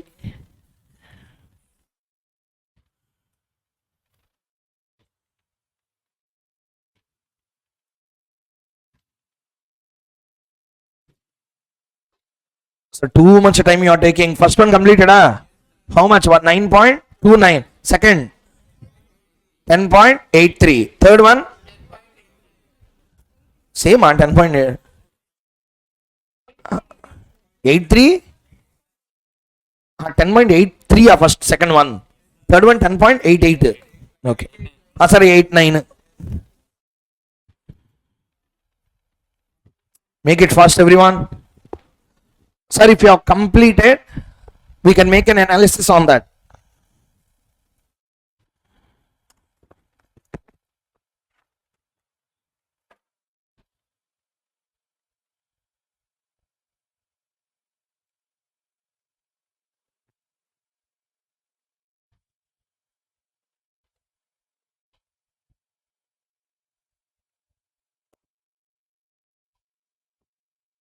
Okay, see here. Everyone see here. Hope everyone calculated. See here now. Workings will start. Answers I will show you once I have done. See here now. Tell me. Type 1 bond, 2, 3. Enough. Stop writing. If you are not at complete, also stop. First listen. Tell me, how many types of bonds are there? 3 types. What is the life? 1, 2, 3. Tell me what is the rate? 9.29%, 10.83%, 10.89%. Okay. So these are the 3 rates of YTM. Clear, everyone? First point. These are not forward rates. Okay, these are not forward rates. First, listen carefully. There is a lot of logical explanation behind this. Please listen. Shall I? Now listen. Put your pens down. Please listen first. Once you listen, next one onwards you can do like anything. Very easy. First listen. Life 1 year, YTM is 9.29. 2 years life, 10.83 approximate. 3, 10.89 approximate. I don't use approximate for first one. First one is accurate, approximate is same. Clear or not, everyone? So because, why? There is no average. Directly we have taken the numbers. Okay? Accurate. So remaining are approximate. Here, anyway this is irrelevant for our answering. So then why you ask us to do? For conceptual clarity. See the screen once. So YTM, 9.29, 10.83, 10.89. 3 YTMs we have got. Yes or no? What he is asking is, first I want interpretations from your side. Tell me, what is the meaning of this? What is the meaning of this? Market is, sir, listen to my words properly. Market expect 9.29% return for the next coming year from the bonds. Clear, everyone? Market is expecting 9.29% return from the bonds for 1 year. Means for the next year. Clear everyone? Now tell me. Second one. What is the meaning of this one? Market is expecting. What is the meaning of this 10.83? Market is expecting 10.83% per annum on an average for the first 2 years.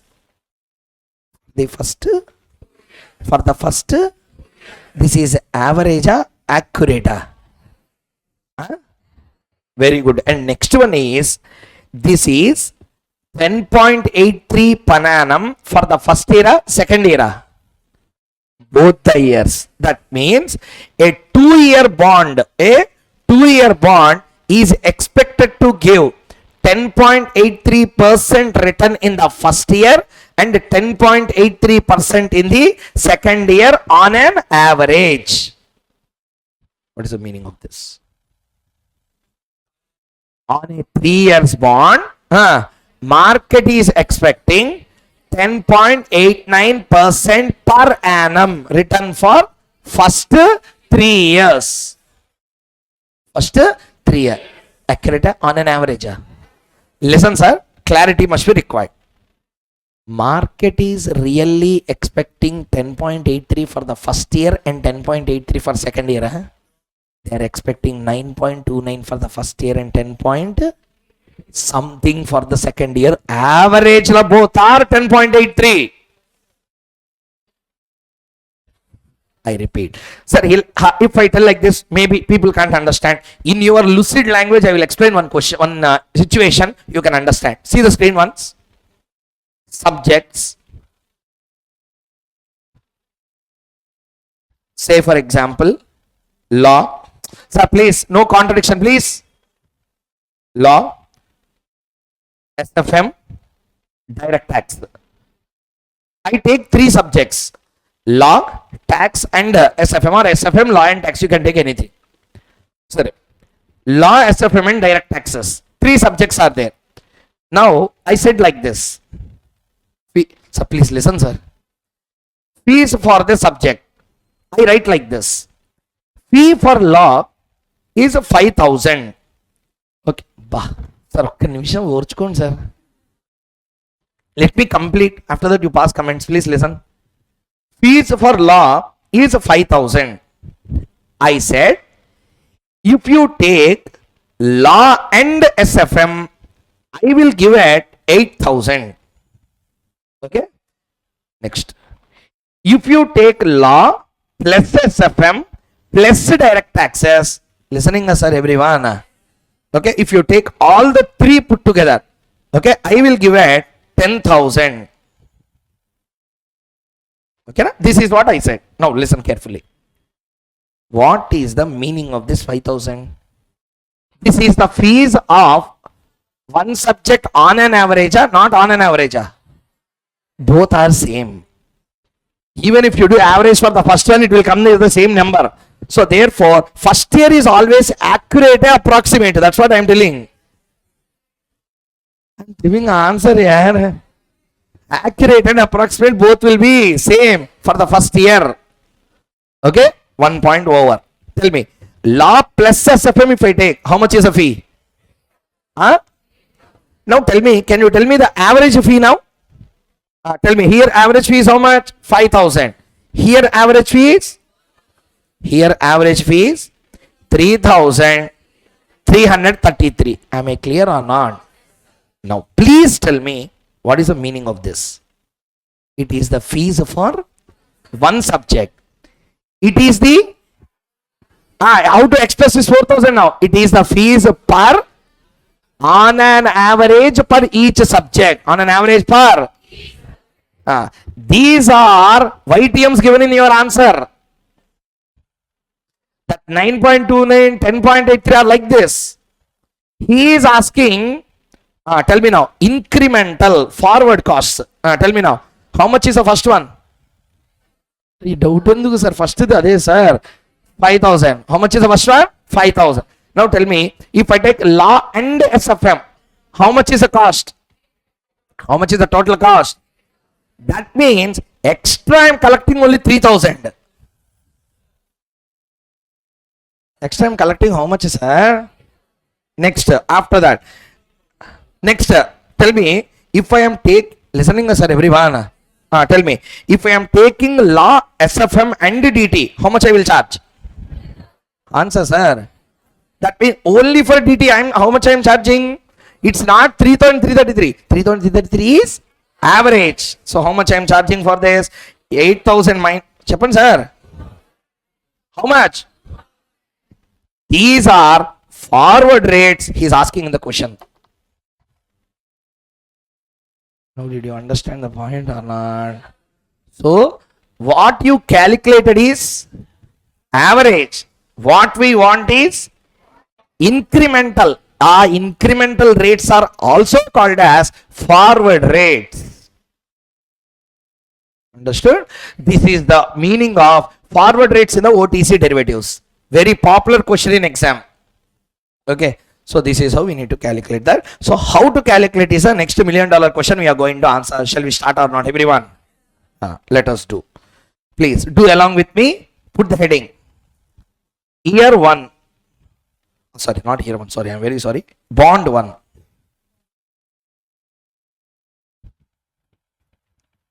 Bond 1. Fast, everyone. I will be fast in doing. You also doing the same way. Continue with the pace. Okay. Now, tell me, bond 1, we need to calculate. Already 9.29 is accurate. 9.29 is already accurate. Write down. Forward rate is 9.29%. Forward rate is 9.29%. Forward rate is 9.29%. Can I go to the next one? Next, this is bond 1. Next one is what? Bond 2. Okay. Now, see here. Please tell me, what is the value of any asset? Present value of future cash flows discounted at a required rate of return. Everyone tell me, required rate of return. Discounted at required rate means I have to divide a multiplier. Compounding means multiply. Discounting means divide. Clear? Tell me. Formula logic you only will tell. I want future value of bond, present value of bond. Present value of bond. Present value of bond equal to, tell me, 1 second, listen. First, forward rate one problem we have done. 1 year 5.9, another year 6.4. That type question this is. Okay. Now tell me, everyone answer. CF1. What is that? CF1 divided by 1 plus R1. 1 plus R1 plus, tell me, CF2 by 1 plus R2 into 1 plus R1. Why 1 plus R2 into 1 plus R1? If you divide the second year cash flow by, listening or not? If you divide second year cash flow by second year rate, it will come to first year. Again divide it by first year rate, it will come to 0 year present value. Remember, do that. Start. What is the present value of a 2-year bond? 98,200, 500 equal to CF1 first year. How much coupon it will give? 10% and 10%. Tell me, 10% of 1 lakh. How much? 10,000 divided by 1.0929. Hope you understood why it is. Plus second year 1 lakh 10,000 whole divided by 1 plus R2 into 1.0929.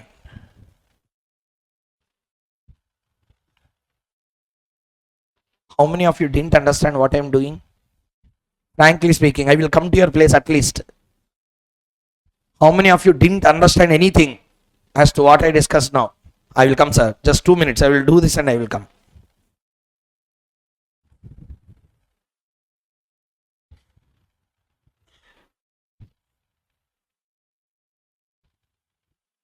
Tell me, 98,500 equal to, tell me, 10,000 divided by 1.0929. 91. Make it 9150. Don't take decimals in these calculations. 9150 plus 1,10,000 divided by 1.0929. 1 lakh 650, yeah? Okay. Divided by 1 plus R2. 98,500 minus 9150. 1 lakh. 89,350 equal to 1 lakh 650 divided by 1 plus R2. 1 plus R2 equal to 1 lakh 650 divided by 89,350. 12.65.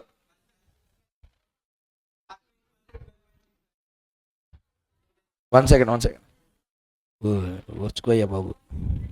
1.1265. So RT equal to 0.1265. That equal to 12.65%.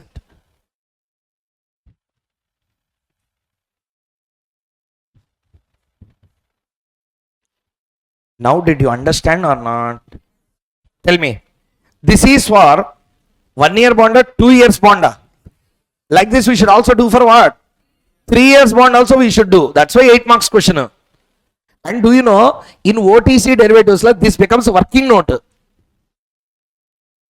You can imagine how big those problems will be. OTC derivatives, so this is a working note first. First you calculate forward rates, then forward swap valuations will be done using this. So this becomes a choice. Inka class lo kindiki vachedi kaadu kada. So be positive. Definitely you will get to plus 60 minimum across any paper. I am the guarantee. Do problems along with me properly. Understand the concept.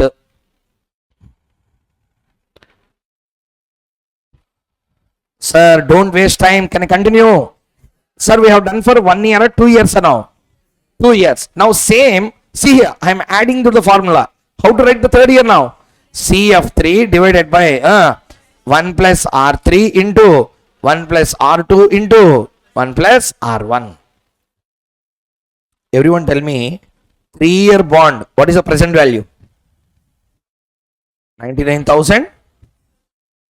99,000, huh? Tell me, what is the first year? 10,500 divided by 1.029 plus next 10,500 divided by tell me 1.1265 into 1.0929. Already you got second year rate na, plus tell me next one 1,10,500 divided by 1 plus R3 into 1.1265 into 1.0929. Solving is your headache. Do that.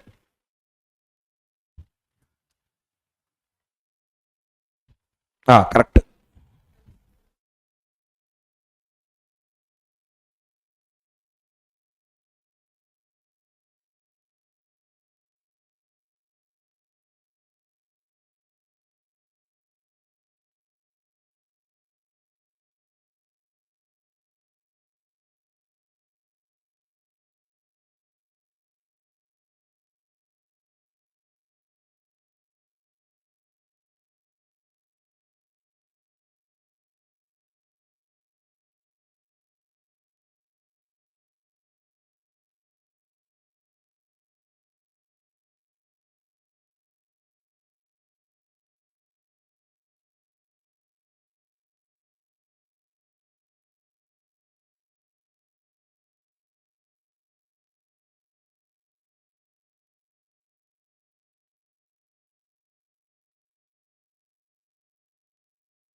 Have you calculated everyone?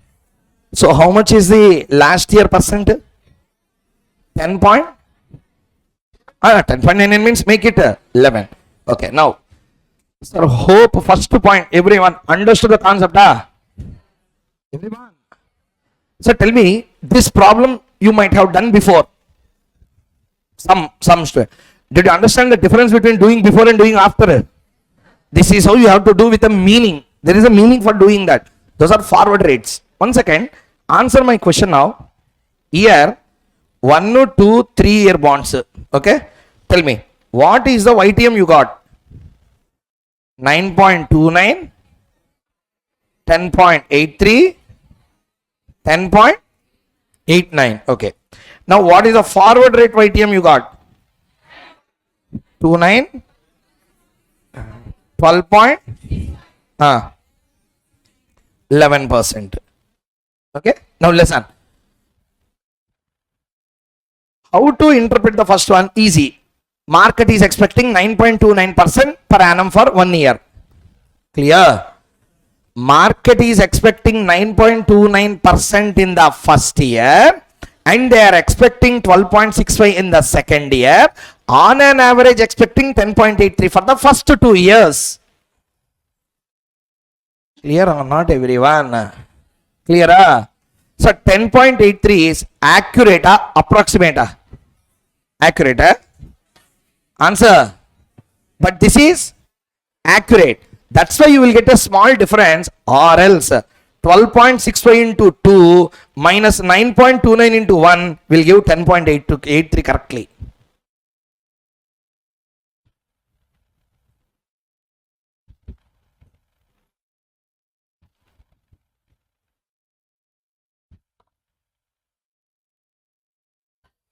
How much you got?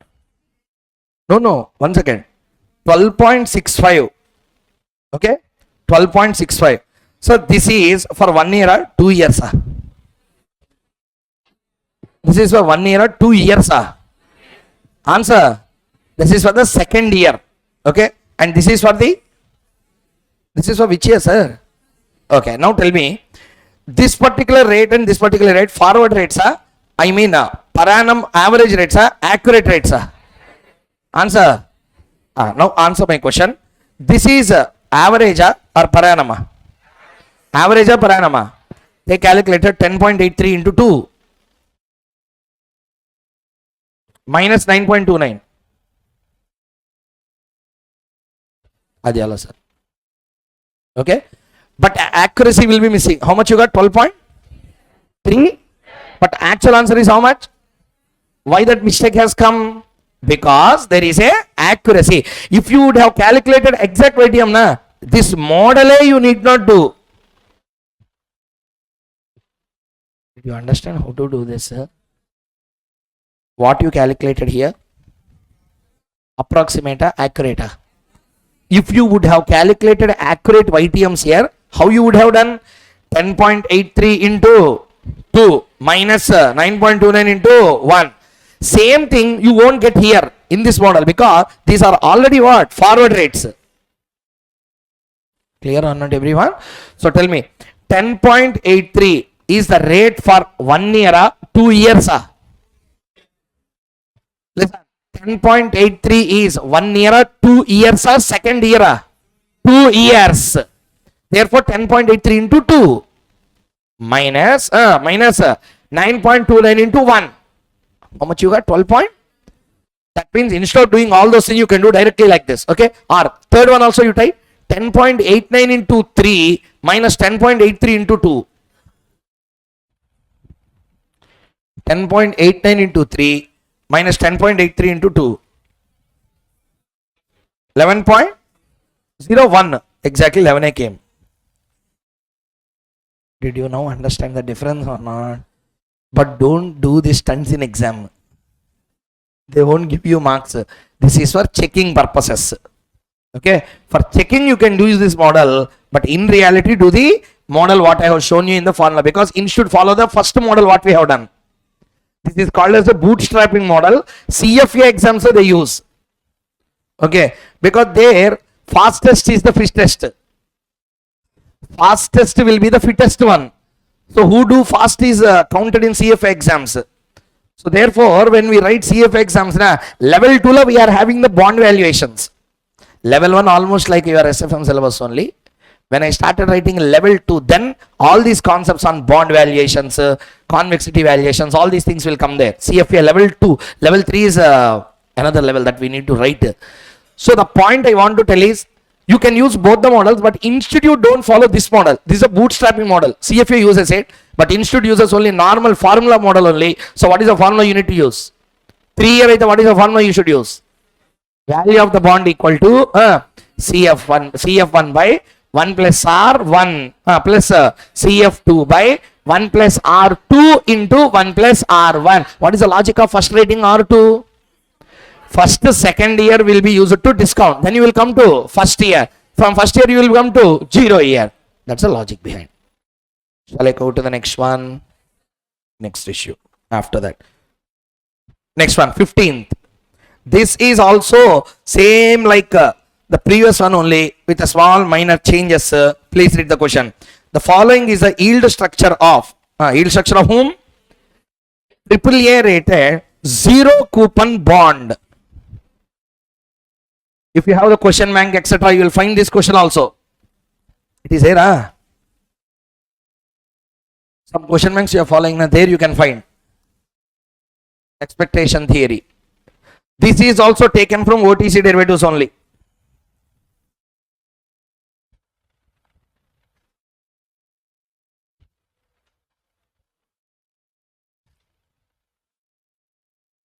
It is there.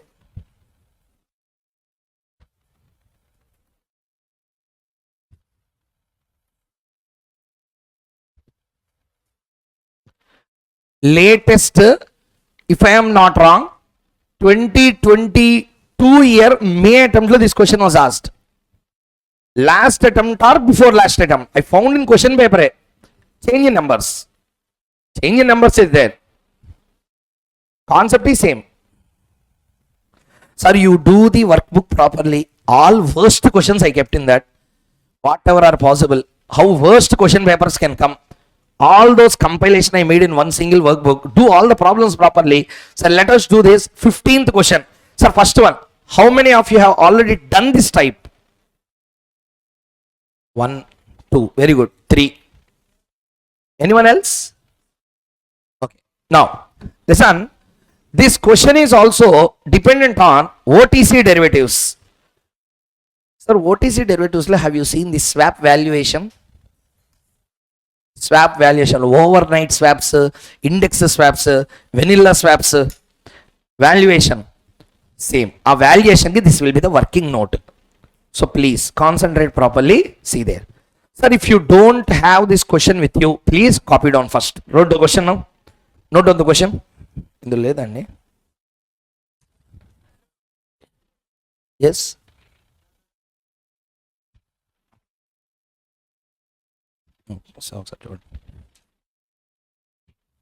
Please copy the question in the meanwhile if you don't have already. Not there.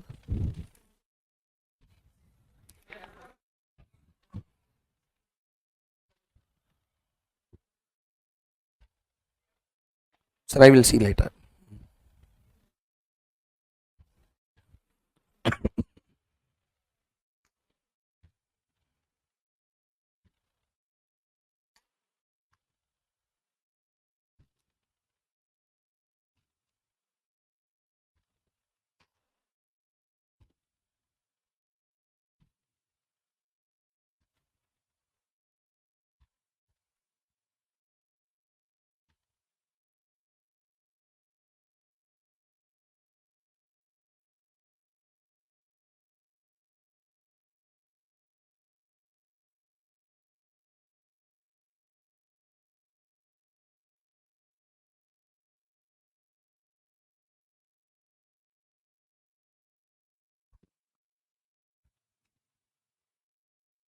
Completed writing the question. First point number 1. The given bond is a coupon paying bond. Coupon bond. Zero coupon bond means no coupon bond. So it is not going to give any kind of coupon in the intermittent terms. So no coupon will be paid. So my question is, he is asking us to calculate using the expectation theory the forward rates. You can see he is asking us to calculate the forward rates between what and what? 1 year forward rates in year 2 and year 3. I will ask you one question, answer. Why he is not asking for year 1? Year 1 forward rate and normal rate, average rate, everything will be same. What is the year 1 rate? Answer. Now, see here.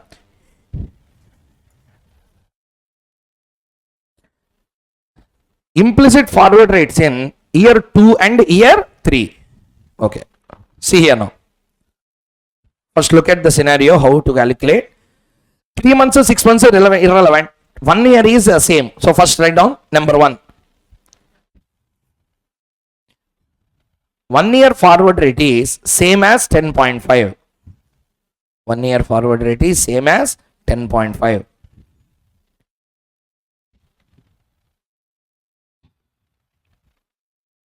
One year forward rate is same as 10.5. 1 year forward rate is same as 10.5. Now write down 2 years a second year forward rate. Keep the heading second year forward rate. Second year forward rate. I can do this in 3 ways. 3 alternatives I will do. 3 alternatives will give same answer. You do whatever you want. So listen. Alternative number 1. Sir, please. No comments, sir. Please listen. First one. Tell me, to this bond, did they give any par value? Did they give any par value? Let us assume first. Okay? Right now. Assume par value to be rupees 1000. Assume par value to be rupees 1000. Assume par value to be rupees 1000. Assume par value to be rupees 1000. Okay. Now listen. I'll ask you one question. Just answer to that. Par value 1000. 1 year we have to calculate. Need not calculate. Need not calculate. Okay. Now see here. Here cash flow PV at the rate of, what is the PV factor given? 11.25 PV CF. Now everyone answer to my question. It is a coupon paying bond, zero coupon bond. That means first year do I get any cash flow? Second year do I get any cash flow? Yes. What is the second year cash flow I will get? How much, sir? 1000. Okay. Now tell me.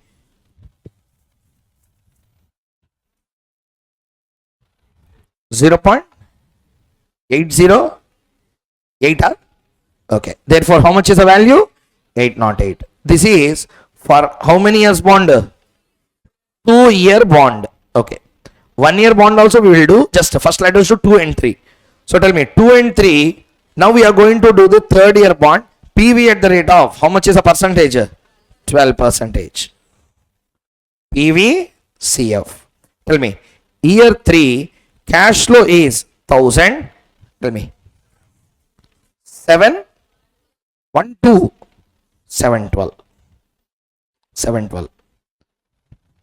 Just for sake of understanding, please also do the year 1 bond. Year cash flow PV at the rate of how much percent? 10.5 PVCF. 1000 0.905. Okay, 905.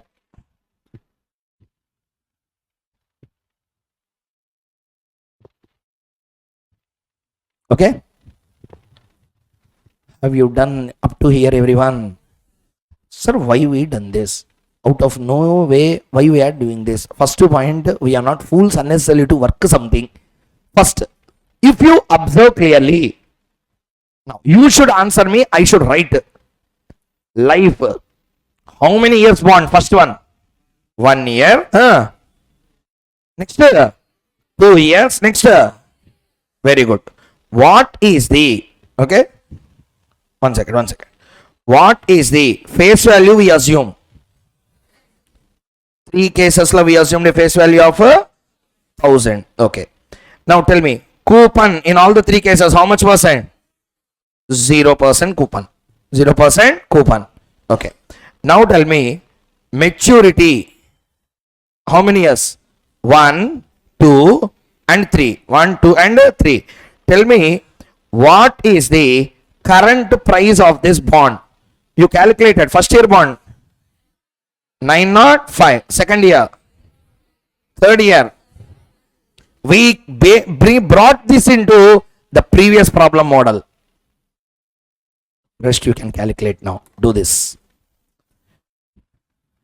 We brought this problem into this problem now. Format you can see there.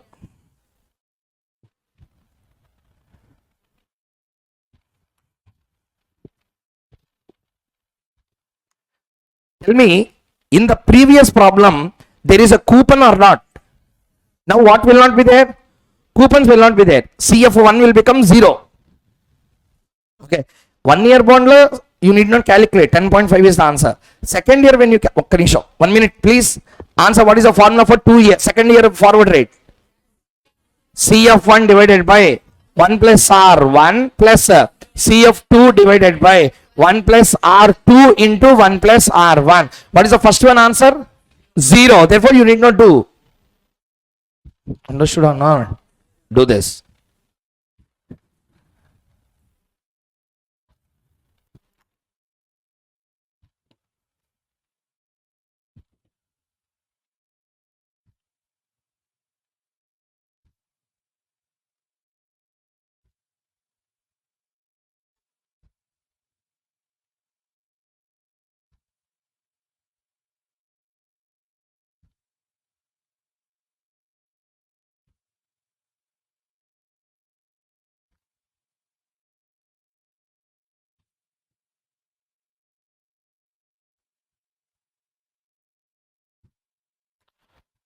Okay, na? Please do that.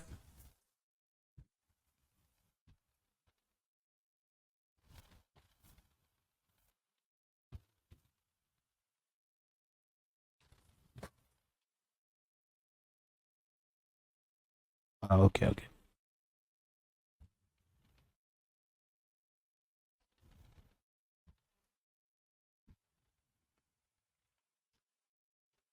Sir, in institute study material 4.19 page similar model they have given. Number changes. 4.1819.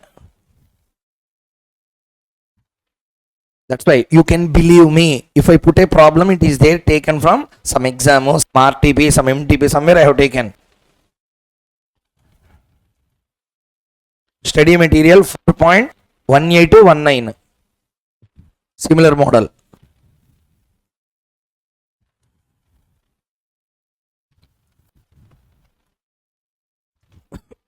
The book it is there.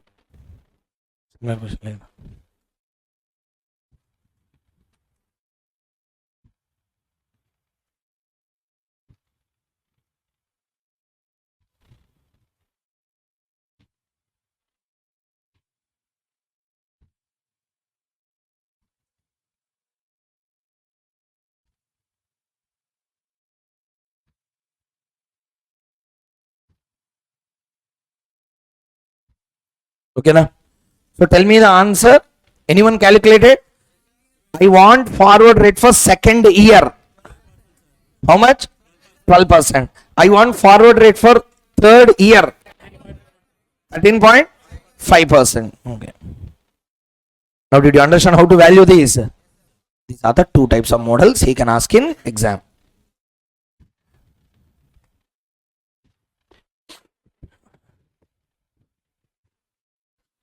See here now. Sir, hope everyone calculated.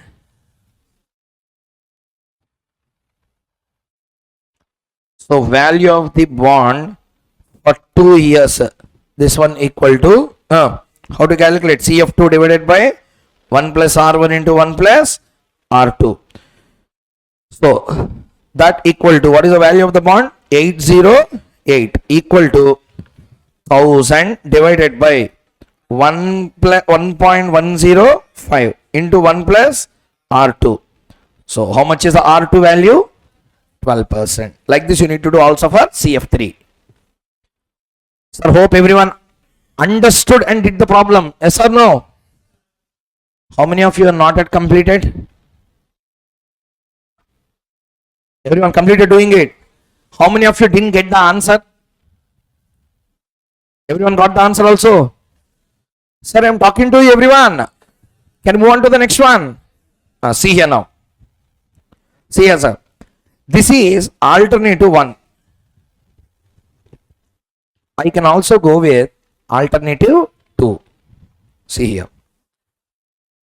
How the alternative 2 works? Let us see. Sir, alternative 2 is similar to that of alternative 1. It's a comparative calculation. Please see the screen. Okay. Now answer my question. Can I continue? Now tell me. You should only see and tell. How you got 808? Tell me. How you got 808? 808 equal to, everyone speak out, 1000 divided by 1.105 into 1 plus R2. Yes or no? Now answer my question. 808 equal to 1000 divided by 1.105 into 1 plus R2. Yes or no? 808 can also be obtained by, okay, 808 can also be obtained by discounting 1000 by 11.25 for 2 years. That also gives the same answer. I will ask you, see here. 1000 divided by 1.1125 whole square, okay, and 1000 divided by 1.105 into 1.12. Both gives the same answer or not? That means, can I equate both of them or not? Yes. Numerator is equal means denominator can we equate or not? Now see here. Please see the screen once. So 808 can be written as 1000 divided by 1.1125 whole square equal to, next continue, 1000 divided by 1.1050 into 1 plus R2. Can I write like this or not, everyone? Okay. I want forward rate or not? Instead of R2, this one institute write as F2. F2 means what? Forward rate for the second year. Okay. Now tell me, in both cases, numerators are same. Yes or no? Can I equate the denominators or not? Tell me. 1.1125 whole square equal to, please answer, 1.1050 into 1 plus F2. Yes or no? Okay. Now calculate. 1 plus F2 equal to 1.1050 whole divided by 1.1125 whole square. F2 equal to 1.1050 by 1.1125 whole square minus 1. F2 equal to 12%. This is second way of doing this. Are you understanding or not, everyone? Okay. See here. ఇప్పుడు fun start ఒకసారి చూడండి. ఇది ఇలా రాయొచ్చు కదా, institute అలా రాయడు. 1 plus R1 by 1 plus R2 whole square minus 1 equal to F2. ఇప్పుడు దీన్ని బట్టి కొడతాడు స్టూడెంట్ కూర్చొని. 1 plus R1 by 1 plus R2 whole square minus 1. 1 plus R1 plus 1 plus R2 whole square minus 1. Like that he will calculate. So you need not do any kind of by hearting. This is how the formula has been derived. Clear, everyone in the class? Okay. So tell me how to calculate this. F2 equal to F2 equal to 1 plus R1 by 1 plus R2 whole square minus 1. So like this, you should tell me for 3 years bond. Tell me, what is the value of the 3 years bond? 705. I can calculate this in 2 ways. 1000 by 1000 by,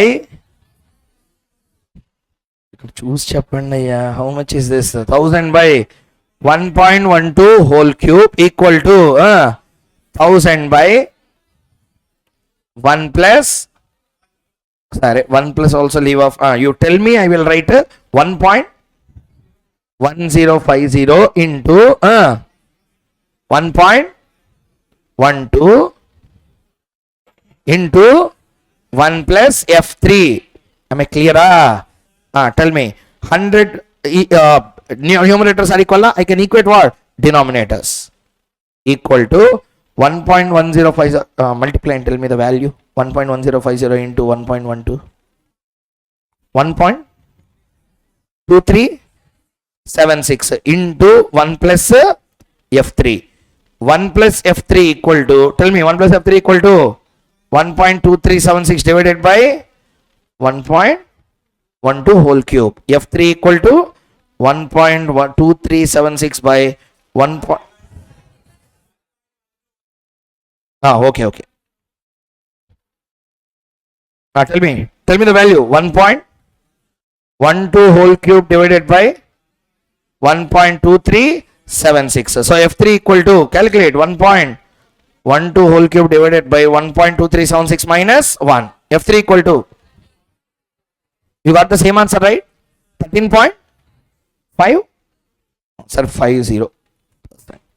This is another way. So how he calculate this? Again he will notate a formula.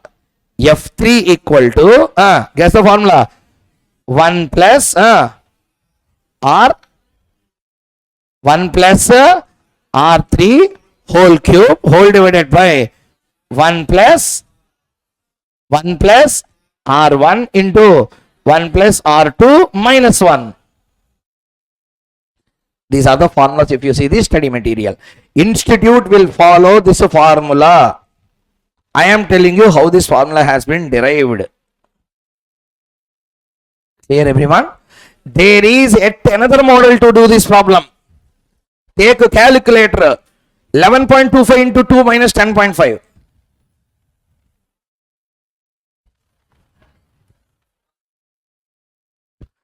12 into 2 minus 12 into 3 minus 11.25 into 2.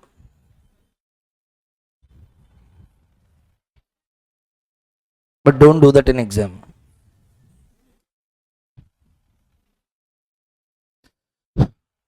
All the three ways understood, everyone.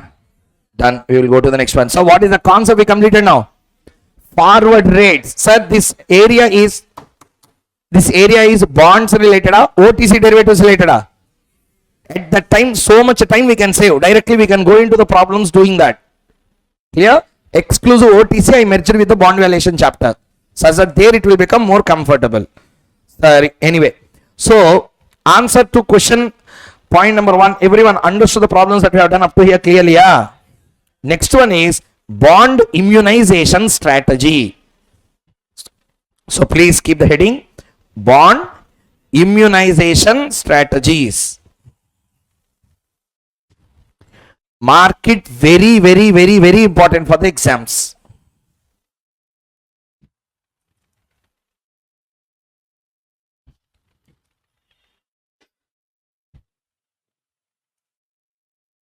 Bond immunization strategies.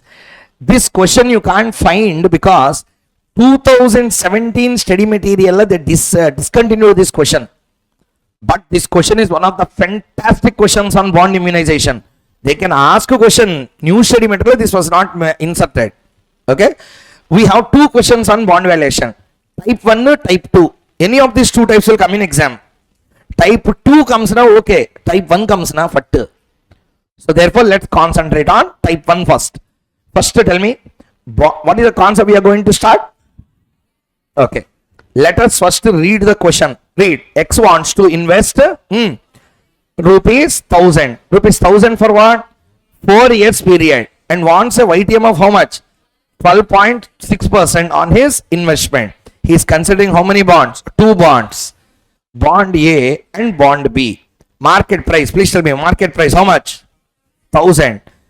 Both 1000. Par value 1000. YTM of both bonds 12.6. Coupon on both the bonds 12.6. Term of both the bonds, one is 4 years, another one is 5 years.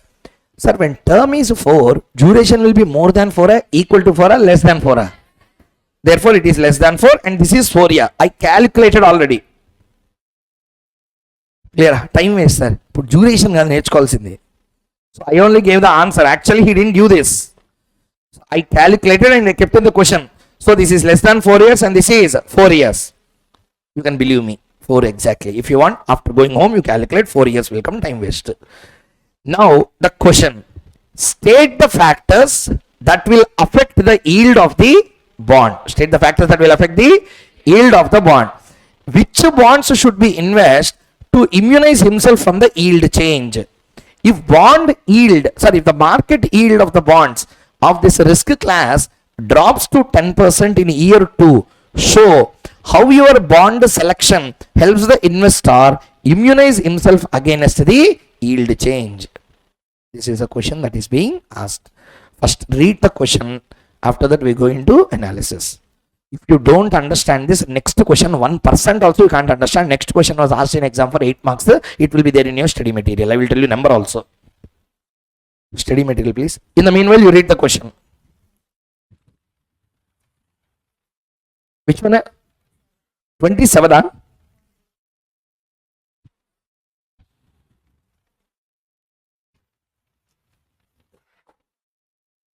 27th question.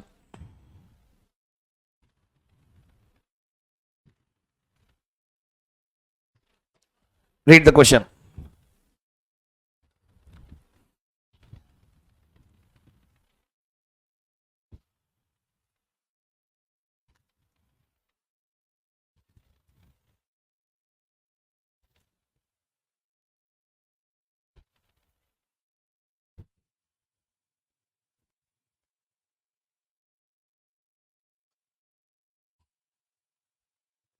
Okay, now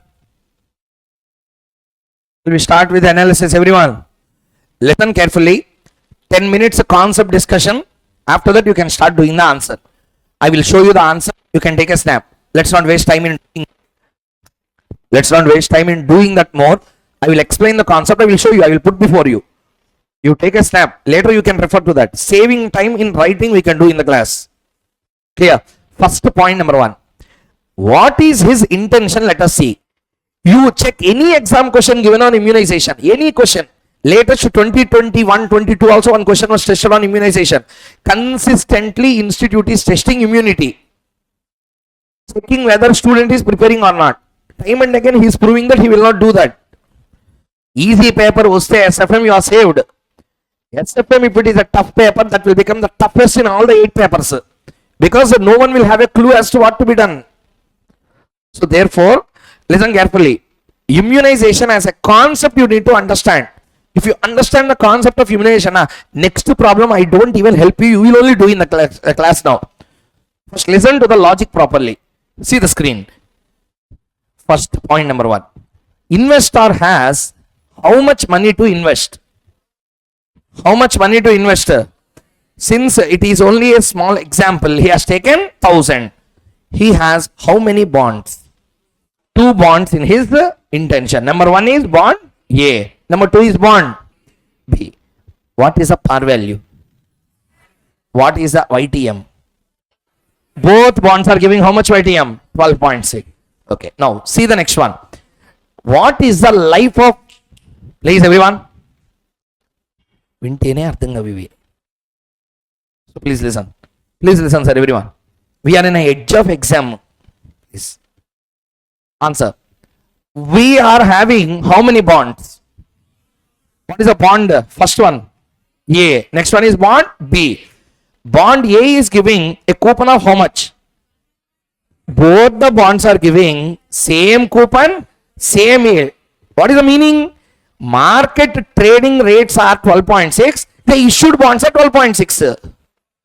When the market rate and the coupon rates are same, bond will be traded at, therefore 1000 rupees traded price. Clear everyone? Next issue, point number 2. Next one. Whenever you invest, you should invest for, not for investment sake, invest for a time horizon. Means what? Whenever you start investing on a bond or whenever you start investing in the stock market, invest with a target. Means what? See here. I wanted to buy a car worth 25 lakhs after 2 years. Now I want how much I should invest today such that maturity value after 2 years is equal to 25 lakh. Clear or not, everyone? A person asks you like this. I have 18 lakh rupees. Okay, I have 18 lakh. I will buy a car after 2 years. At what rate I have to invest for 2 years to make 18 as 25 lakhs? He asked a question. Now, did you understand my question? Now listen. Always a person should have a time horizon. Why you are investing? I am investing because after 2 years I have to buy this. Like this you have to tell. That is called as a systematic investments. Clear? See the question. In this question, X want to invest how much? Answer 1000. For how many years period? How many years period? Bond A, life. Bond B, life. Now I can invest in bond A, na? Bond B, both. Did you understand? I can invest in bond A, na? Bond B, na? I can invest in, means minimum I should invest in such a bond which is to have a life of 4 years. Yes or no? Bond A, life. Bond B, life. I can invest in bond A, na? Bond B, only in bond A, na? Only in bond B. You can't tell only in one bond because then other bond question why he has given. If you want to invest only in one bond, bond A or bond B, then why another point is given? First point, I can have a chance of either investing in A or not. I can have a chance also investing in B or not. But in which bond I should invest is a question now. Select one bond where you have to invest. Always remember this wording. Always invest in such a bond whose duration is equal to your time horizon, not life equal to your time horizon. What is your target period? What is your target period? Invest in such a bond whose duration is 4, not life 4. See the question. In this question, what is the duration of A? And it is equal to my time horizon, unequal to my time horizon. Next, bond B. Answer. So, which bond I should invest? Bond A na? Bond B? Answer. No question will arise. Sir, why I should not invest in bond A? A question will arise or not? That's what we are going to do now. Clear? So, listen first. See there. What factors will affect the yield of a bond? What factors will affect the yield of a bond? Yield will be affected by what? Yield will be affected by the duration of the bond instrument. Higher the duration, higher will be the yield. So first one, you need not do the theoretical question answer here. So see here, which bond he should invest to immunize himself from the yield change? Yield change he has to immunize. Always in order to have the effect of immunization, invest in such a bond whose duration is equal to your time horizon, not the life equal to your time horizon. This is conclusion. This is conclusion. Logic behind this we are going to understand using this problem. Can we continue, everyone? So please keep the heading in your notes. Point number 1. To have the effect of immunization, to have the effect of immunization, if you want to copy very fast, okay? To have the effect of immunization, one should invest in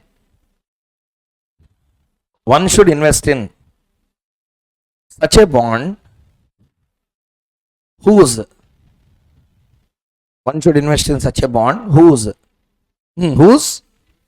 duration is equal to time horizon. Whose duration is equal to time horizon.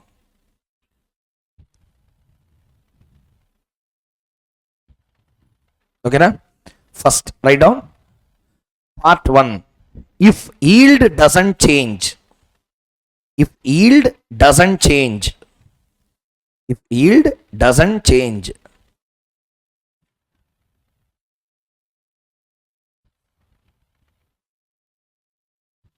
clear? Yield doesn't change. Now see the question.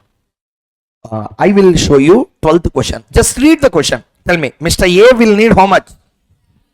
After?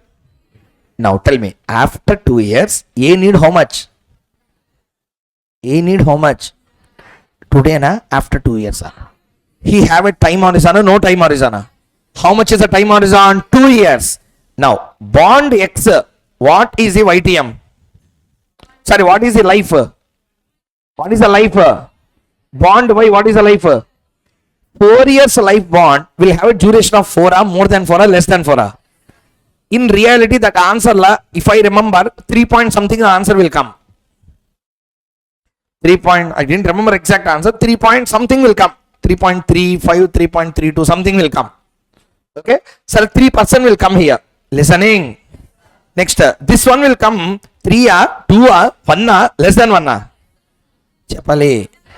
Now tell me, bond X duration will be less than 1. Bond Y duration will be more than 2 but less than 4. I want 2 years, I want 4 years. That means none of the bonds is giving me the time horizon, yes or no? Now you need to make weighted average investment. That's a new point we are going to see there. Listening or not, everyone? We will make investment in both the bonds in such a way, the weighted average duration of both of them will be equal to 2. Clear? These are the 2 types of problems he will ask in the exam. Beyond that, he will not ask. Shall we continue? First question, what is the thing we are going to learn? First one is more complicated one, where, tell me, first point number 1, Mr. A, Mr. X is having how much money in his hand? Answer. He want to invest in how many years bond? Because he want that 1000 rupees today, na, after 4 years. Now tell me, YTM he want is how much? He want a YTM of how much? Want a YTM means he want to realize the YTM of 12.6. Tell me now, market lo what is the rate?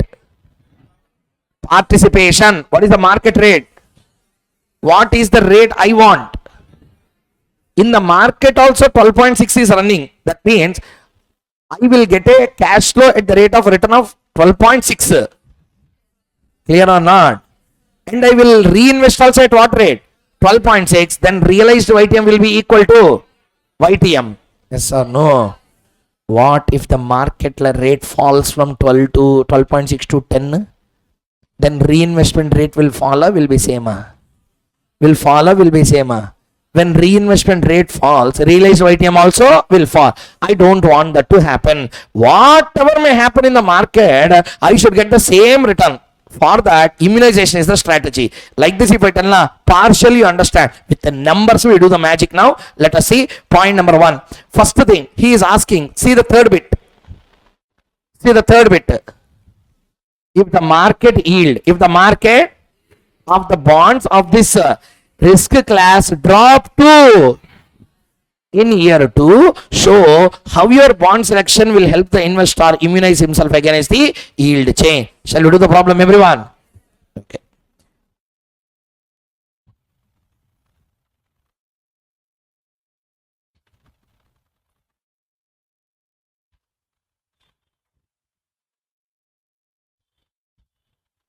See here.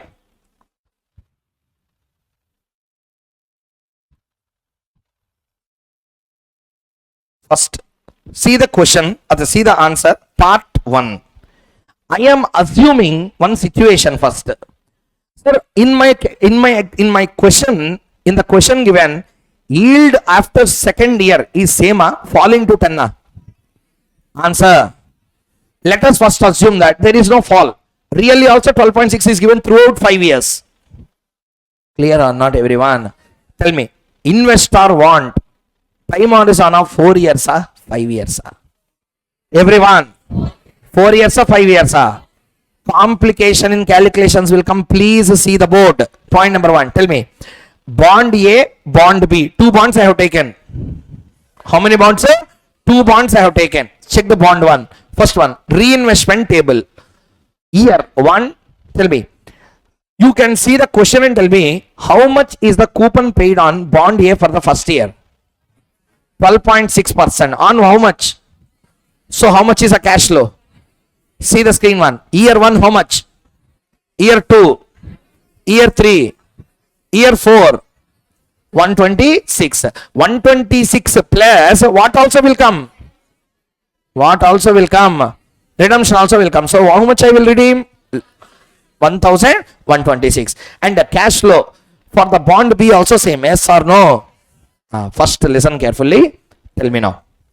One important issue is there. Let me discuss about that and I will move on. You should tell me the information clearly. Bond B, life is how many years?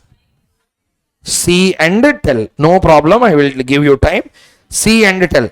Bond B, what is a life? How many years? Very good. Life is 5 years. Duration is how many years? My time horizon is 1 year, 2 year, 3 year, 4 year, 5 year. That means at any cost, I will come out of the market at the end of 4th year. Okay, now tell me. Bond B, year 1, 2, 3, 4. 5 we should not, because we are coming out at the end of 4th year. Please everyone participate and answer. Tell me, what is the cash flow for the first year? Everyone. Second year, third year, 4th year. So, all the 4 years, I am receiving 126, 126, 126, 126 or not. Bond will be redeemed at the end of 4th year, at the end of 5th year. Then how you get that 1126? I have to sell with the company. I have to sell in the market. Answer. Very good. So I have to sell in the market at the end of first year, second year, third year, 4th year. Everyone, tell me, what is the value of the bond at the end of 4th year? He gave a. That's very important. Listen, tell me, what is the value of a bond? Normally, tell me, theoretically, what is the value of a bond? Present value of future coupons. Future coupons discounted at KD. Present value of future coupon discounted at. Now tell me. You should tell me. Value of the bond at the end of 4th year will be dependent on coupon for the first year, second year, third year, 4th year, 5th year. So coupon 5 divided by 1 plus R. What is the R? Rate given, sir. 0.126. So tell me, what is the cash flow? 126. 126 plus I would have also got a redemption or not. So tell me, 1 second, everyone, connection cut. Tell me, I am holding for 1 year, 2 year, 3 year, 4 year, 5 year. But the bond life is, I am selling at the end of. What are the two things I am losing because of selling today? I am losing a coupon of 126. I am losing a redemption of 1000. That only you should ask as a compensation for him. So tell me, 1126 is the cash flow 5. Cash flow 5, why it became 1126? Why not 126? What is the value of a bond? Present value of future cash flow. At the end of which year I am selling? So how much of future is still pending? In that future year, what are the two cash flows I am going to get? Coupon and maturity value. Yes or no? How much is a coupon? How much is a maturity? Totally how much? 1000 divided by, tell me, 1.126. Tell me, how much? That's how we got 1126. 1000 will be 4th year ending la. I will sell the bond at 4th year ending. I will sell the bond at 1000. 4th year ending. I will sell the bond at 1000. I will sell the bond at 1000 and I will also get a coupon of 126 at that time. That's why here a star mark I kept here. Please read the answer for that star mark. In case of bond B, see there, though the life is 5 years, we will give a early exit because our time horizon is only 4 years. In case of bond A, life itself is 4 years and so company will redeem and pay the redemption value of rupees 1000. In case of bond B, at the end of 4th year, we need to sell the bond in the market. Continue. Bond B has to be sold at its fair value at the end of 4th year. Tell me, fair value of the bond is present value of future cash flows discounted at YTM. Since only 1 year is left, the following are the future cash flows. What are the two future cash flows?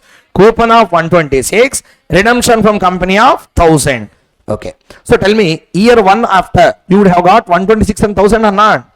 12.6 like discounted, value came at 1000. So read. So at the end of 4th year, read sir. So at the end of 4th year, the cash flows are, what are the two cash flows you will get at the end of 4th year? 4th year coupon and the sale price. How many of you didn't understand? I want only those. Understood very good. How many of you didn't understand what I said? Shall I continue at least? Tell me, how many bonds are there? In the two bonds, all the two are belonging to the same time horizon or different? What is my time horizon? I will stay for 5 years. At any cost, I will come by 4th year. But if you come by 4th year, the problem is you can get the redemption from the company. You have to sell in the market. Answer. Sell in the market. At the market, if you have to sell, you need to have a price. At the end of 4th year, what is the price of a bond? Present value of future cash flows. What are the future cash flows? Coupon and redemption for the 5th year. You discounted by 1 year. You got 1000. You added that to the 4th year. Clear everyone? Now tell me. In both the cases, both the bonds cases, tell me. First year 126 is reinvested at what rate? Is reinvested at what rate? 12.6. Because our assumption is YTM is same across 5 years or 4 years. You reinvested. Everyone understood up to here? Everyone? Okay. Now, we can calculate the CAGR or not? Previously, we calculated like this. Okay. You can take calculator and test the answer.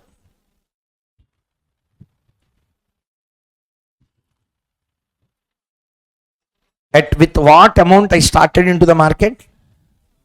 With what amount I was ended? 1607. There will be some rate of growth or not? Return growth. How much growth has come?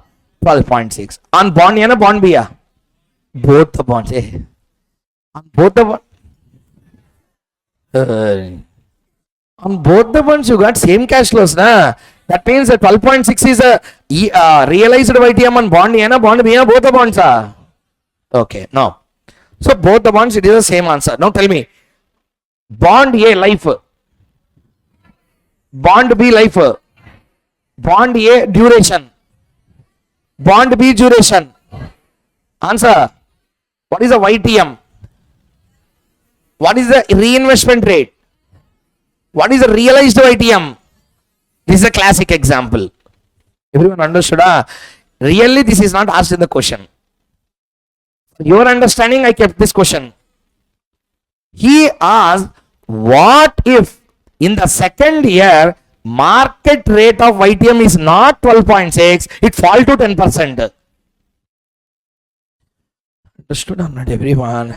Shall we do that? So tell me, in reality, today's YTM will be next year YTM. It will change or not? Tell me, when I am joining the company, how much is a YTM? After 1 year, market rate has fallen to 10%. Means, can I reinvest at 12.6? I can reinvest at 10%. Means 1607 will be same, 1607 will be lesser. Answer. Will not be lesser in case of immunized bond B, because their duration is equal to time horizon. That's what we are going to prove. Did you understand what I said? Bond B has how much duration? My time horizon is, it is equal to a time horizon or not? If you invest in such a bond, market rate fall will not affect the bond. You will be immunized against the market fall. How? We are going to see now. Listening everyone? See there. Read the notes. On your own, you just read it.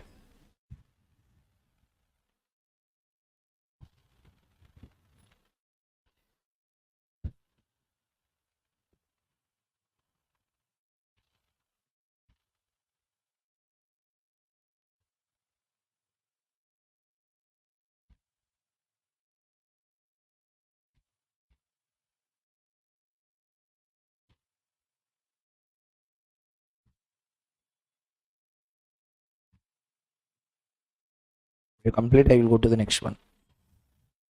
Understood full explanation, huh, everyone? Okay. Next. Sir, I told you very clearly, I spent 6 months. Go on writing every day. Amidst of 10 hours classes every day.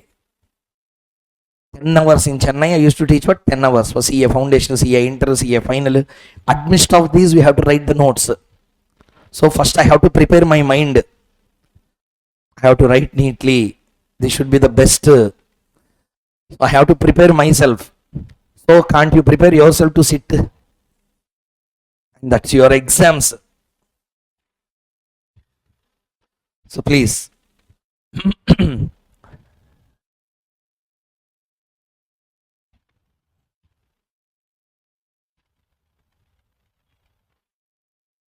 Read the E point.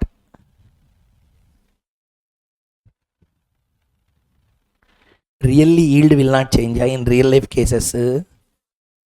Yearly they will change. Yes or no? Then how to do? Now we are going into the main area. Please keep the heading. So part 1 you have kept the heading, na? Just write down a note.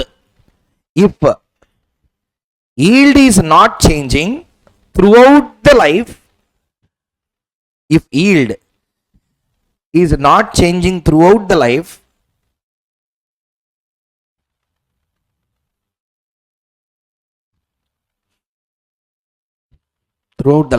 then reinvestment will be made at YTM. Then reinvestment will be made at YTM.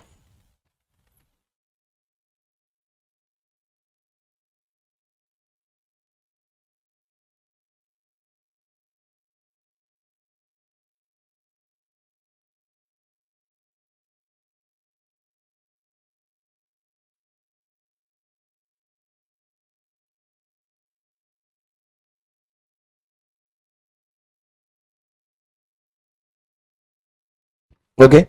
So reinvestment rate will be YTM, and therefore realized YTM will be 12.6%, and therefore realized YTM will be 12.6%.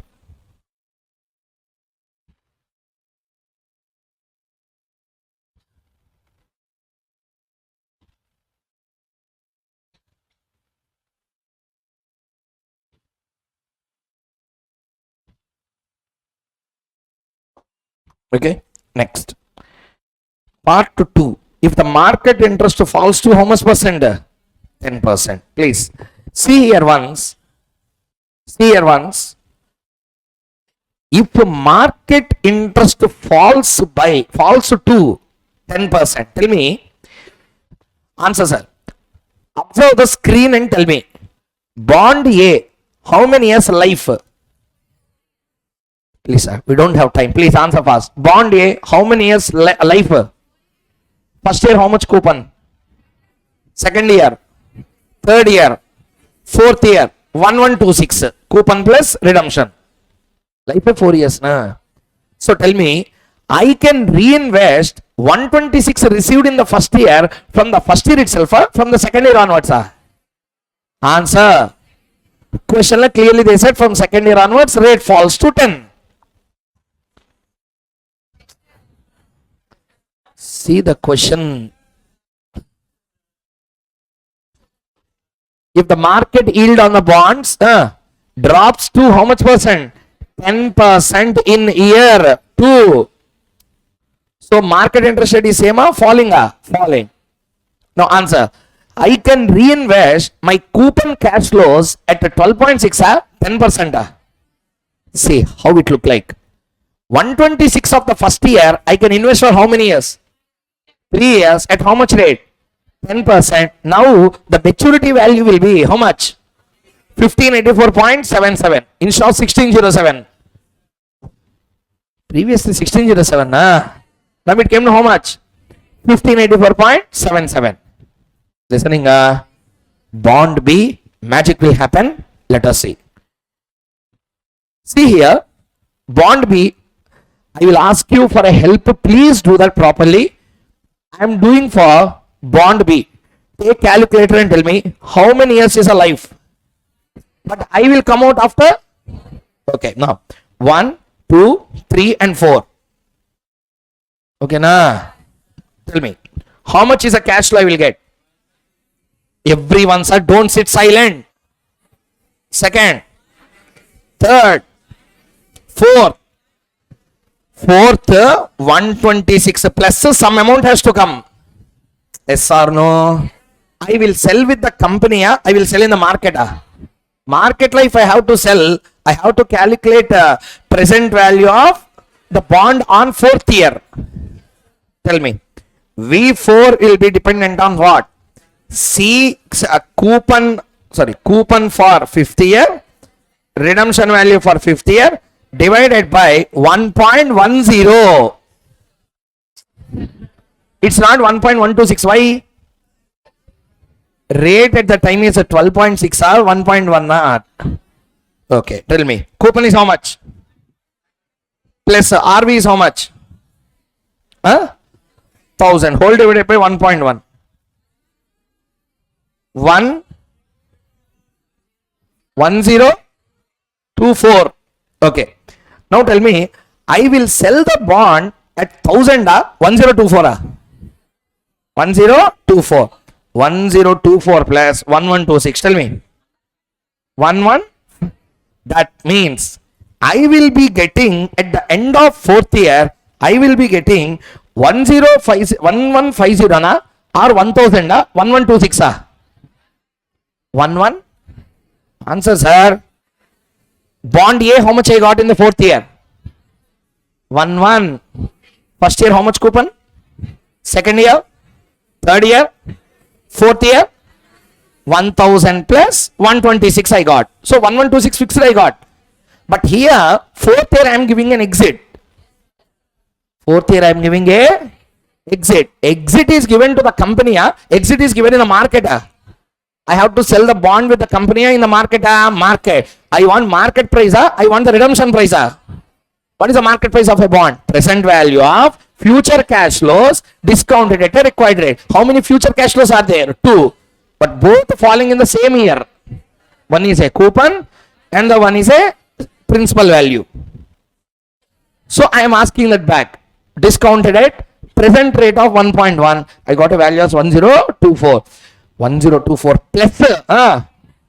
So totally how much I am getting? Okay. Now.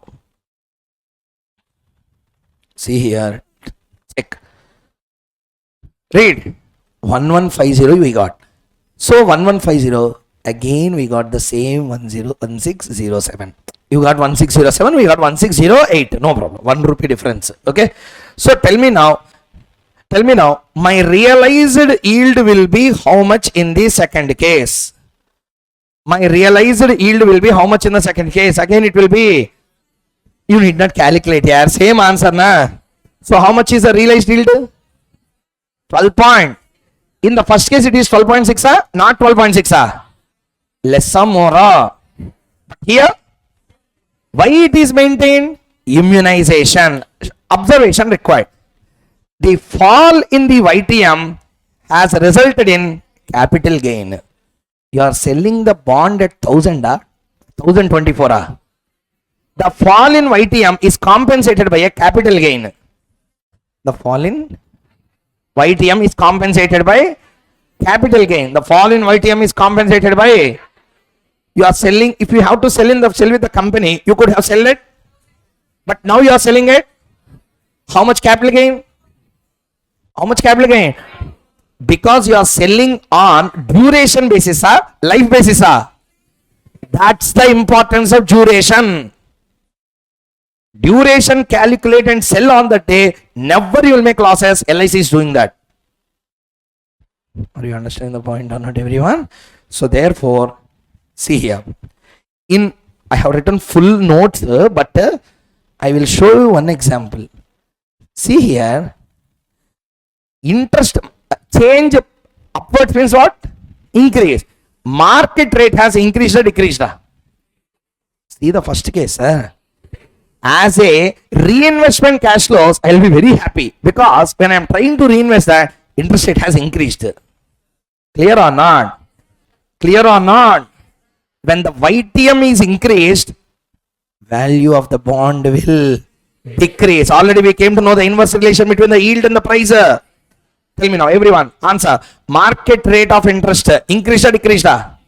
It will make me happier, unhappier? Happy as a reinvestor, but unhappy as a seller, because I will get a capital gain or capital loss. Next, second case, market interest rate has fall.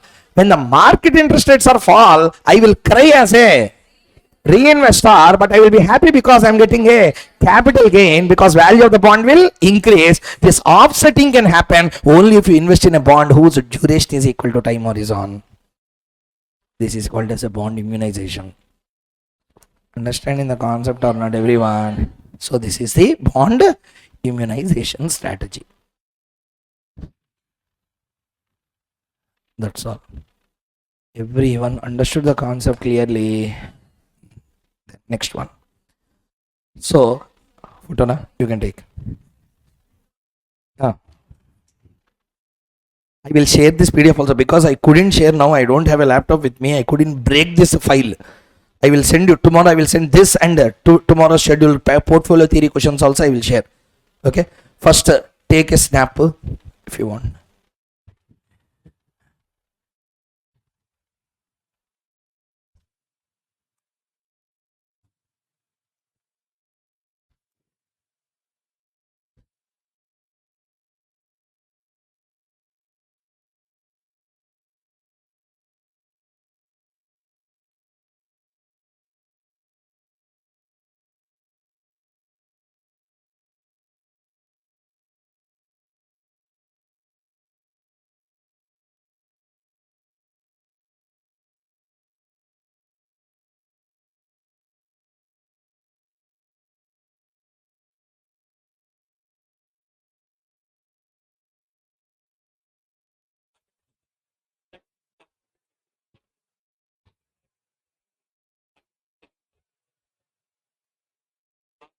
Different dose.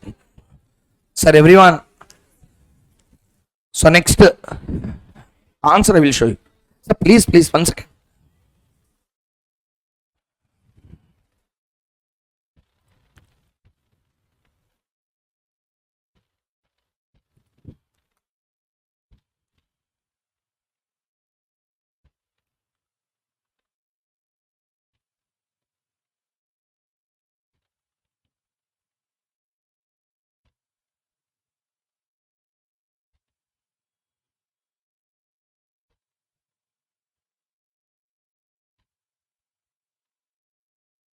Okay, everyone. So this is all the explanation that I have given.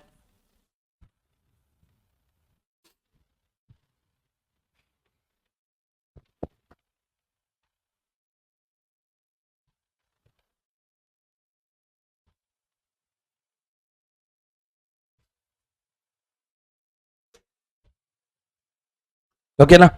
Done. Next. Take bond refunding decision. One big question is there. Messes a Trans India case. 5 minutes will complete. This is not a model. Say one concept is there, because it is there. I have to deal with that question. That's all. I'm forced to do. Question number 26. Everyone, please open your study material. It is there.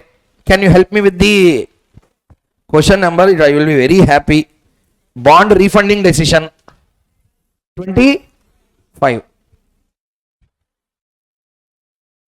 But that is a small question, I think. This is a small model. I have taken one big model, the same.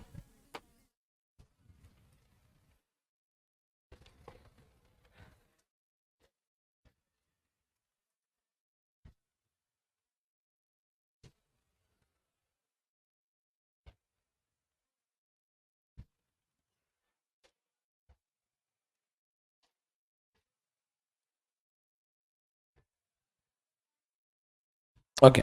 See here. This is in study material. There is a problem similar to this. but that is small in nature. This is a 10 marks question asked in exam. Study mat question is a 6 marks question tested in exam. Model is essentially same. In this question, overlapping interest concept also will come additionally. So some new point, 2-3 new points will come. Nothing great, just normal working will be required, but I want your attention. 5 minutes we can complete. Only one concept is remaining for us, convexity. What is the concept? Convexity. With the knowledge what you gained now, you can do as many number of problems as you want in the bond valuation. Sir, first one, everyone genuinely tell me, did you find any change within you in understanding the bonds chapter? Understood the chapter clearly, yeah? Concepts or understanding the model, everything. Same happens in all the chapters. I'm not exaggerating. Next chapters, coming chapters, whatever they are, more and more you will find new things that are to be learned, because we learn SFM in the way in which it has to be learned. So, and one thing I will tell you, you can believe if I touch any subject, unless and until I believe that I will be ultimately perfect, I will not come into that, because I don't want that bad name. So, first point number 1, any concept, any question, logic, how it came, the conceptual clarity, that is very much required than doing hundreds of problems. Sir, you have done so many problems in bonds. Immunization, you are struck. Forward rates, you are struck. Now you do forward rates, any question. Sir, after going home, study mat one forward rates question is there. With the change in number, you do that, you can only understand the change within what you learned today. Understood the point clearly? See the screen once. 5 minutes. Please spend 5 minutes after reading the question. Don't count question into that 5 minutes. Let us read. Messrs. Trans India is, listen sir, I am zooming it. Messrs. Trans India is contemplating calling 3 crores 30 years rupees 1000 bond issued 5 years ago with a coupon interest rate of 14%. Bonds have a call price of 1140 and had initially collected proceeds of 2.91 crores due to a discount of rupees 30 per bond. The initial floating cost was 3,60,000. The company intends to sell rupees 3 crore of 12% coupon rates, 25-year bonds to raise funds for retiring the old bonds. It proposes to sell the new bonds at their par value of rupees 1,000. The estimated flotation cost is 4 lakh. The company is paying 40% tax and its after tax cost of debt is 8%. As the new bonds must first be sold and their proceeds then used to retire the old bonds, the company expects a 2 month of overlapping interest, during which interest must be paid on both the old and new bonds. What is the feasibility of refunding the bonds? Is a question that is being asked.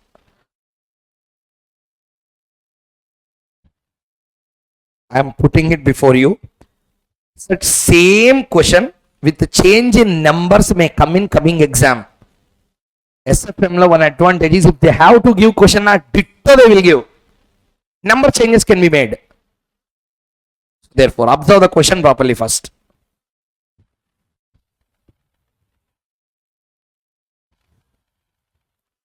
This concept is called as bond refunding decisions, also called as a callable bonds.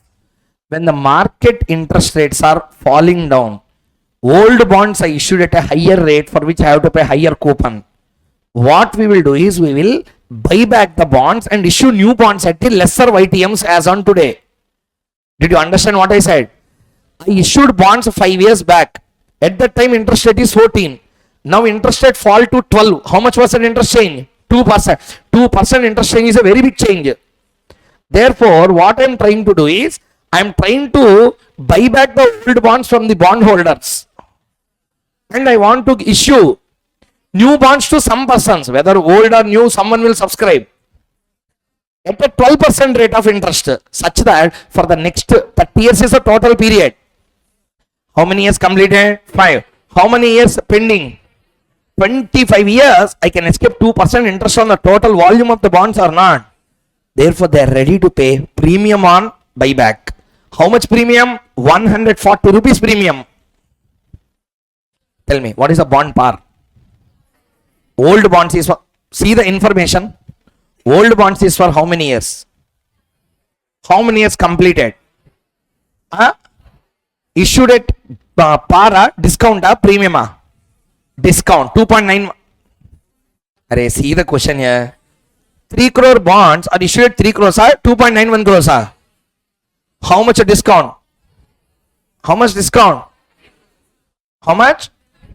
Per bond leave off 3 crore minus 2.91 means how much? How much? 9 lakhs. 9 lakhs is the discount issued at the time of issue of the debentures or not? Next, how much is the interest? 14%. How many years completed? After that, market interest fall to how much? Now, my bonds are costly or cheaper? Costly. Now, I want to move to a cheaper bond. Clear? Cheaper bond will be issued for how many years? 25 years. Why not 30? Already 5 years completed in the old one. So, I want to issue for how many years? Answer 25 years I have to issue. Up to here, everyone understood the logic? So, 25 years I have to issue. Now, 25 I will issue, but first old bonds has to be paid. They are asking premium, discount. They are asking 1,140. I have to pay them 1,140 per share for bond. Yes or no? Now, listen carefully. How to understand this question? This is the information given in the question. From this, he is asking decision making. What he is asking? Whether to go for callable bonds or whether to continue is a question he is asking. Yes or no? Use your common sense and tell. Use your common sense and tell. Tell me now. If I would have the old bonds, if I have the old bonds, the discount on the debentures issue can be write off to the P&L account for 30 years or not? Take calculator. Everyone take calculator. How much is the discount? 9 lakh will be transferred to the balance sheet assets side or not? In that every year we will write off some amount or not? 9 lakh into 9 lakh divided by 30. How much? Every year 30,000 I will write off to P&L or not? Because of putting that amount to P&L, I would got a tax saving of 30%. How much tax is given? Tax percent 40%. Take calculator. 30,000 into how much percent? 40%. How much tax saving? That means because of the old bonds, I would have got a tax saving of 12,000 every year. Yes or no? See the question. I am putting it before you. Nothing is hidden from you. See and answer. What is the flotation cost on the old bonds? How much? Flotation cost is also write off. Yes or no? So tell me, flotation cost is how much? 3 lakh? Take calculator. 3 lakh 60 divided by 30.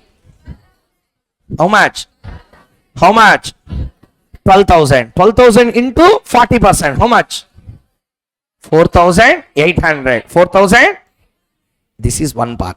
In your brain, keep it one side. Tell me, what is the tax saving I would have got? Okay, if I go for old bonds continuity, 30,000 in 30,000, 12,000. 12,000 on discount and 4,800 on. Yes or no, everyone? If I retire them, if I retire means if I give them back, I will get the tax saving or will not get a? I will get the balance, everything will come into P&L now. Now tell me, this is the point. How much is the discount? Total discount. How many years completed? 5 years completed. Means 5 into 30,000. That means how much would be their balance in balance sheet? 7 lakh? Now tell me. If, listen carefully. If bonds issued is there on the liability side, the discount on that bonds has a common sense of standing on the assets side. I am retiring these bonds, then why discount will still continue? Entire discount I will put on P&L now. Not understanding. Listen. How much discount is issued on debentures? 9 lakh is in balance sheet. Yes or no? Every year I am writing off how much? Sir, I have building. Can I claim depreciation? I have building. Can I claim depreciation? I don't have building. Can I claim depreciation? Same way, I have debentures. Can I claim discount on debentures? I'm selling the debentures. Can I continue those? Everything will come to P&L. Clear, everyone? Tell me. Now use your common sense and tell me, how much is a discount? Take calculator and tell, Galu lekka ikkandi. Take, what is the total discount? How many completed years? 5 years into. How much balance is there? 7,50,000 is the discount on issue of which debentures? Old or new? They are selling, they are still maintaining. That means debentures will be there in the balance sheet or will not be. When they are not in the balance sheet, discount also should not be there in the balance sheet. Therefore, transfer everything, write off everything to P&L. Because of writing off the old bond, you will get a heavy tax saving now. 7,50,000 into 40% you will get. How much? That is one tax saving you will get. I think everyone understood. Same thing, I won't give you any hint. Tell me, what is the tax saving I will get on balance flotation cost? See that. Flotation cost also I have taken to balance sheet. How much flotation cost per annum? Per annum flotation cost 12,000. 12,000 how many years already completed? Means how much? 3,60,000 minus how much is spending? That 3 lakh entirely will come to P&L or not? Because of that, what I will get? 3 lakh into how much? There 3 lakh, here 1,20,000. How much is the tax saving? Answer, sir. These are advantages of retiring the old bonds. There are disadvantages also. Premium is the first disadvantage. How much premium I have to pay? 140 into how many months? 30,000. How much? 42 lakhs. What I have to pay? Premium I have to pay. Clear or not? 42 lakhs. What I have to pay, sir? Premium. Okay. Now everyone understood the summary of the question. Now see here. This is how we have to do. Sir, premium is a expense or not? Expense will have a tax saving or not? See. Very neatly I have presented each and every point. Let us see. Step 1. See there. I will also read along with you. Answer this. Call premium. What is the gross premium I need to pay? 140 rupees on 30,000 shares bonds or not? So 30,000 into 140 comes to 42 lakh. Sir, in this 90% of the answers you know already. Just you are seeing the format in which you have to fill. Clear? See the screen. Tell me, in that how much is the tax saving? Answer, sir. 40%. So tell me, how much is the net amount? 25 lakh 20,000. Very good. Next. After that, how much is the flotation cost? Answer. On the tax saving will be there or will not be? Flotation cost is a asset on the balance sheet. Next year onwards, you will get write-off. Sir, flotation cost is taken as a asset in the balance sheet or not? Every year, what you will take? Write-off. Assets been tax untunda. Therefore, 4 lakhs been tax untunda. On 4 lakh, tax will not be there. On what tax will be there? 4 lakh divided by 25 you will make. Answer. On that you will get a tax saving from the next year onwards. As of now on flotation cost you will get any tax saving? No. Therefore, this is the answer.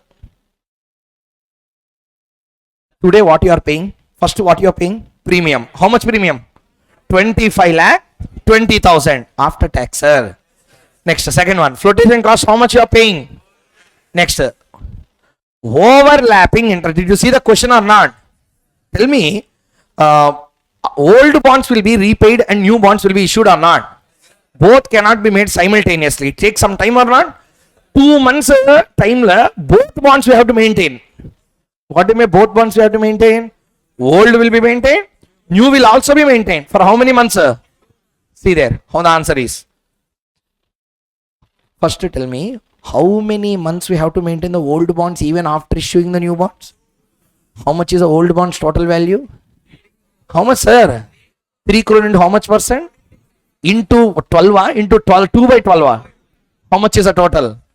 On the tax saving will come again. How much tax saving? 2,80,000. What is the total net amount, sir? Next to two things you already know. Sir, except overlapping interest, 90% question I already asked you. Because of redeeming the old bonds, I am getting a sudden windfall capital, tax saving. Did you understand first one or not tax saving? Answer. Second one, everyone understood? This 1,20,000. So net today, tell me, put in calculator, how much is a premium? Normally, how much is the premium? 42 lakhs. 42 lakhs, how much tax saving? So therefore, it became 25 lakh 20,000. That is a cost number one you have to pay. Total 4 lakh you have to pay as a floating cost or not? Cost number two. Cost number three, overlapping interest. How much? 4,20,000.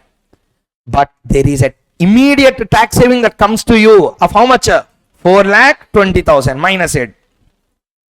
How much? 29,20,000. First step, everyone understood? For this step, they gave 5 marks. This is a crucial step, sir. The life of the remaining problem is dependent on how you understand the first one. Shall I continue? How many of you didn't understand this? Or any doubts? Shall I continue? At least say yes for that. Okay, next. Tax savings per annum, everyone. Tax savings per annum. Okay. Now see here, if I would have continued old bonds, how much tax saving I would have got every year? Sir, you already calculated all those. Why you are again calculating? You already know those numbers. First one how much? 12,000. Next one how much? 4,800. New bond has a discount, only flotation cost. Take calculator. How much is the flotation cost on new bond? 4 lakh. 4 lakh divided by 30 or 25. How much? 16,000 is tax saving. 16,000 into 40% is tax saving. Take out. How much? That's a 6,400 written here. Presentation understood, everyone? Next. Net interest cost. Now listen. If I would have continued the old bonds, I would have paid interest on them or not? How much interest I have to pay? 42 lakhs every year. Tax saving is 16 lakh 80. 25 lakh 20 I have to pay. Old or new? New one is paid at 14%, 12%. Same 3 crore, 12% comes to how much? 36. And the tax reduction is 14 lakh 40. And it has a net to become how much? 21 lakh 60. Tell me, I have old bonds. Every year per annum, how much interest cost? Again, I am asking, some people are not in this world, come back. I am having old bonds per annum, how much interest cost? Tax saving after 25 lakh. I have new bonds. Along with this, every year tax saving is also there. Remove the tax saving, net savings in the new bonds. So tell me, old bonds, if I would have continued, interest cost is 25 lakh 20. Yes or no? Tax saving is how much? Net interest cost is how much? Answer, sir.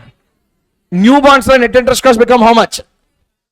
Because of having the new bonds, how much I could save per annum? How much I can save per annum? This saving will be for 1 year, 2 year, 25 years.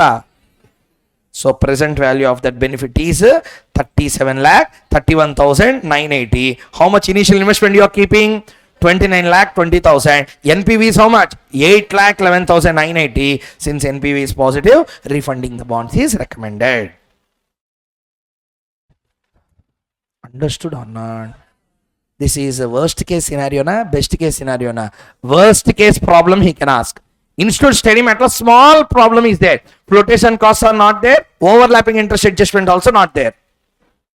This I have taken from one of the old RTP. And this is also taken from one of the past exam question. This was asked for 10 marks in exam. Clear or not, everyone? Sir, first thing, everyone understood the idea of this problem or not? Which model we completed now? What is the concept? Bond refunding. Also called as what bonds? Callable bonds. Okay, so take a break and come. We have only one model left, two models left out. Convertible bonds, just 5-10 minutes problem. Convexity is one important area is there. Clear, everyone? If you have any doubts, you can ask.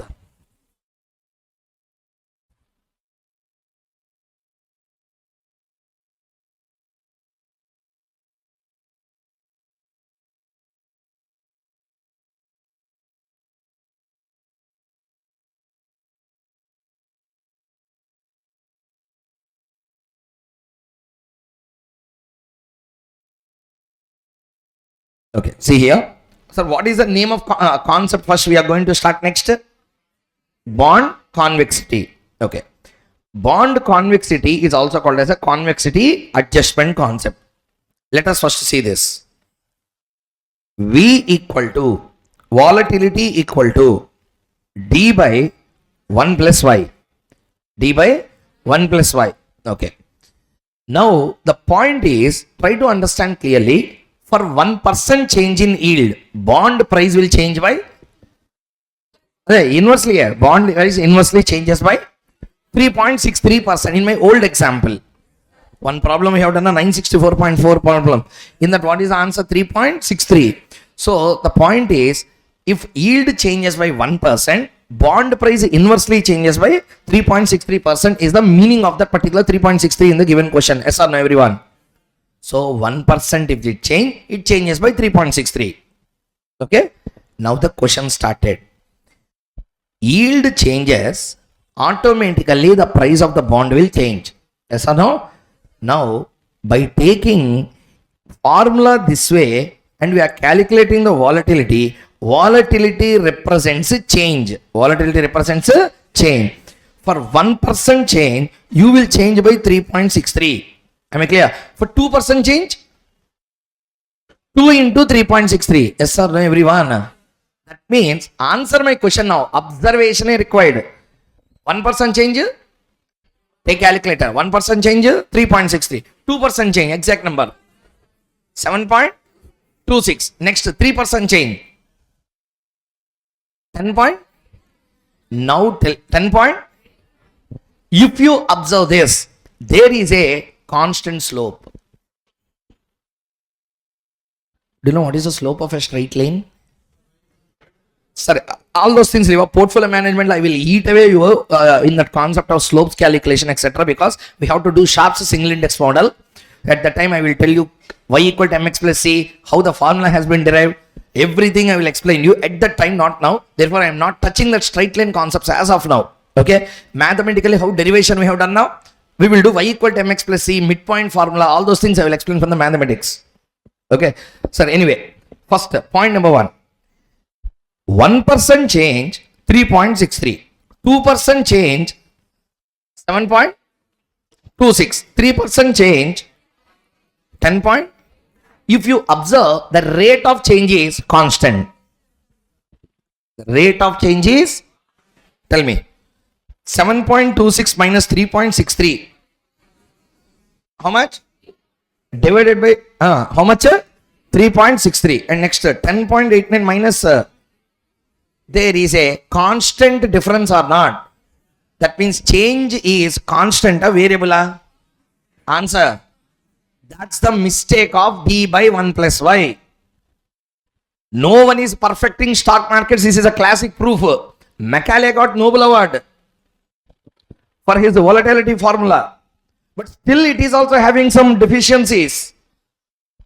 The deficiency is actually yield is variable or constant? Answer. Yield change is variable or constant? Variable. But here it is considered constant. It's a straight line. It's a linear equation. It should be a curve. It should be a curvilinear equation. It should be a parabola. But here it was given as a linear equation. Straight line has been formed.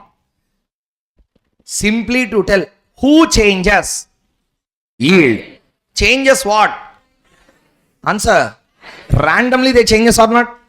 But here, by taking y as a first derivative, we are assuming that the yield change is constant. Yield change will be always constant. In the real life market, yield change will be constant. It cannot be.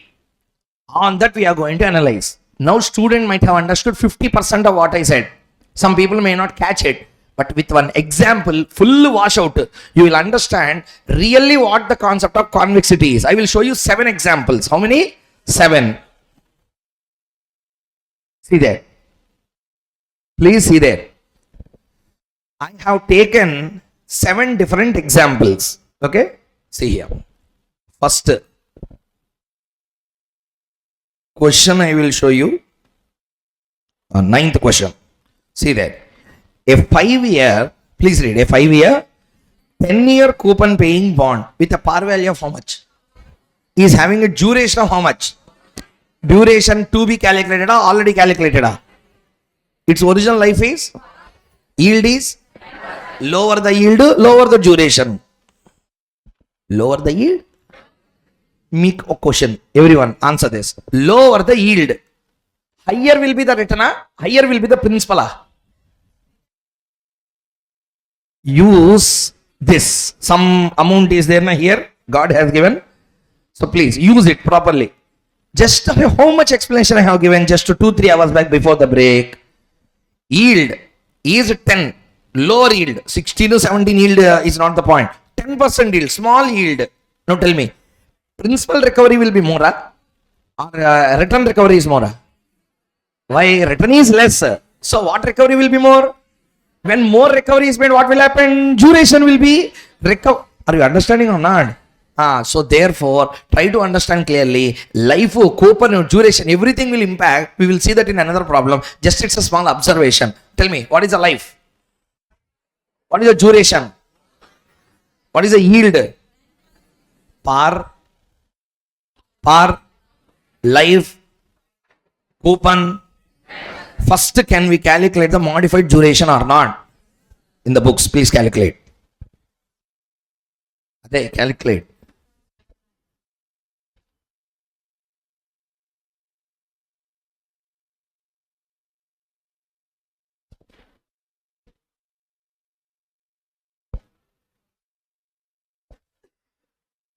Which question we are doing? Question number 9.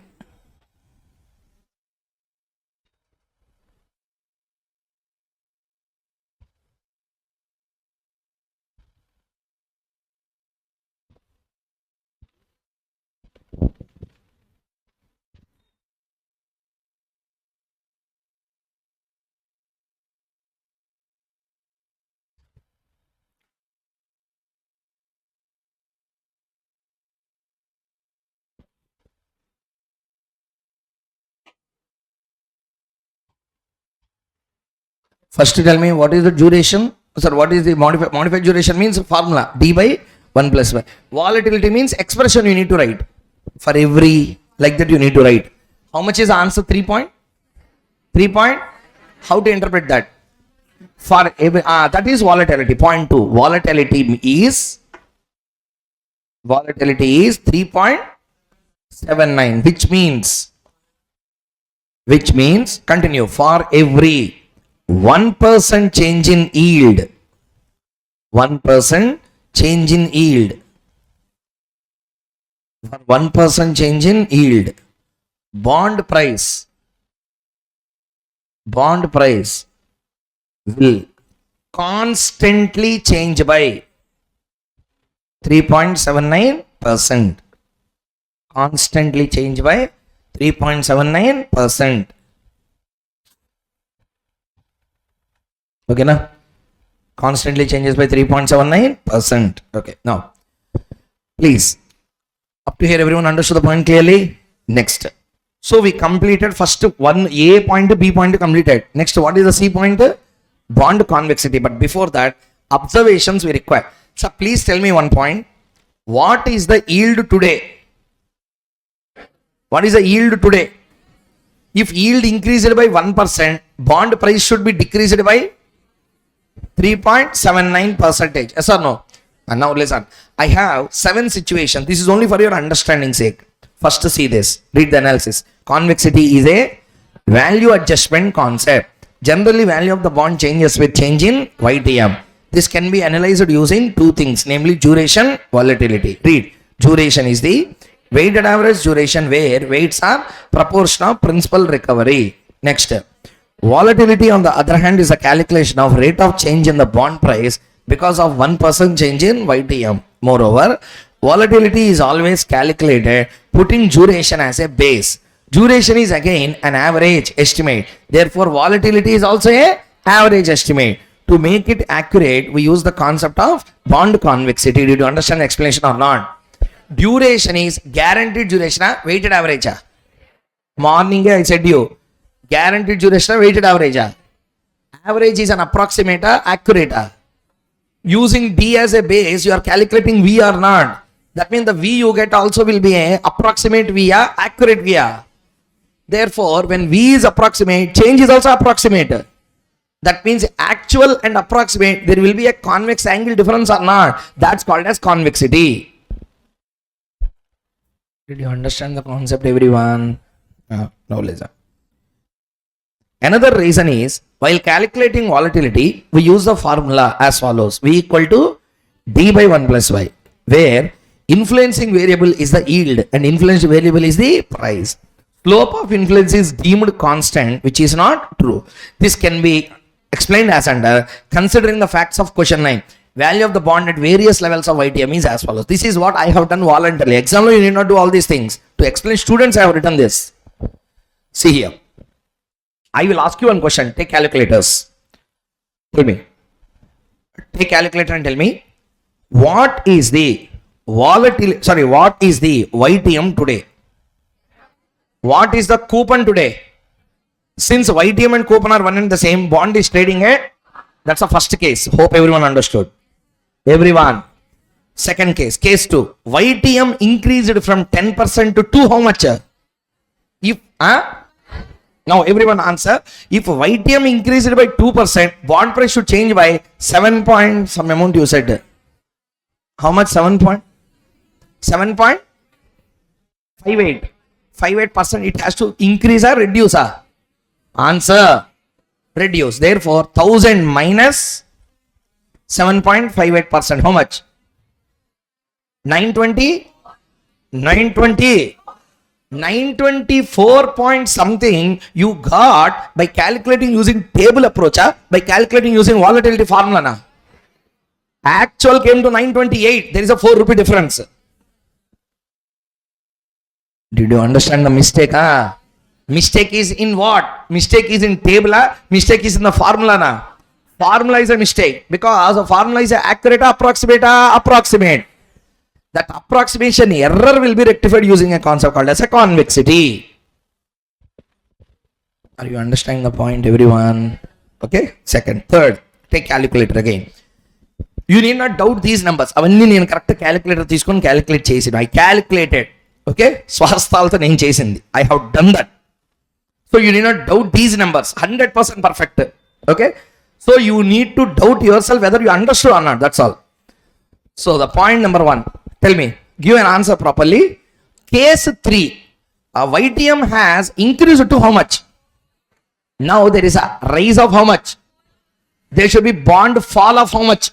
4 into 3 points. How much it is?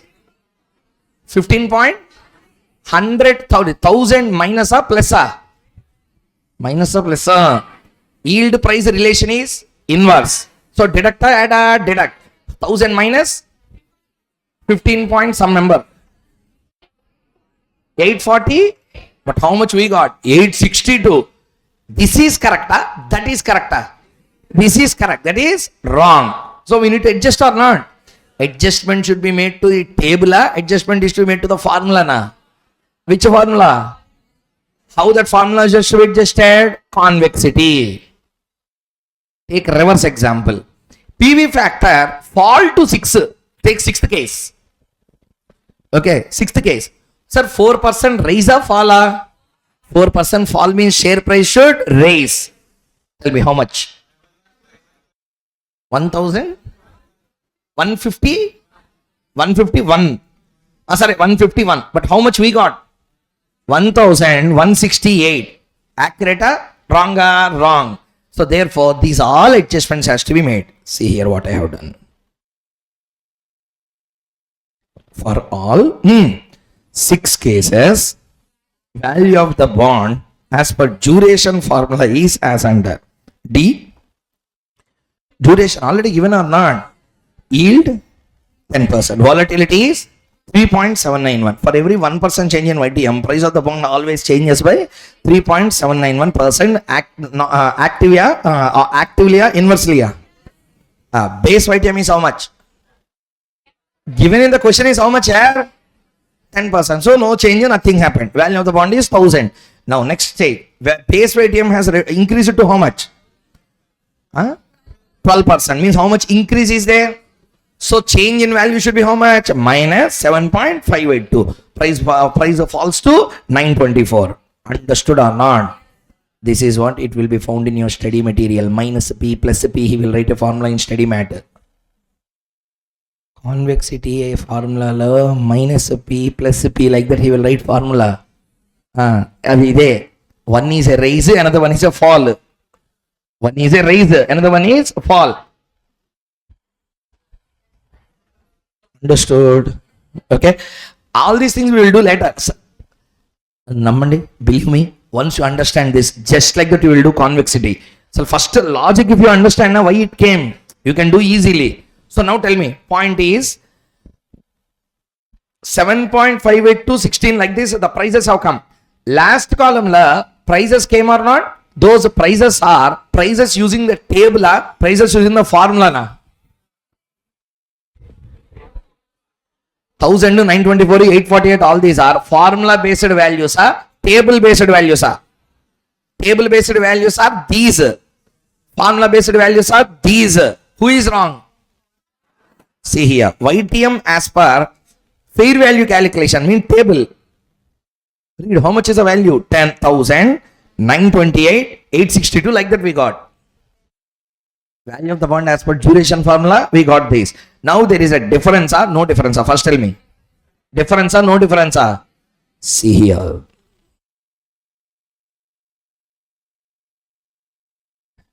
See here now. Tell me. At 4%, everyone listen carefully.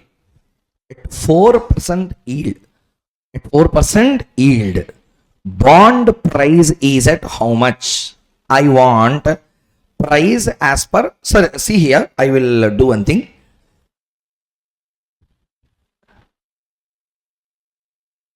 Have you seen a straight line here? Which color? Red, orange, red.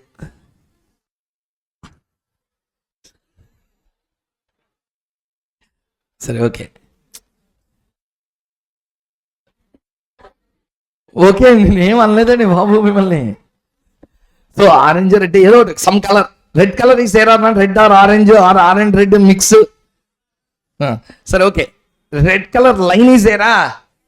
Line is a parabola, linear equation. Linear equations will form straight lines. Linear equations will form straight line. Constant slope if there is, then straight lines will be formed. When I say straight line, it is because of formula, because of table. Because the formula assumes y as a constant. Since there is a constant slope, it forms a straight line. But reality, if you observe, there is a straight line, there is a curve. Okay, I will explain this way. 4% yield. Okay, 4% yield. What is the price of the bond? 1267. But what is as per formula? 1227. See here.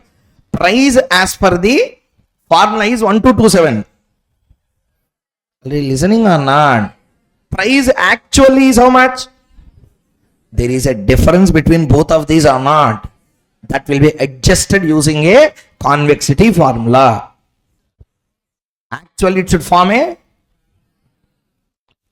curve we call. Actually, we should call it should form a curve. But actually, it formed a. There is a difference or not here? This difference is called as a convex angle differences. Clear or not, everyone? Those differences we are going to adjust using concept called as convexity. First point, everyone understood or not? Why convexity concept? Tell me. Why convexity concept is coming into existence? While calculating the volatility, we are using what as a base? Duration. That duration is approximate or accurate? Automatically volatility will also become approximate. Sir, you are taking a first derivative of a duration being approximation. Automatically the slack variable also will become what? Approximate only. How can it become accurate? You are taking approximate numbers. How can you get accurate answers? Clear or not, everyone? So your input is approximate. Output will also become approximate. So therefore, the bond price changes because of formula is not accurate. They have to be adjusted to accuracy. That adjustment is made through a concept called as convexity adjustment. What is the concept, sir? Convexity adjustment. That's what we are going to start with. Everyone understood the point clearly? Okay. See procedure. You can take a snap. I will show you the procedure. Dead easy procedure, sir. Very easy. If you leave unnecessarily, you will cry on examination day. Why I left this? Just if I remember 3 steps, you would have completed this. So see here, everyone, you can take later. Once I will complete and I will give time. You can take snap. I call and selfie. Go to check. So see here, what is the concept? Steps in convexity. Okay, see there. First point. Formula. Formula number 1. What is the formula number 1? Everyone, repeat. T into T plus 1. Sir, why sir formula has been done like that? Answer my question. What is the base of volatility? Duration, what you will take first year? Sir, answer. First 100 rupees is in 1 year only. But next 100 is for 1 year or 2 years. That's why you are taking cumulative. Am I clear or not? Sorry, okay. First formula. Everyone, mug up the formula literally. Now, you understood the logic now? Mug up the formula. Tell, what is the formula? Sigma T into T plus 1 into DCF for number of years. Sir, discounted cash flow. Everyone understood what is discounted cash flow now? Sir, column number, normally, valuation of a bond, column 1 is year. Second, third, fourth, same up to there. Nothing new you need to do. Same up to there. Next column is T into next column, multiply both of them. Here everyone. Now you got how much value, sir? 23,435. Next calculation of what? Convexity. Calculation of convexity. Okay. So step number 1. Cumulative discounted cash flows. That's called as a CDCFS.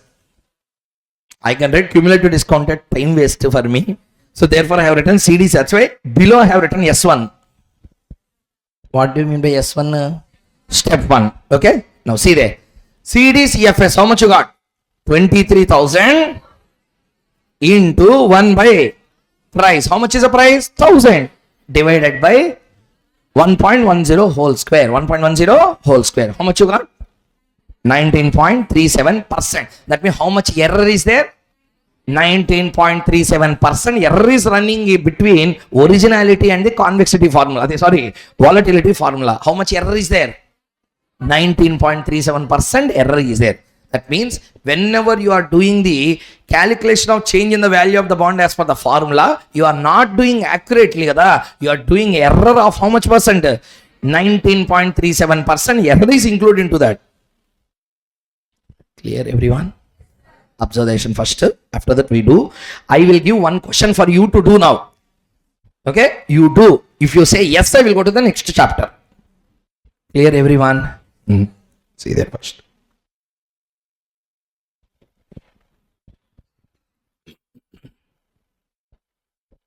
First step. Tell me what is the first step?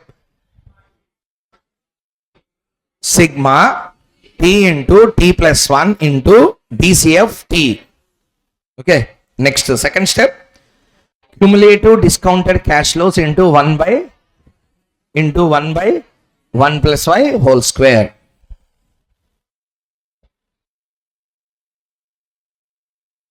Next.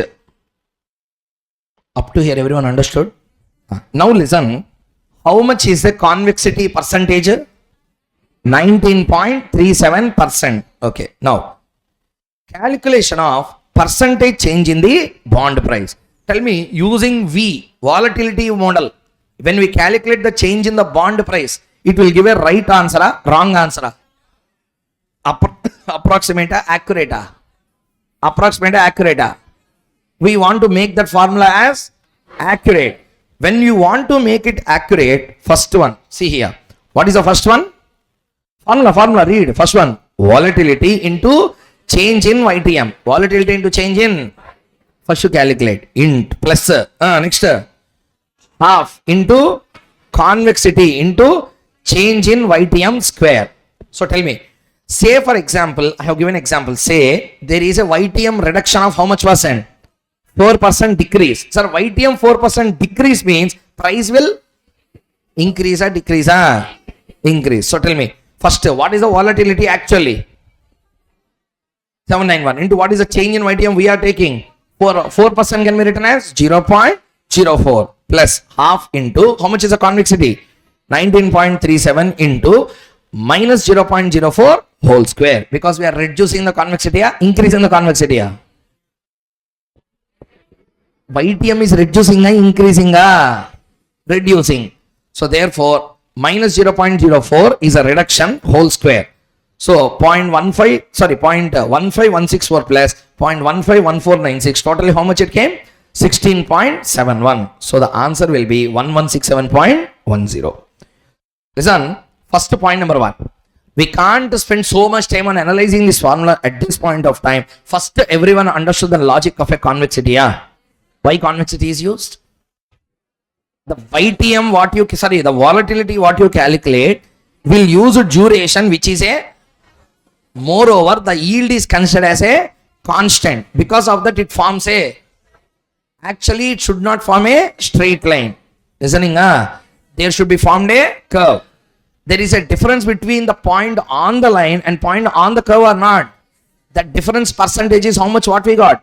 19.37. Using that, we calculated the convexity change. So, this is a calculation of convexity. Actually, this question asked only up to here. I have done extra one step. What I said? If there is a yield change of how much fall? Answer, 4% fall is there in the yield. Automatically, price will decrease or increase? Answer, increase. Increase and go up to how much? 1167.10. Just to tell me, one second, yield fall by 4% means yield is 6%, yes or no? What is the existing yield? Fall is how much? What is the revised yield? 1 second now. See here, at 6%, you got 1168 or not? Now how much you got in convexity through adjusting? 1167 point something. Now both are matching or not? That's a convexity. Are you understanding or not, everyone? But formula, no chance is there. You have to remember. Okay. On that we can't do anything. You have to remember the formula. Please copy it down or take a snap, whatever you want to do. But one problem I will give you. Everyone, will you do? You have to. You have to. There is no chance. If you practice only, you will remember.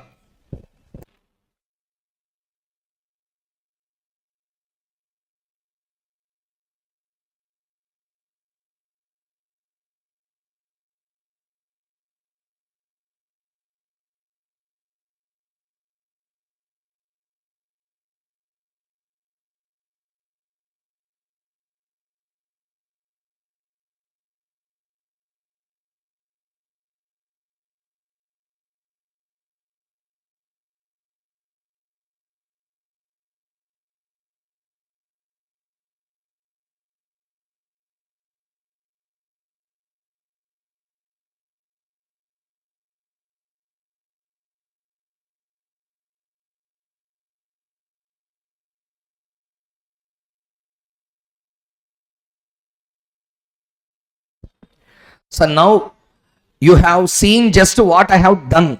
Now it is time for you to do one exam question I have. Will you do? Try doing it, but not more than 3 to 4 minutes. Fastly you do. Neatness give importance. Don't give importance to neatness at this time. See how you are working.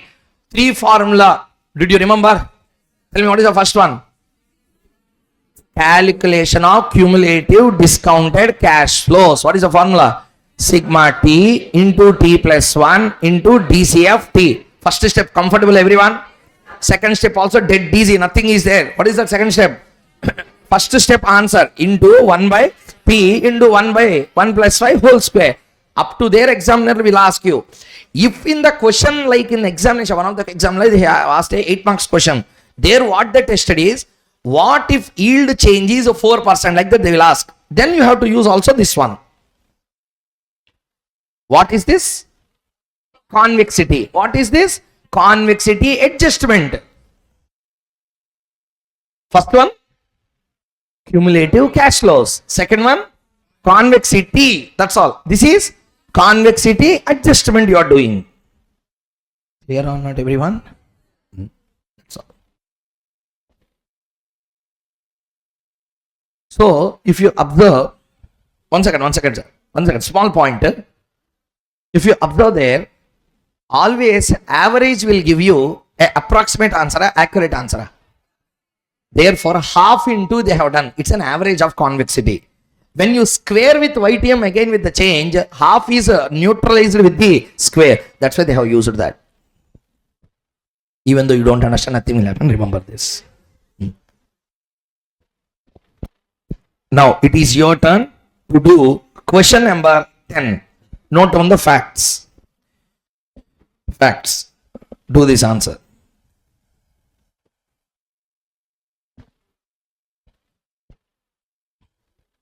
Five minutes only. After 5 minutes, I will show the answer. So, in 5 minutes, fastly you have to do. Sir, we have to go to next chapter now. Corporate valuation will start. Once you complete this, FCFF models, we need to start.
First step, everyone has done this.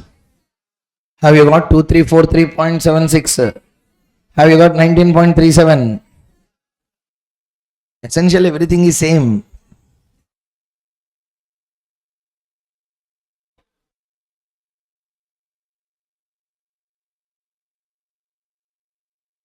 Duration. Why duration is required?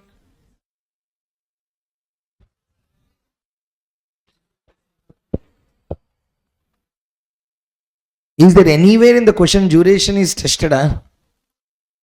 So directly volatility we have to calculate, yes or no? 3.79. So how we got 3.79 here? Because information is same as the previous question I have written there. Information is same like a previous question, everyone. Therefore volatility will also be same.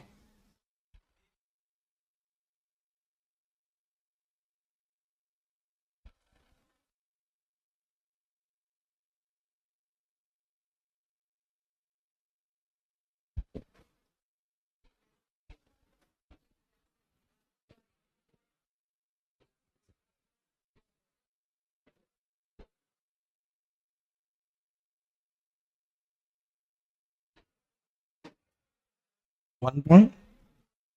Okay, 1.1.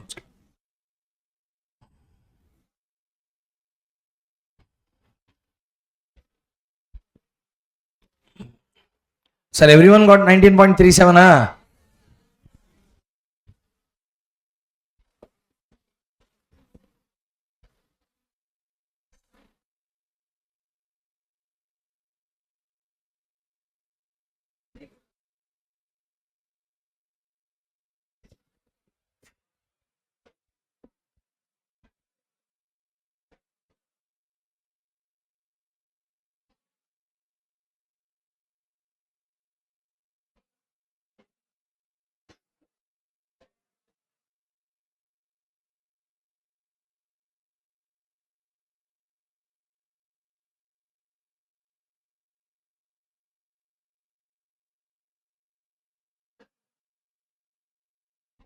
So shall I go to the next one?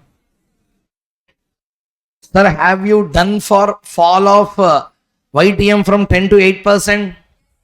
10 to 8% fall means how much percent fall is there? How much percent fall is there? 2% minus 0.02.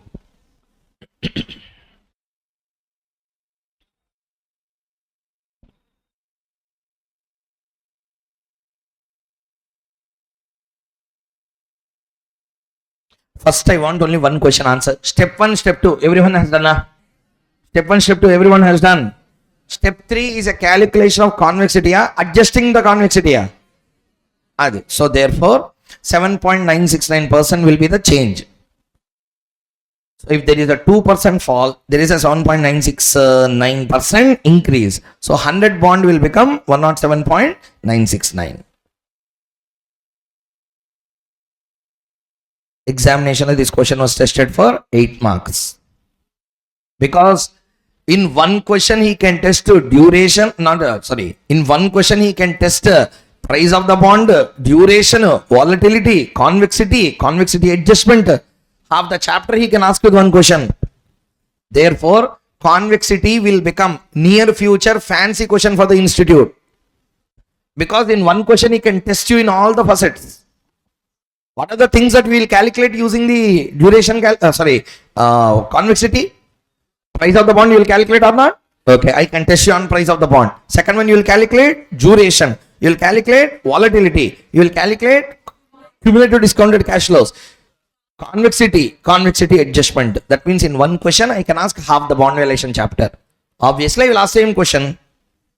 So therefore, May 23 attempt to mark very, that's why from the beginning onwards, I am stressing on this concept. Convexity is important for exams.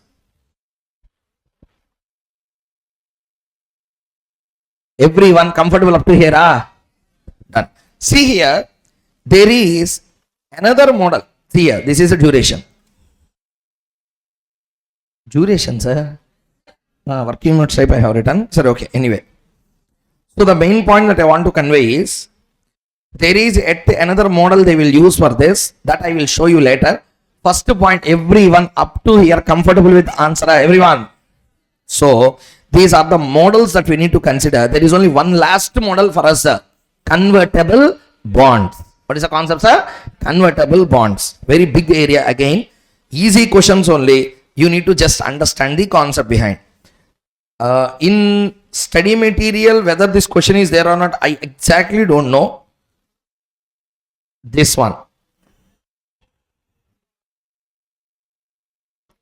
I think you have seen this question, everyone.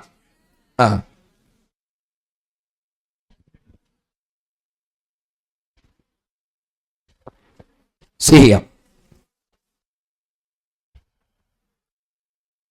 See here.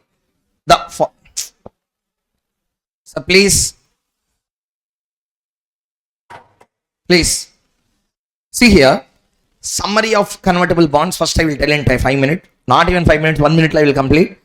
Normal bond will have a fixed coupon, fixed redemption, but there is no share in prosperity. Growth is there in the company. Bond holder can't have any kind of enjoyment of the growth of a company, because whether company get more EBIT or not, he will get the same interest. Who? Therefore, bond la advantage is fixed return, disadvantage also fixed return. Bond la advantage fixed return, but disadvantage is also fixed return, because even when EBIT is growing times, they will pay the same interest. Everyone. However, second one, what is the advantage of equity? For an increased EBIT, I will get an increased dividend. Yes or no? 100 rupee EBIT, I may pay paid 15 rupees dividend. But if it is 1000 rupees EBIT, I may pay 150 dividend. Means increased EBIT will lead to increased EPS or decreased EPS. Answer. Why? Interest is a constant. Yes or no, everyone? So tell me, what is the advantage of a bond? What is the advantage of a bond? What is the disadvantage of a bond? Fixed interest disadvantage. There is no share in prosperity. What is the advantage of a share?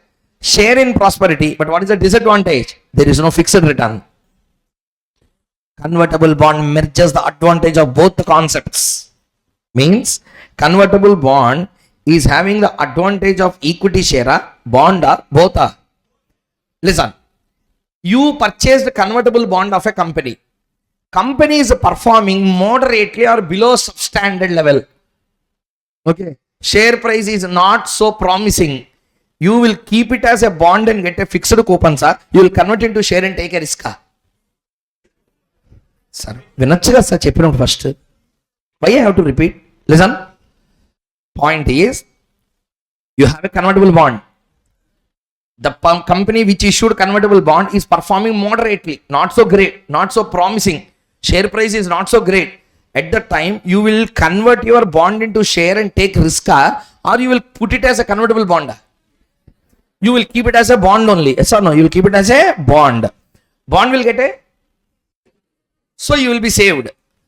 Company using the convertible bond applied that money for a good project, bumper profits in the company. Share price is raising like a rocket every day.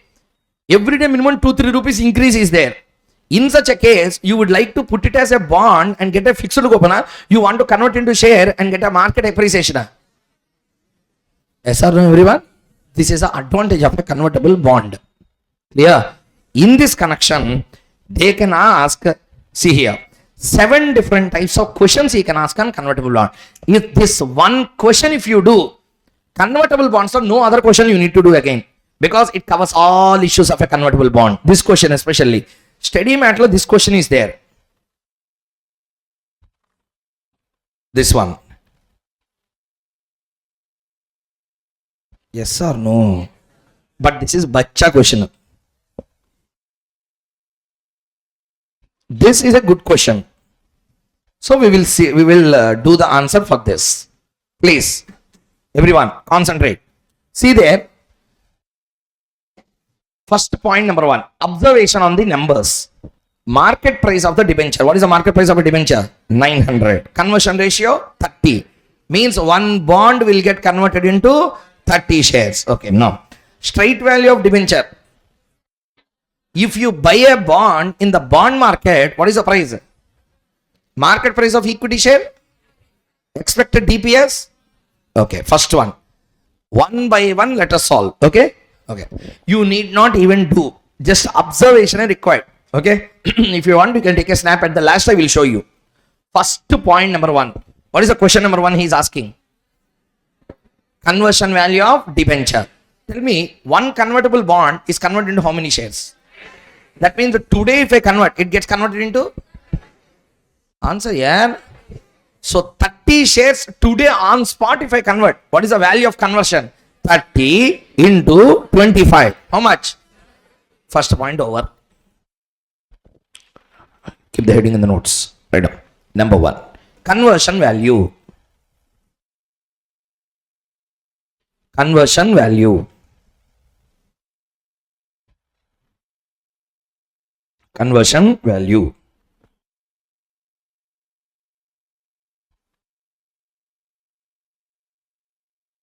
Conversion value. Tell me, what is the formula for conversion value? Number of shares per convertible bond. Number of shares per convertible bond into MPS. Into MPS. MPS means market price per share.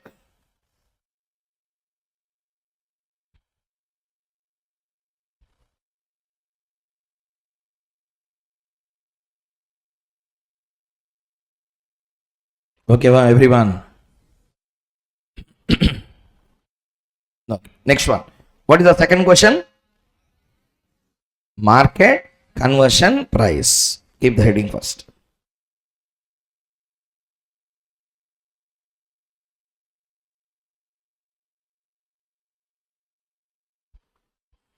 Okay, you can see the screen. You can write later once. See here. What is the second one? Market conversion price. Market conversion price. Okay. Now tell me, please listen. What is the, 1 second, listen, later you can copy. What is the price of the share in the share market? 25. I will show you the numbers. You take this. Okay. Take calculator, use calculator and answer. Tell me, what is the market price of convertible bond? 900. Now tell me, in a convertible bond, how many shares are there? How many shares? 30. What is the price per share? Therefore, a convertible bond's conversion value is 750. First one you have done that, na? Okay, now listen carefully. I can buy a share in two ways. I can buy a share in two ways.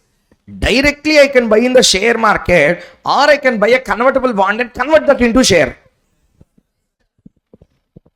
Yes or no? I can become a shareholder in how many ways? Number one, directly I can become. How directly? Through share market, I can jump into the share market, buy a share. Tell me, how much I can buy a share? At what price? At what price? 25. Okay, but I am buying a share in a share market through the CB market. CB market, convertible bond. Okay, I am entering into CB market and I am buying. Why is a question. When I have a chance to buy a share at 25, why I should buy a share at 30 rupees? Because I am buying a convertible bond at 750 or 900. In that, how many shares are there? Means each share I am buying technically at 30 rupees. When I have a chance to buy a share at 25, why I am buying at 30? Did you understand my question or not? Formula batti kottukunte em undadu. I am telling you again and again. If you mug up the formulas without understanding the logic behind, if you twist a question, gone. Please listen carefully. Understand why that came. First point. I can buy a share in what? Share market. At what price? When I have a chance to buy in the share market at 25, I like a fool, I will buy it convertible bond for 30. How much extra I am paying? Why that? Why I am paying that 5? What is that 5 rupees called as? That 5 rupees is called as premium. 5 rupees is called as? I will tell you why it is. Listen carefully. If the market, share market, okay, market is rising like anything, I will convert into share. If the share market is dull, market price per share is going down, In that case, I will put it as a bond, I will convert it to share. That means I am not subjected to risk of fall in the company performance or raise in the company performance, yes or no? Even if the company performance fall, I will put it as a bond. Company performs well, I will convert into. That means you are in a sensitive situation, you are in a comfortable situation. You are in a risky situation, not risky. If I purchase share in a share market, company doesn't perform well, share price of fact. Next I am fact. Yes or no? But because of holding a answer, if I hold convertible bond, I am holding bond, I am holding also shares. Answer, sir. If I convert very next moment, I will get converted into shares or not? It's like a Brahmastram. Which one? Convertible bonds. India are very famous. So that Brahmastra, if I hold in my hand, market life there is a down, I will put it as a convertible bond. Yeah. Now tell me, I purchased share in a share market directly. 25 rupees I purchase. Company performance dull. Share price will fall. My wealth will fall. But if I buy a convertible bond, company performance dull, I will get a fixed redemption. I will get a fixed coupon. Everyone understood or not? This risk coverage is made by convertible bond or not? Risk coverage, we will pay premium. That's why it's called as a conversion premium.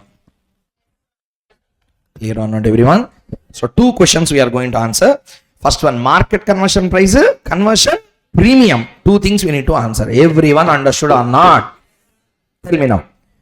Market conversion price. That means one bond is converted into how many shares? Means I am buying a convertible bond means I am buying a bond. Technically I am buying a share. Means how many shares are there inside convertible bond? 30. 900 by 30 will be 30. I am buying a share at 30 rupees. Which is available at? Extra how much I am paying? Why I am paying? Covering the risk. Understood the logic clearly? That's all. Right now. Next 2 points you can copy.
Completed? So first 3 points everyone completed. Not completing. Understood everyone? Next. What is the next question he is asking? Ratio of conversion premium. So this is dead easy. How much is the share price? For every 25 rupees, extra how much I am paying? Ratio is 1:5. Right. Ratio of conversion premium. Premium divided by MPS. Ratio of conversion premium. Premium divided by premium divided by MPS.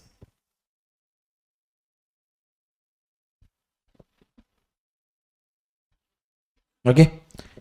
Next one. What is the next one? Premium over straight value of debenture. Tell me, if I hold a debenture normally, means not being convertible bond, I have to purchase at how much price? See there. I am going to purchase a normal bond. I have to purchase at how much? But convertible bond, that means that share is giving me extra weightage of how much? 200. That's all. Write down. Premium over straight value.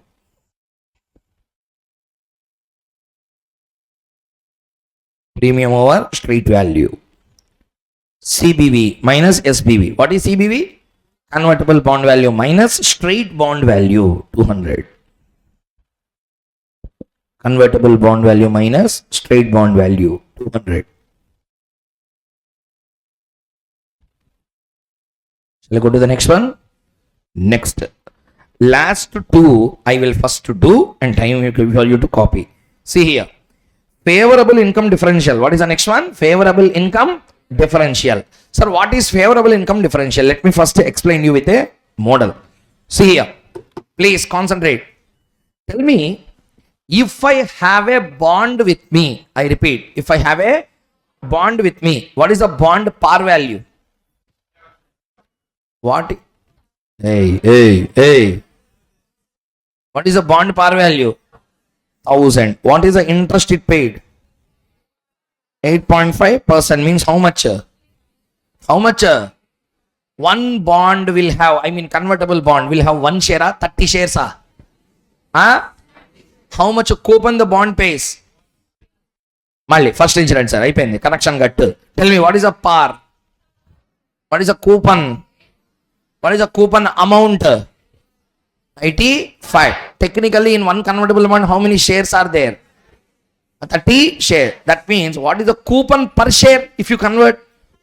2.833. 2.833. This is the coupon per bond or coupon per share. Coupon per share. Inherently, there is an embedded derivative is there or not? That embedded share is having a income of 1.833. Yes or no? Sorry, 2.833 or not? Okay. If I am not holding convertible bond, but if I am holding a share will give me interest or dividend. Tell me, if I hold one share, I would get a dividend of how much? 1 rupee. Already given in the question. So, what is a favorable income I got because of putting it as a bond? How much? That's the answer. Favorable income differential. Understood or not, everyone? Do this.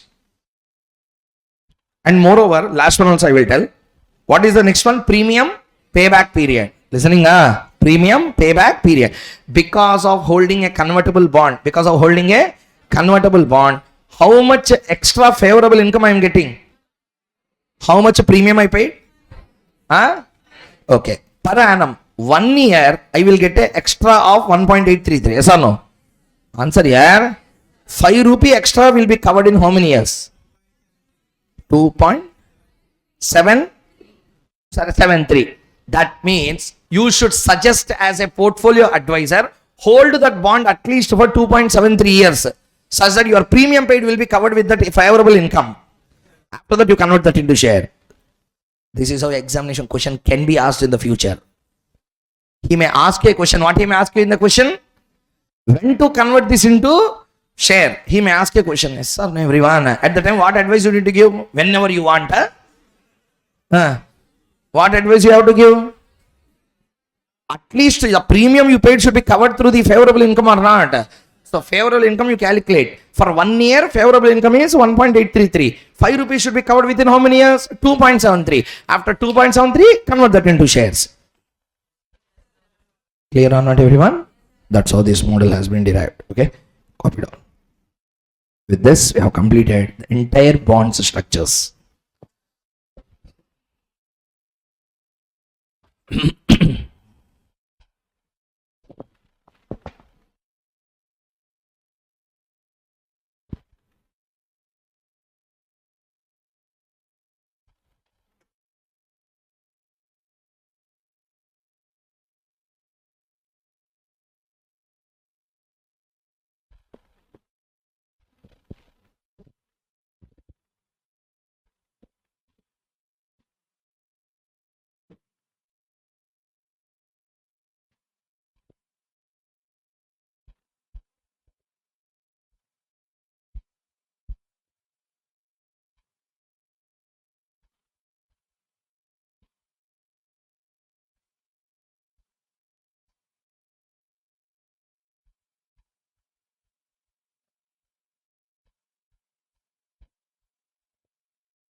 Can you go to the next one? Sir, okay, moving to next concept, all these things, okay. First tell me, understood the concept or not?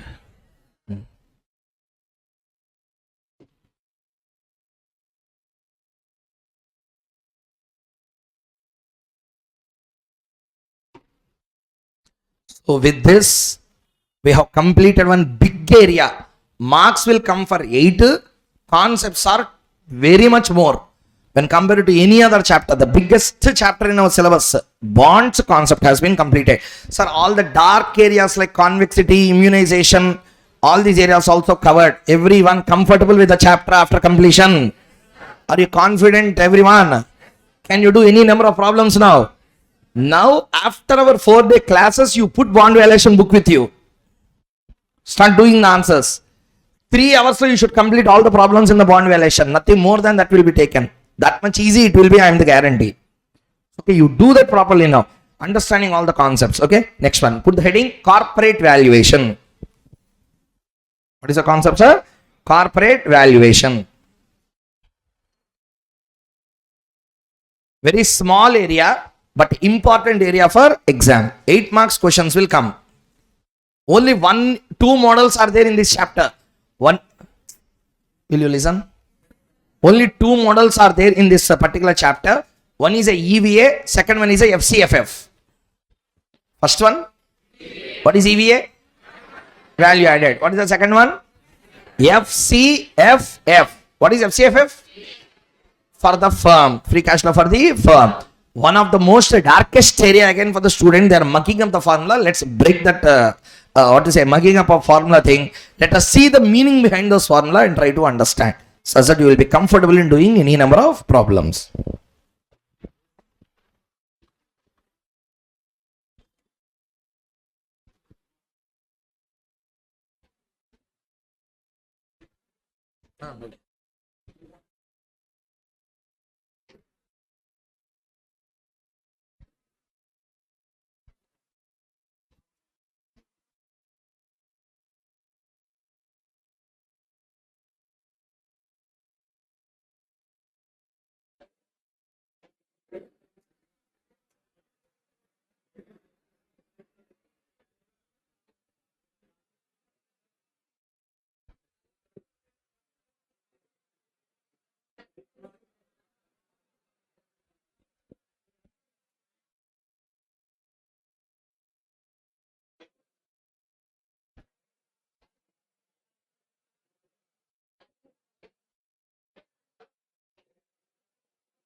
Okay.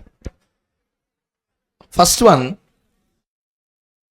So my file will get downloaded. Just it will take a minute time. But before that, first answer. When we talk about the concept of EVA, first let us see EVA questions. EVA la 4 types of questions we have to do.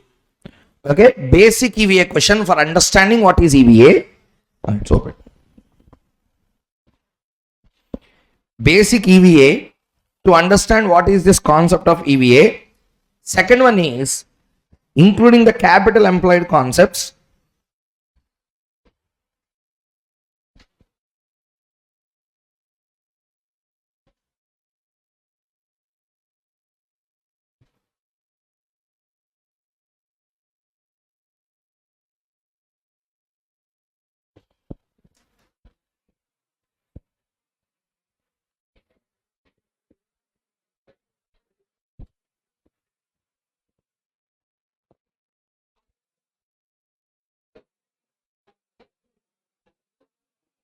Okay, see here.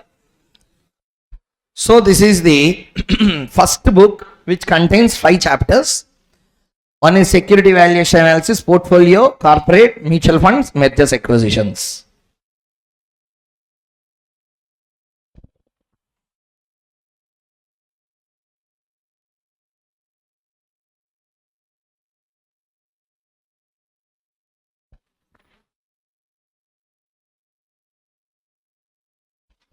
So totally both the books put together 780 pages. So another theory also writing around, it is 135 pages something theory is coming totally. Total 960 pages. Sorry, okay. See here. Huh? 3.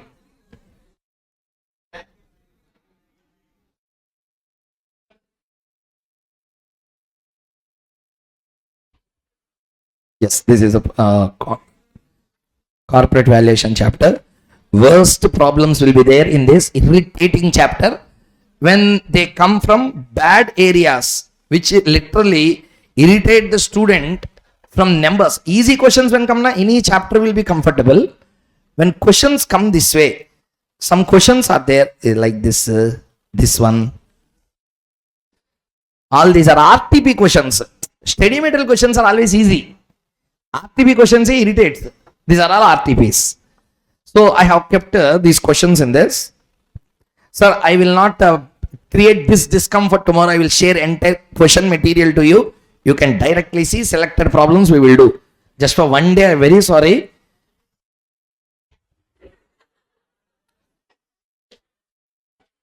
Okay.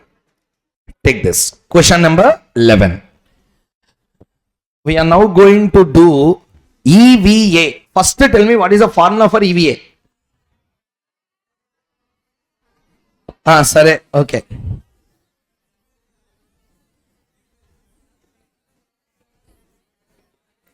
EBIT into 1 minus T minus KO into capital employed. WAC into capital employed. After 7:45, everyone is excited. Because we have another 1 hour time. We can complete all EVA questions. 4 EVA questions I have. Sir, we will do 4 EVA questions, okay? That's a target. Let's see the first one. So, what is the concept of EVA? Let us understand this. But before even understanding the concept of EVA, let us first do it. Later I will tell you the meaning behind. First see there. What is the capital investment? 20 lakhs. What is the debt equity ratio? 1:1. Cost of equity 12. Cost of debt 7% after tax or before tax? Tax rate. Number of shares 1 lakh. EBIT 2 lakhs. This is a question that is given. First thing, with the information given, can you calculate EVA or not? What is the step 1? First step 1 is a WAC calculation, means weighted average cost of capital. How much? Let's do together. Do sir. Step 1. So please don't waste time. So 4 problems I am asking you to do. Please do that fast. First one. What is a KO? WD KD plus WE KE. What is the total capital? 20 lakh. What is the debt equity ratio? So therefore, half into what is the KD? 7 into 0.7. So 4.9 plus half into 12%, please. 8.45. So 8.45 is what? 8.45% is what? Weighted average cost of capital. Okay. Now tell me, EBIT is how much? 2 lakhs into 1 minus 0.3 minus KO. KO is how much? 8.45% into 20 lakhs.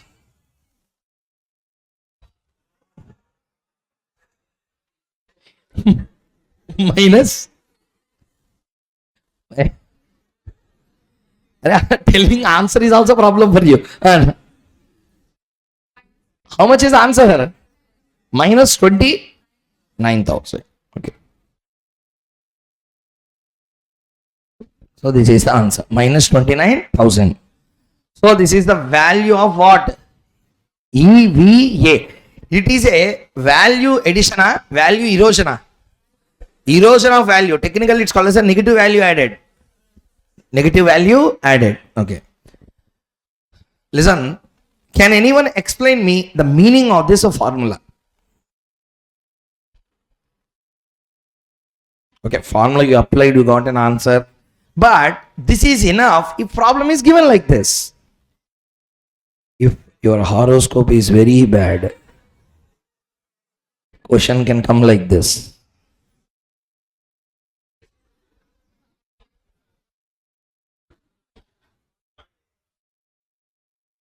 This is RTP question.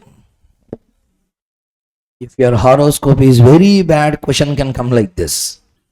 At that time, what you will do? You can't. Because these chapters are easy, you try to attempt it at least in exam. When you see EVA, first happy. Ammaya, EVA came. Then you will see the question. Then you will understand. Really, this question is not adding any value to you. Then you will understand. So, listen. We have two kinds of, please listen. Comprehensive question is question number 17. We are going to do these questions now. Difficult question in the entire EVA I have seen till date is question number 15.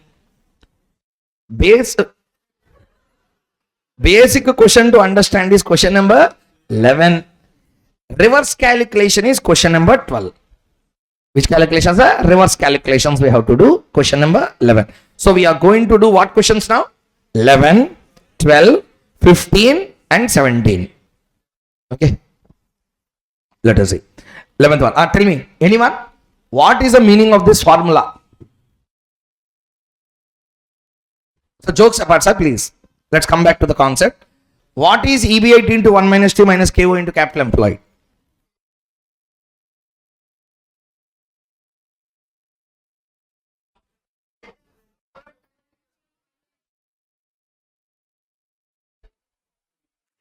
Sorry. See here. Everyone is giving their own answers. Consistency is not there. See here. Sir, okay, sir. 1 second.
Okay. See here.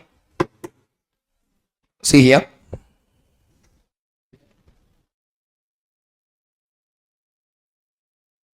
First, you can do EVA in two ways. Way number one, what you have already done. And number one thing, when you are presenting the answer in exam, try to present in this way. Because when they give for a 4 marks, they will expect you to write something inside that. First one, post-tax debt, 4.9. Overall cost of capital, 8.45. Lastly, you calculated EVA. Answer came to how much? Minus 29,000. This is called as a EVA, negative EVA. Or value erosion. How much? 29,000. How to understand this? See here. EBIT belongs to 1 person, 2 persons. Ante debt, equity means 1 person, 2 persons. EBIT belongs to how many persons? 3 persons, government. Are you understanding or not? How many persons? 3 persons. EBIT whenever comes to a company, 3 persons are waiting for that. First, who will jump on that? And he will take his portion. What is his portion called as? Interest. Next, second person will jump. Who is that? Government will collect what? Tax. Okay, now see there, EBIT, how much? 2 lakhs. See the screen, EBIT. In that, how much interest deduction? How much interest deduction? 70,000. How much is the, that means how much portion debt holders have taken? How much amount debt holders have taken? Okay, next, how much is remaining after that? In that, how much government is taking? How much is available to the equity? That means they are having a positive 91,000 and negative 91,000. That's all. Then why negative value addition will come is a question, yes or no? Now tell me. See the question and tell me, how much is the capital invested by equity? 10 lakhs. 20 lakhs is the total invested by both equity as well as debt. In that, how much is the equity portion? Answer. How much is your KE? See there and tell, sir. 12% of 10 lakh is? They are expecting a cash flow of 1 lakh 20. You are giving only 91,000. Therefore, there is a shortfall of 29,000. This is the interpretation of EVA. Are you understanding the concept or not? So therefore, tell me now. First, how much is the EVA? Negative or positive? How much negative? How to interpret the 29,000 negative? First, how much is the EBIT available? In that, who will take the first portion? Next balance is taken by government. Tell the person. Tax is not a person. Okay, next balance is available is how much? Actually, positive amount is available. Yes or no? But that positive amount is not reaching the expectations of the shareholders. Am I clear or not? Tell me, how much shareholders are expecting? 1,20,000 on their investment, because how much they invested? On that, how much they are expecting? 12%. 12% into 1 lakh will be? But how much you are giving? They are expected to, they are reaching their expectation below na. How much shortfall? That's negative EVA. Everyone understood the concept clearly? This is the real way of understanding EBIT. Formula also you can understand, no doubt. But formula will lead to an inconsistency. I will tell you how. Answer will come, but concept is wrong. EBIT into 1 minus T. Do you know what does it mean? In the EBIT, government is taking the tax. In the EBIT, government is taking the tax. Whatever the amount available is available to equity or debt or both. Therefore, both capital employed is taking, both cost of capital KO is taking. That's all. Understanding or not? Tell me, capital employed is belonging to equity or debt or both? KO is equity or debt or both? Answer. Okay. EBIT into 1 minus T is equity or debt or both? That's all. But the problem is, EVA is always taken by the equity or debt. Sir, who will bear the loss in company, sir? Equity or debt? But if you see that formula, it will give an impression as if it is a negative value addition to both of them, yes or no? But actually it is not, it is only to him. So which is correct formula na? Analysis. Always I believe in analysis. That's why formulas I don't believe, because formula may give a right answer, but it don't give a right concept. Okay, answers you will get, but definitely they don't give a correct meaning. Meaning will be disturbed always. Sir, anyway, understood the concept or not, everyone? If you want, you can copy down, sir. Directly you can copy down this, or you can take a snap at least. Do any of the two.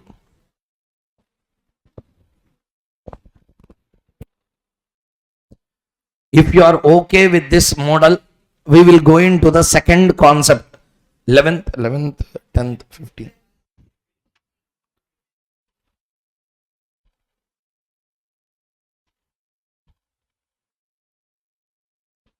Understood the concept or not, everyone? Conceptually, everyone clear? That's all. This is EVA. Nothing greater than this. Shall we go to the next problem? Now tell me.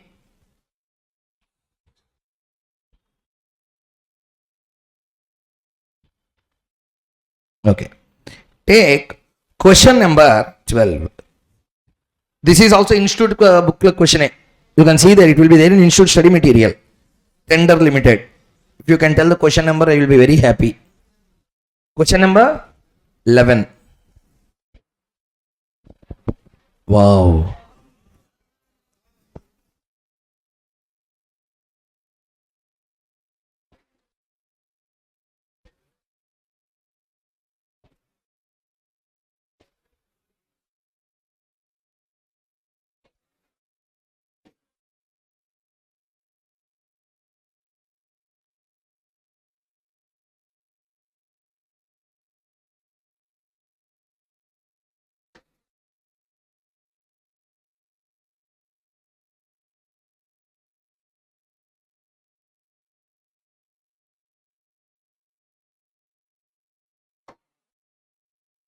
Okay.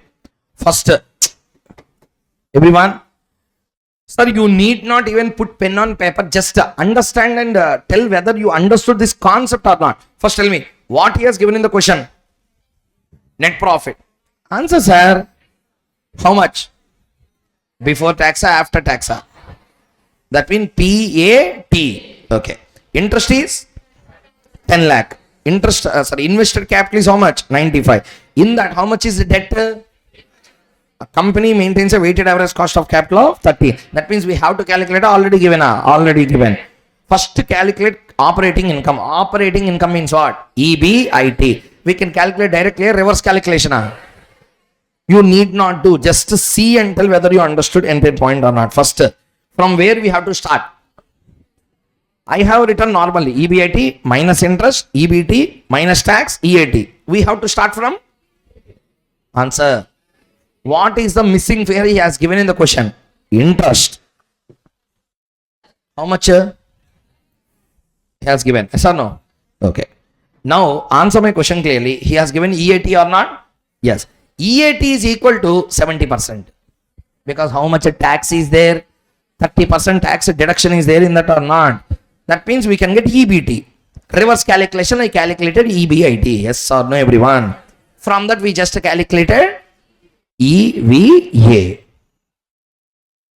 EVA. EBIT into 1 minus T minus KO into capital employed. Just see and tell, have you understood or not? Tell me, what is the number through which we started everything? EAT. What are the three numbers we can easily calculate? EAT, interest, and what is the number we can calculate?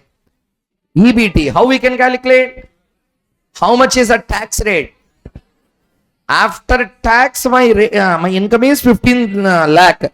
Means before tax, can I calculate as 100% or not? So 100% is how much? 21 lakh 42,857. In that tax portion is how much? 6 lakh 42,857. Net income is 15 lakhs. Through that EBIT we calculated. EBIT into 1 minus T into KO minus, KO into capital employed. We got EV as 9,65,000. Up to here everyone understood? Nothing great here. Up to here easy. Next one small point he added. Tender Limited has 6 lakh equity shares outstanding. How much dividend can the company pay before the value of the entity starts declining? So tell me. Pause once again. Positive EVA means we are getting EAT 9,65,000. We are getting EAT excess 9,65,000 above what we expect. I repeat. EVA 9,65,000 means EAT of 9,65,000 or EAT in excess of expectation is 9,65,000. I expected some amount, but you have given more than I expected. How much excess you have given? 9,65,000. Yes or no? That much dividend you can pay before your entity starts declining its value.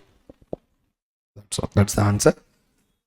See here, I have given explanation. You can see that. What is the EAT expected? What is the EAT expected? 5,35,000. But what is the EAT actually I have got? 15 lakh. That's why there is a value addition of 9,65,000. Clear or not, everyone?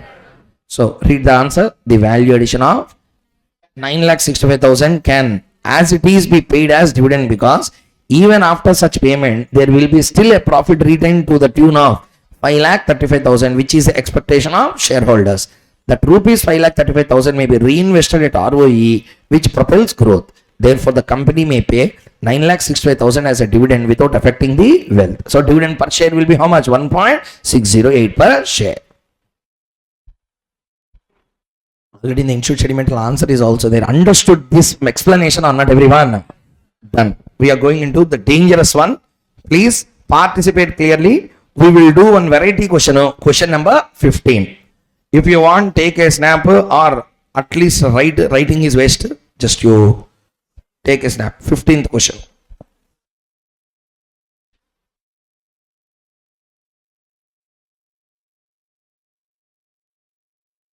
Okay.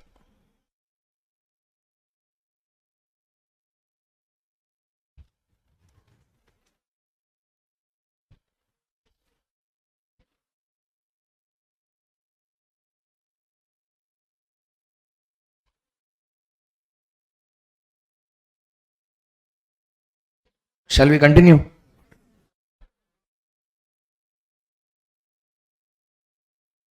See there.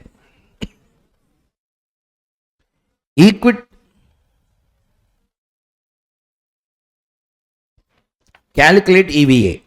Equity share capital 400 lakh, 15% preference 200, reserves and surplus 220, 15% debentures 1600, 10% non-trade investments 140, land and building held as investment 20, advance given for the purchase of plant 10, capital work in progress 30, underwriting commission 20, EPS 16, tax rate 30, beta factor 1.65. Market return RM 16.25, RF is 9.85. This is a question that is being asked. Try this. You do and leave. EVA main concepts will be completed. On comprehensive, we can do tomorrow just like that. It's a study material question only. That takes hardly 5 to 10 minutes. Do this and leave.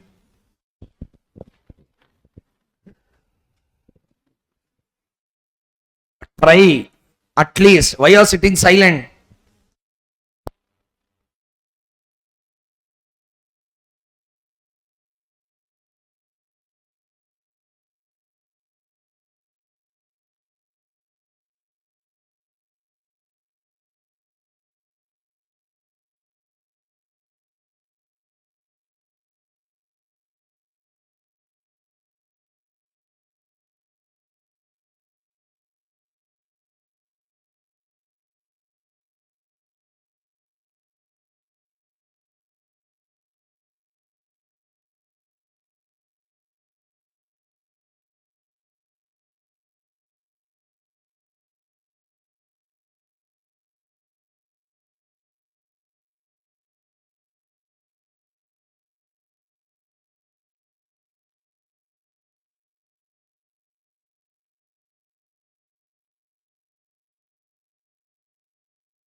5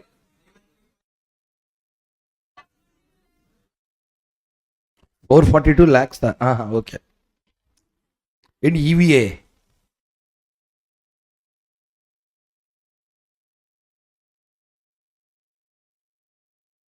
equity capital కన్నా ఇవి ఎక్కువ వచ్చిందంటే ఇది ఇది ఇది ఇది ఇది పెద్ద విషయమే.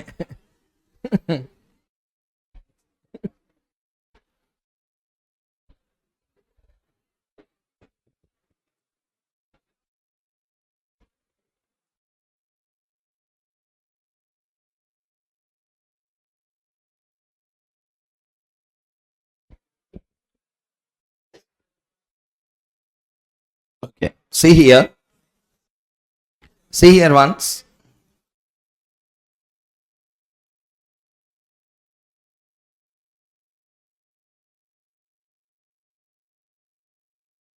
So equity share capital 400 lakhs, preference, reserves and surplus, debentures, non-trade investments, land and building as investment, advance, capital work in progress, underwriting commission, EPS, tax, beta factor, market rate, risk-free rate. Sir, first one, beta, market rate, risk-free rate is given to calculate KE. Understandable. Next, he has given us 15% debentures, if you can observe there. 15% debentures. 15% preference shares also given. We have to calculate KO into capital employed. Na? Here KO has 3 components. One is KE, another one is KP, another one is a KD. 3 things are there. Yes or no? First tell me, what is the weighted average cost of capital? What is the weighted average cost of capital? 13 point? Sir, first thing, answer my question. Why we will calculate weighted average cost of capital? Why we will calculate weighted average cost of capital? Normally, in this model, why we will calculate? KO into capital employed. KO into capital employed. To calculate that, we need to calculate the KO calculation. Yes or no? Listen now. There only one very important adjustment we need to make. Listen. We are calculating EVA. Yes or no? What is EVA formula? EBIT into 1 minus T minus KO into capital employed. EBIT is called as income, operating income. Operating income. Okay. So, whenever you deduct EBIT into 1 minus T is operating income after tax minus KO into when you calculate capital employed, how much capital is employed? How much capital is sir, how much is the equity? 400. How much is the preference? How much is the reserves? How much is the preference? Preference, sir. Sir, preference, sir. Sorry, sir, I am very sorry. Debt. So one second. Once again, let us repeat. Equity, preference, reserves, debentures. What is the total? 2420. In that, underwriting commission is there 20. What is there? Underwriting commission. Underwriting commission will be collected from the sale value only. Okay. So from the reserves and surplus, we have to pay that. So reserves is not 220, it is only 200. First adjustment number 1. Reserves is not 220. Hello, I am talking with you only, everyone. Reserves is not 220 because underwriting commission has to be paid out of the profits of the company. Already existing profits of reserves and surplus is how much? From the 220, how much underwriting commission we need to deduct? 20. Therefore, underwriting commission, after deducting it, how much is the net reserves and surplus available? Now, how much? Very good. Now, next issue. Point number 2. What is EVA full form? Economic value added. Economic value added. It will consider EAT, EBIT. EBIT is a operating profit, net profit after tax. Operating profit. Therefore, the capital employed should also be operating capital employed only. Land and building advances of the plant, capital work in progress, everything should be deducted. Those are all not operating, those are investment activities. Not understood. KO into which capital employed? Operating capital employed. Not whatever you want. Okay? Take calculator. 2,400 is the net capital employed or not? Answer. So tell me, equity how much? Take 400 first. Plus how much is the preference? Plus 220 minus 20 plus 1600. How much? 2000? Okay, 2400. Tell me, don't take any zero or anything. Just keep the calculator that way. How much is answer? 2000? Can you please explain what do you mean by EBIT? Not full form, meaning operating capital employed. That is a income because of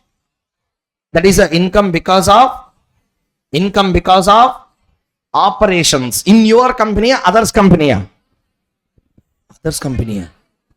In your company, others companies are our company, not in others company. Okay, that means it should take only your company's EBIT, not other company's EBIT. Yes or no? In the total 2,400, 140 lakhs you invested in the other company investments. The profit of that non-trade investment is not your profit. It is a profit belongs to some other person. Tell me, you invested in Infosys. Your company is X Limited. You invested in? From that you got a profit. Clear? From that you got a profit. That profit is because of your company operations, other company operations. You should not consider that amount as either capital employed also. That means in that capital employed, how much belongs to others? As a first point, you have invested, not in your capital, in others' capital you have invested. Capital employed means which capital employed? Operating capital employed. You invested in your operations of 140. You invested in other company operations. Clear or not? Take calculator. 2,400 minus 140 first. How much, sir? Next tell me. Minus land and building held as a investment. That land and building, if it is a factory, again it is used for operations. But it is held as an operating activity, investment. Reduce. Minus 20. Advance given. Plant didn't come to our place. We are not using into operations. Minus again. 10. Minus again. 30. How much? 2,000? 2,000? That's operating capital employed. That you need to use for EVA calculation. Did you understand the point or not? So tell me, KO calculated? Everyone, KO. When you are calculating KO, sources you need to take the amount or not? How much you have taken? 2,400 or 2,220? The 2,200. Their 2,400 you should take because they have given 2,400, but you utilized only 2,200 in operations. That is the point. So, this mental question given in RTP, answer has to be done like this. See here once. First, is this a question? Yes. First step, what we need to calculate? What we need to calculate? KE. RF plus beta into RM minus RF. 20.41. First point, up to there everyone got a? Next one, calculation of post-tax KD. KP already given. Capital employed. For WACC calculation, tell me, what is the first thing we have taken? Equity share capital. Reserves and surplus. Total called as what? Equity. Next, preference capital, 15% debentures. After that, you calculated WACC. Up to here, understood or not? Okay. Read this notes. I didn't write notes just with answers, reasoning, everything was written. Please read it properly. EVA considers EBIT, which is operating income. Therefore, it considers only that part of capital which is involved in operations. Total capital employed, how much? 400. Okay. Investments, since they are non-operating. Land and building. Land and building is not used in operations. It is kept as a investment. Next, advance. Advance only paid. Asset didn't enter operations. Next, 30 lakhs. Since capital work in progress is not yet completed operation. So total capital employed is how much? Now tell me, 2,400 capital employed is used for what? WACC calculation. But this 2,200 we need to use for what? EVA calculation. EVA considers operating income, full income. Therefore, capital employed should also be operating capital employed. This is the moral of the story in this question. Everyone understood a point or not? Lastly, this is the answer.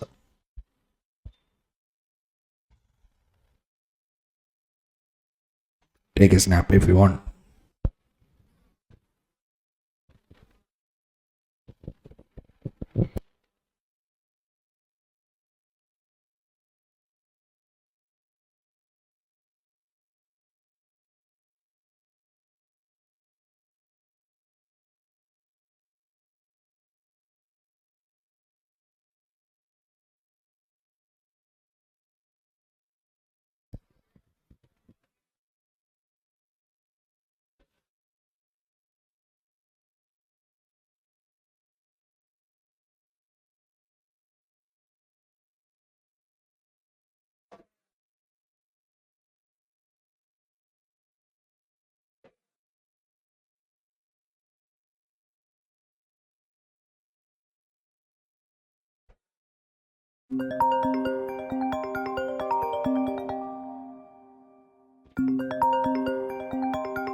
Sir, everyone copied, huh?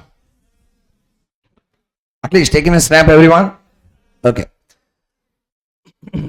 So see here. Listen, please.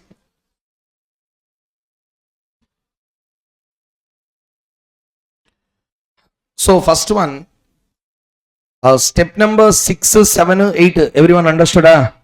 I will do one thing.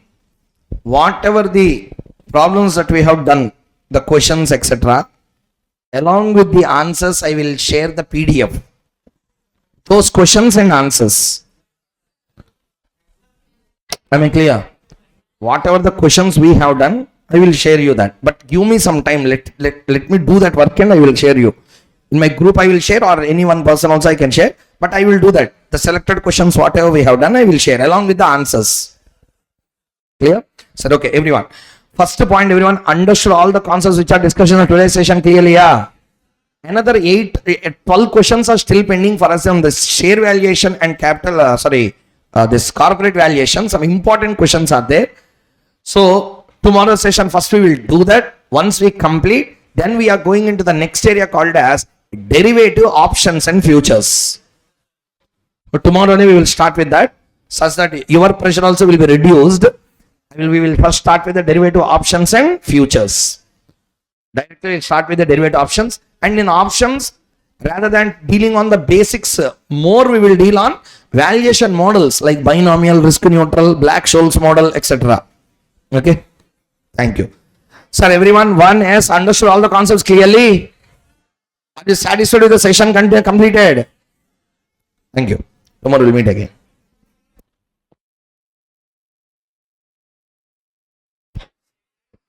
So tomorrow 9 o'clock, we will have 1 hour extra time. Okay.